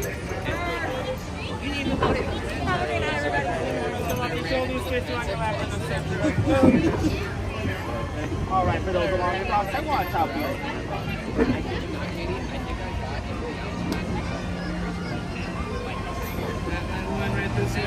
Mike and Ella were like, yeah, he's not making it. Hi, my friend. How many are in your party? Just me. One? Perfect. Well, how many actually? How many actually with you today? Let's see. We got about 298 people right now. It's going to be a really heavy boat. Okay. Yeah. We hopefully won't sink it when I step my foot down in there. Fingers crossed. We'll make It'll sure be like that virtual weight. And how many are in my next party, friends? 7. Perfect. Just try your best to stay behind that white line. Okay, my friend? Thank you. I like your guys' matching shoes. Those are cute. They're pretty cool. I like that. Those are cool. Pretty good. Yeah. All right, friends. Maddie's going to be your guys' captain today on the Cinderella. We're going to let you know exactly where to sit because there's a bit of a balance game to this attraction, okay? Okay. Thank you. Just wait there one more second, my friend. We got the Cinderella boat. Maddie is our skipper. All right, my friend. Come on in. Use your handrail so Jenna watch your step. Have you sit right here on the left side, okay? Alrighty. My party's set. Put the first 2 across the way. Okay. Got the front of the boat. Perfect for a ride through. You sit right here on this left side, okay? Oh, I like your shoes. Thank you. Over here, sweetheart. Together, my friends. Here, sweetheart. Right there. There you go. Got it. Perfect. You guys want to sit 2 together or one across the way? Together? I'm going to have you on that side by the water, okay? Monstro awaits us. I'll have you sit right here on this left side by us, okay? And when we get a chance, my friends, on my side, please scoot down just a tiny bit. Just a tiny bit. They have to balance out the boat. They have to tell people where to sit so the boat doesn't list too far to one side or the other. If you haven't done so already, friends, please take off bags and backpacks and close up any water bottles and food. Good talk about your hands, arms, and fingers. All right. right, here we go. And we're underway. Hello and welcome to Storybook Land. My name is Maddie and I will be your captain and storyteller today aboard the Cinderella. For your safety, we ask that you please remain seated, keeping your hands, arms, feet, and legs inside the boat at all times. And please supervise your children so that our story doesn't take any unexpected turns. Now, most people travel to far-off places through the pages of a book, but there are those of us who prefer to visit in person, whether it be through a rabbit hole or with a little pixie dust. And sometimes we can find the journey to be quite menacing. But don't worry, though it appears we are passing through the jaws of Monstro the whale, the same whale who swallowed Pinocchio. We are really being transported to a magical place called Storybook Land. And like all good stories do, ours starts with once upon a time and with a big, bad wolf. He lives in the cave coming up on our left, and he's always after those three little pigs. But luckily for them, they live across the way in those three houses. One made of straw, one made of sticks, and one made of guaranteed wolf-proof bricks. Now things are going to take a strange turn as just around the river bend is the quaint English village which is home to Alice. One golden afternoon, she followed the white rabbit down the rabbit hole and fell down, down, down into Wonderland. And things only got curiouser and curiouser from there. Our next chapter begins in London Park to our right.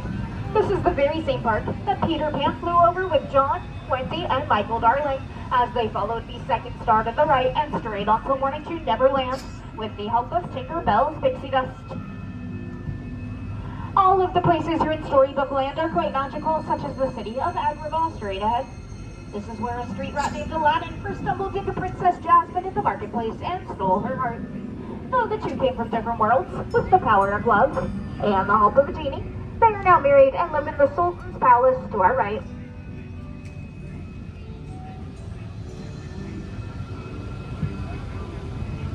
Aladdin and Jasmine's story took them on a magic carpet ride to a whole new world, soaring over, sideways, and under the twinkling archways overhead, where love blooms forever.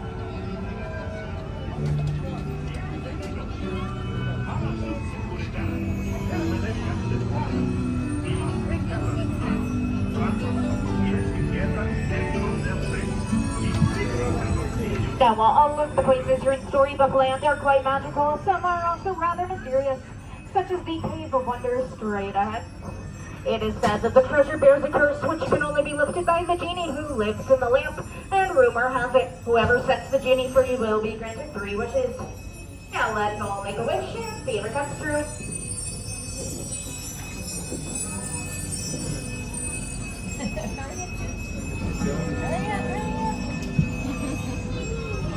Snow White wished to be free from the evil queen, and she found shelter in the cottage to our right, which is home to the 7 dwarves. They offered her protection in return for her kindness, and if you listen carefully, you just might hear them whistle while they work. Cinderella wished to go to the ball, but her wicked stepmother forbade it. Luckily for her, her fairy godmother granted that wish, but when she did not return home by midnight, her carriage turned back into a pumpkin, and it still sits there on the bridge to our left. No magic has this woman, love has not. Cinderella now lives in the palace at the top of the hill with her prince.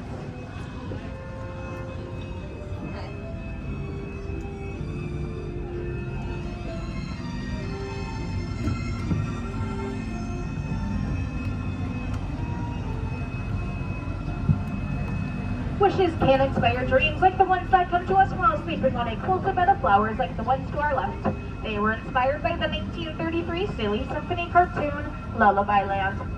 These miniature plants were enchanted by Tinker Bell to never grow up, just like the Lost Boys in Neverland, and were a favorite of master storyteller Walt Disney, who continues to inspire our stories to this day.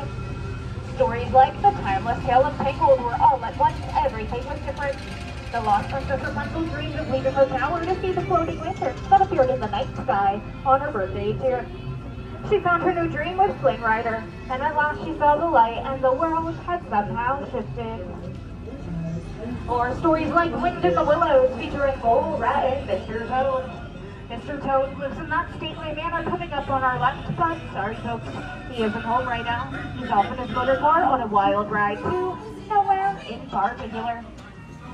Or even stories like that of Arendelle, where sisters Anna and Elsa grew up and where they met their frozen friends, Olaf, Kristoff, and Sven. Though Elsa lives in that icy palace, Anna refused to let her go, and they found that the power of love was strong enough to help them weather even the harshest storms. Straight ahead is the Alpine Village, which is home to the woodcarver Geppetto. He wished upon a star for his wooden puppet Pinocchio to become a real boy, but it was not until Pinocchio saved him from the belly of Monstro the whale that the Blue Fairy granted that wish.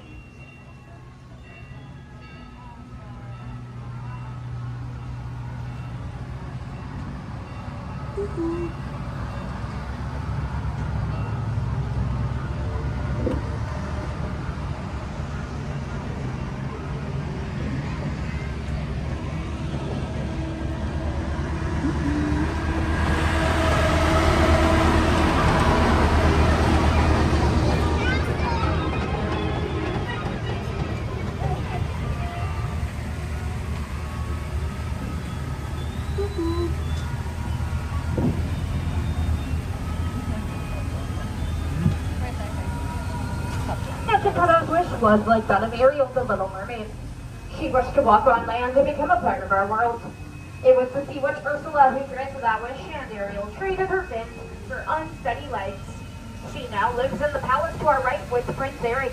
The Ariel story began in the underwater city of Atlantica to our left, where she lived in the shadow of her father, King Christ. And like all of our stories in Storybook Land, Ariel spends away happily ever after. Now as we approach the dock, please remain seated, keeping your hands, arms, and fingers inside the boat. And do not stand up until I've told you it is safe to do so that our story doesn't end under the sea.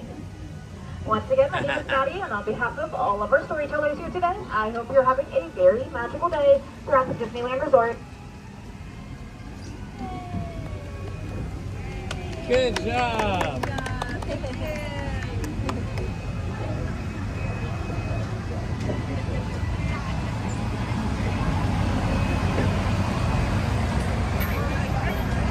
Everyone stay seated for me, please. Along the dock, watch your hands, arms, and fingers. On my count of 3, I'm going to have everyone stand up together in the center of the boat for balance. Ready? 1, 2, and 3. Easy, stay handrails, look down and watch your step. You're going to exit to your left towards the waterfall.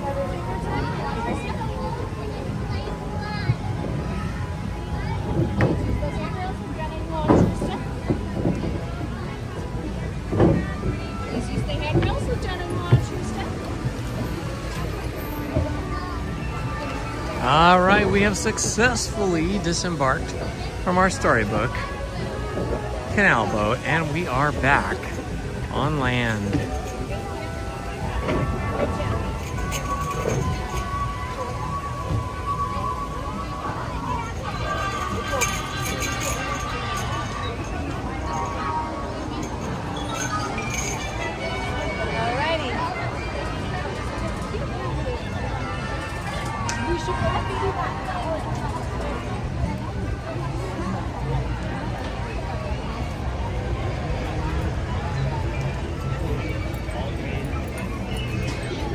And we survived another trip through Monstro's digestive tract.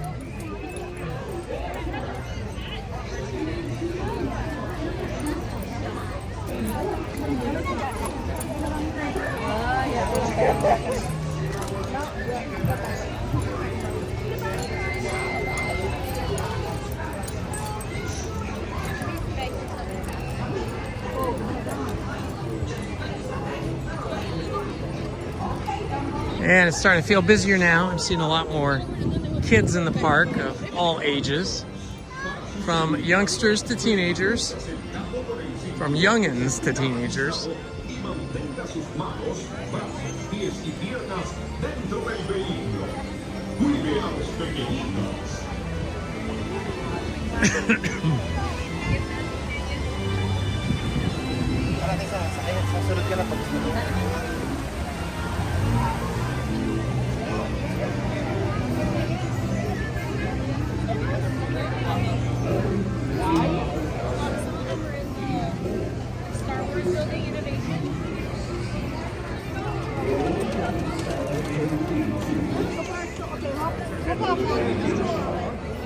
It is busy here in Fantasyland. Lots and lots of strollers, lots of little kids.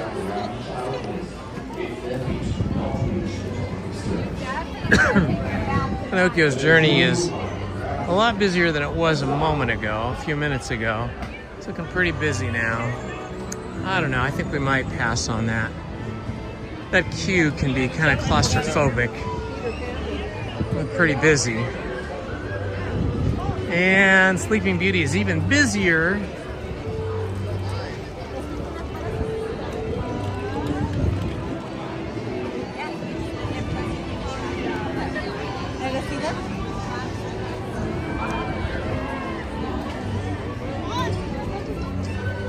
Oh yeah, we got a lot of people coming in now.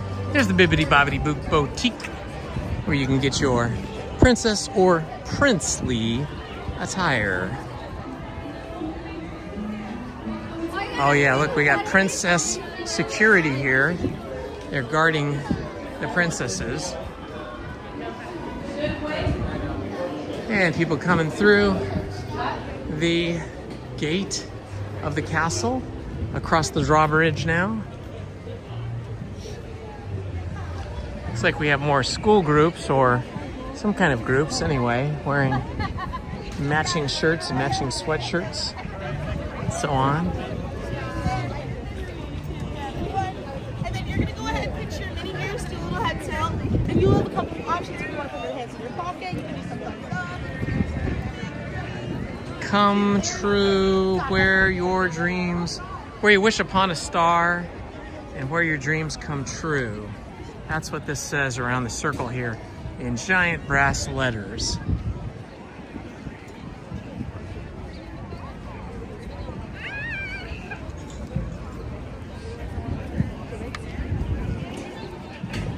It is feeling warm down in this part of the park.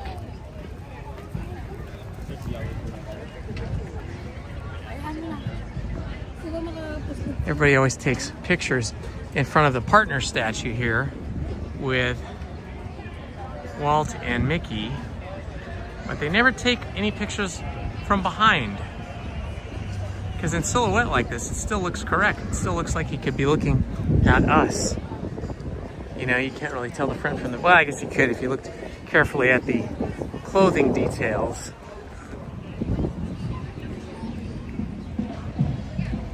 That's a good picture of them. And then there's the castle.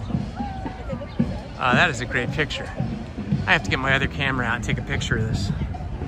My other phone, I should say. Let me get a picture of this, guys.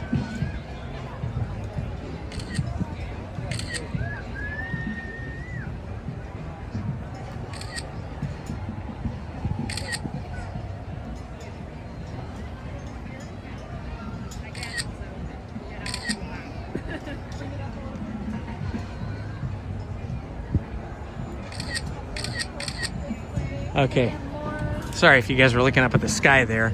I was had my other cell phone out. I was taking pictures of Mickey and Walt in the partner statue because the lighting was just spectacular with the bronze statues beautifully lit and then the castle behind it.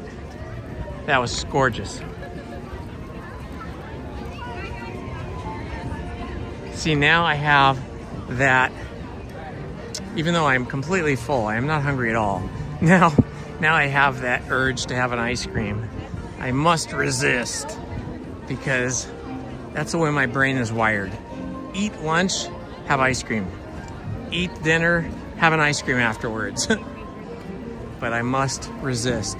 Let's go in here at the Coca-Cola refreshment stand and see what they've got in terms of merch. Oh yeah, they've got a cool Mickey sipper.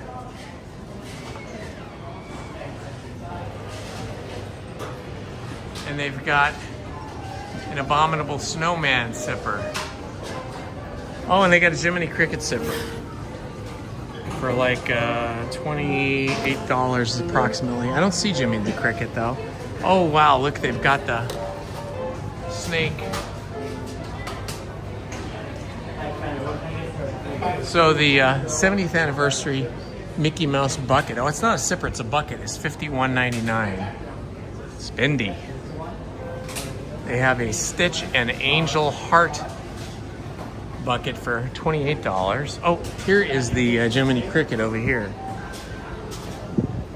Oh, the Jiminy Cricket's really cute for $27.79. It's hiding back here. That is super cute. Oh yeah, that is totally cute. Jiminy Cricket sipper cup includes a fountain beverage for $28. That is totally worth it. And then the sort of generic Coca-Cola one. Oh, actually, that's part of this. It's not a sipper. It's actually part of the soda stand.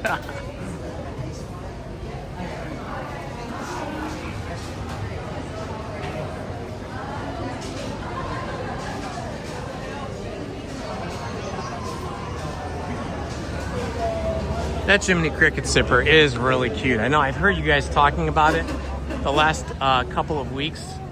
Last week for sure anyway. And I hadn't really noticed it myself. But I wanted to go in there and see which sippers they had and which buckets they had. And I gotta say that Jiminy Cricket sipper is kind of worth the money. You get the soda and then inside the sipper, and then you get the actual sipper thing. I just wouldn't want to carry him around with me all day. It's like one of those things you probably want to get at the end of the day and then wash them out when you get home and then put them off on a shelf or wherever you keep all of your Disney collectibles.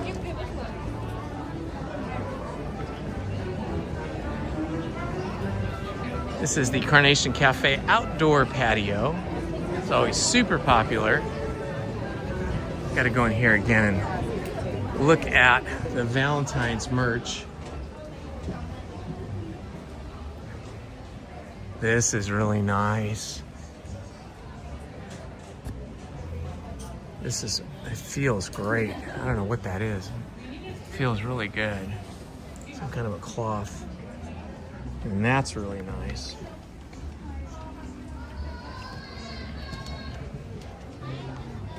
These are cute. Mickey and Minnie. Patches. Look at that on the side of the arm. Let's see what it has on the back.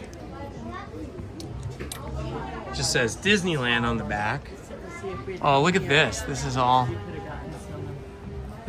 Small World inspired. Let's see what it shows on the back.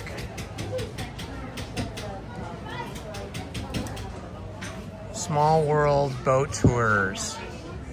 It's a small world after all. Wow, that's really nice. These are great.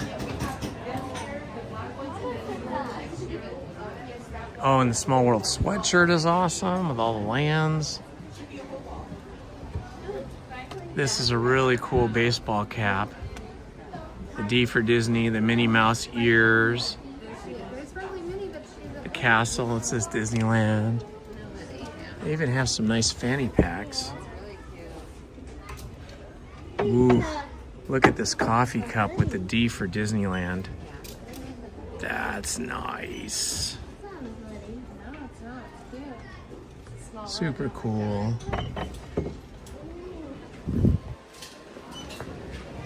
Here's the fanny pack.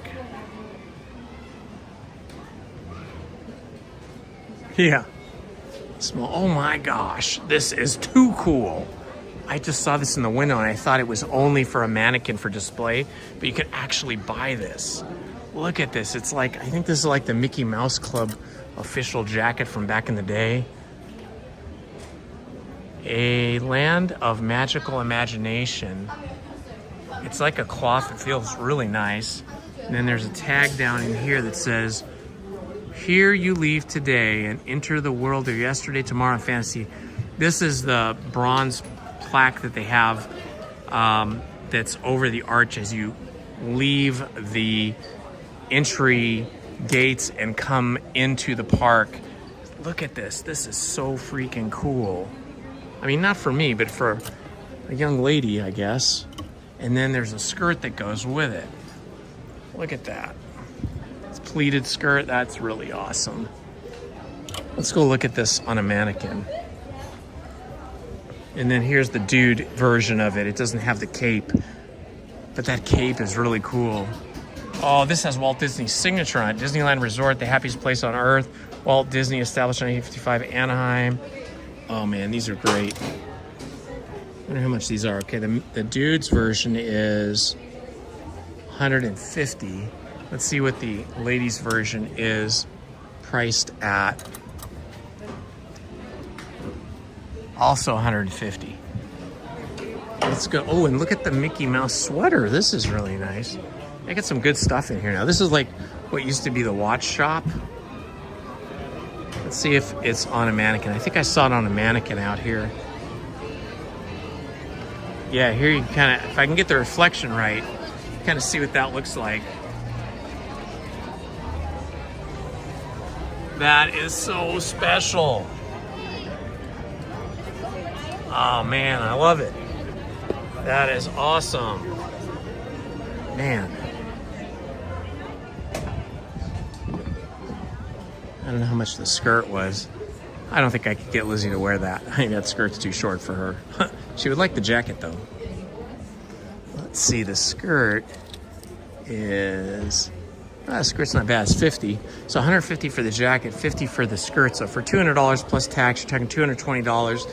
You get that outfit. That's actually a pretty good deal. So that's like something they're only going to produce this one time. They'll probably never produce it again. That's how it is for a lot of... Oh, look. Zootopia. It's Judy Hopper. Only $27. And her friend the fox. Her nemesis turned friend. Yeah, a lot of the Disney merch, especially when it comes to clothing, they just make it for like one season, and then when they sell out, that's it, it's gone. Gone and gone forever.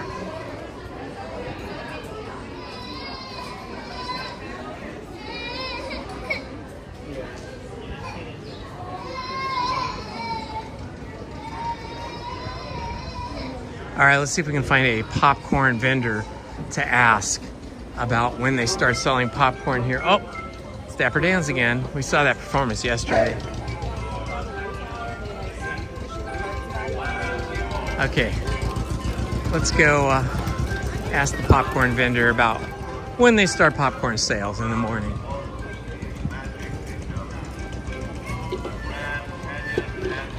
Hi, I have a question. What time do you guys start selling popcorn in the morning, like when the park opens? When the park opens, these ones out here open at about 11. 11? Yes. Okay, thank you. I believe at like 8? Down the street, like yes. by the hub? Yes. Okay, so this popcorn stand here near the flagpole opens at 11, but the cast member who works this popcorn stand said that there's a popcorn stand at the hub by the Mickey and Walt partner statue, and she said that one opens at 8. So therefore you could get your popcorn at the rope drop area up by the hub, according to that cast member.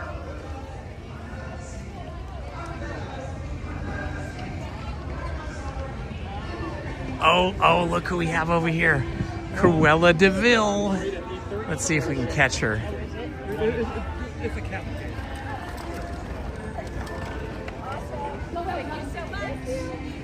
Oh my gosh, it's the beauty. It's the beauty herself. That's right, that's right. Ooh, that's I think I saw you on the red carpet last night. I think you're right. Everywhere, all the time. Now, is that your picture? Yes. Excuse me. Okay. Ready? I love talking to Cruella de Vil. She's the best. If you can ever catch her when she doesn't have a lot of people around her, she'll talk to you for like 10, 15 minutes, as long as time will allow, before people start asking to take selfies with her. And there was already people lined up to take selfies with her. Oh my gosh, that was awesome. She's so fun.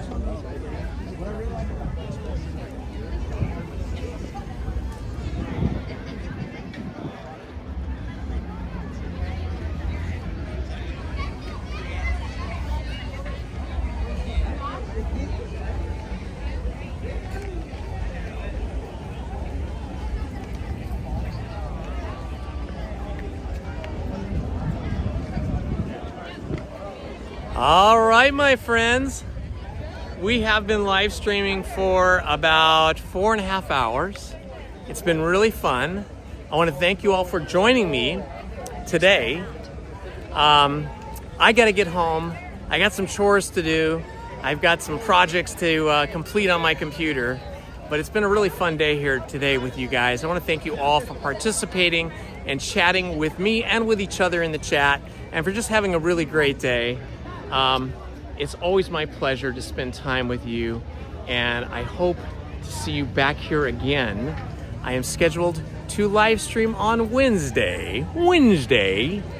And so until then, my friends, this has been Indiana Holmes. Love to you all. Share a hug, share a smile, make the day another beautiful experience for yourself and for everyone else. Love to you all. Bye-bye, guys.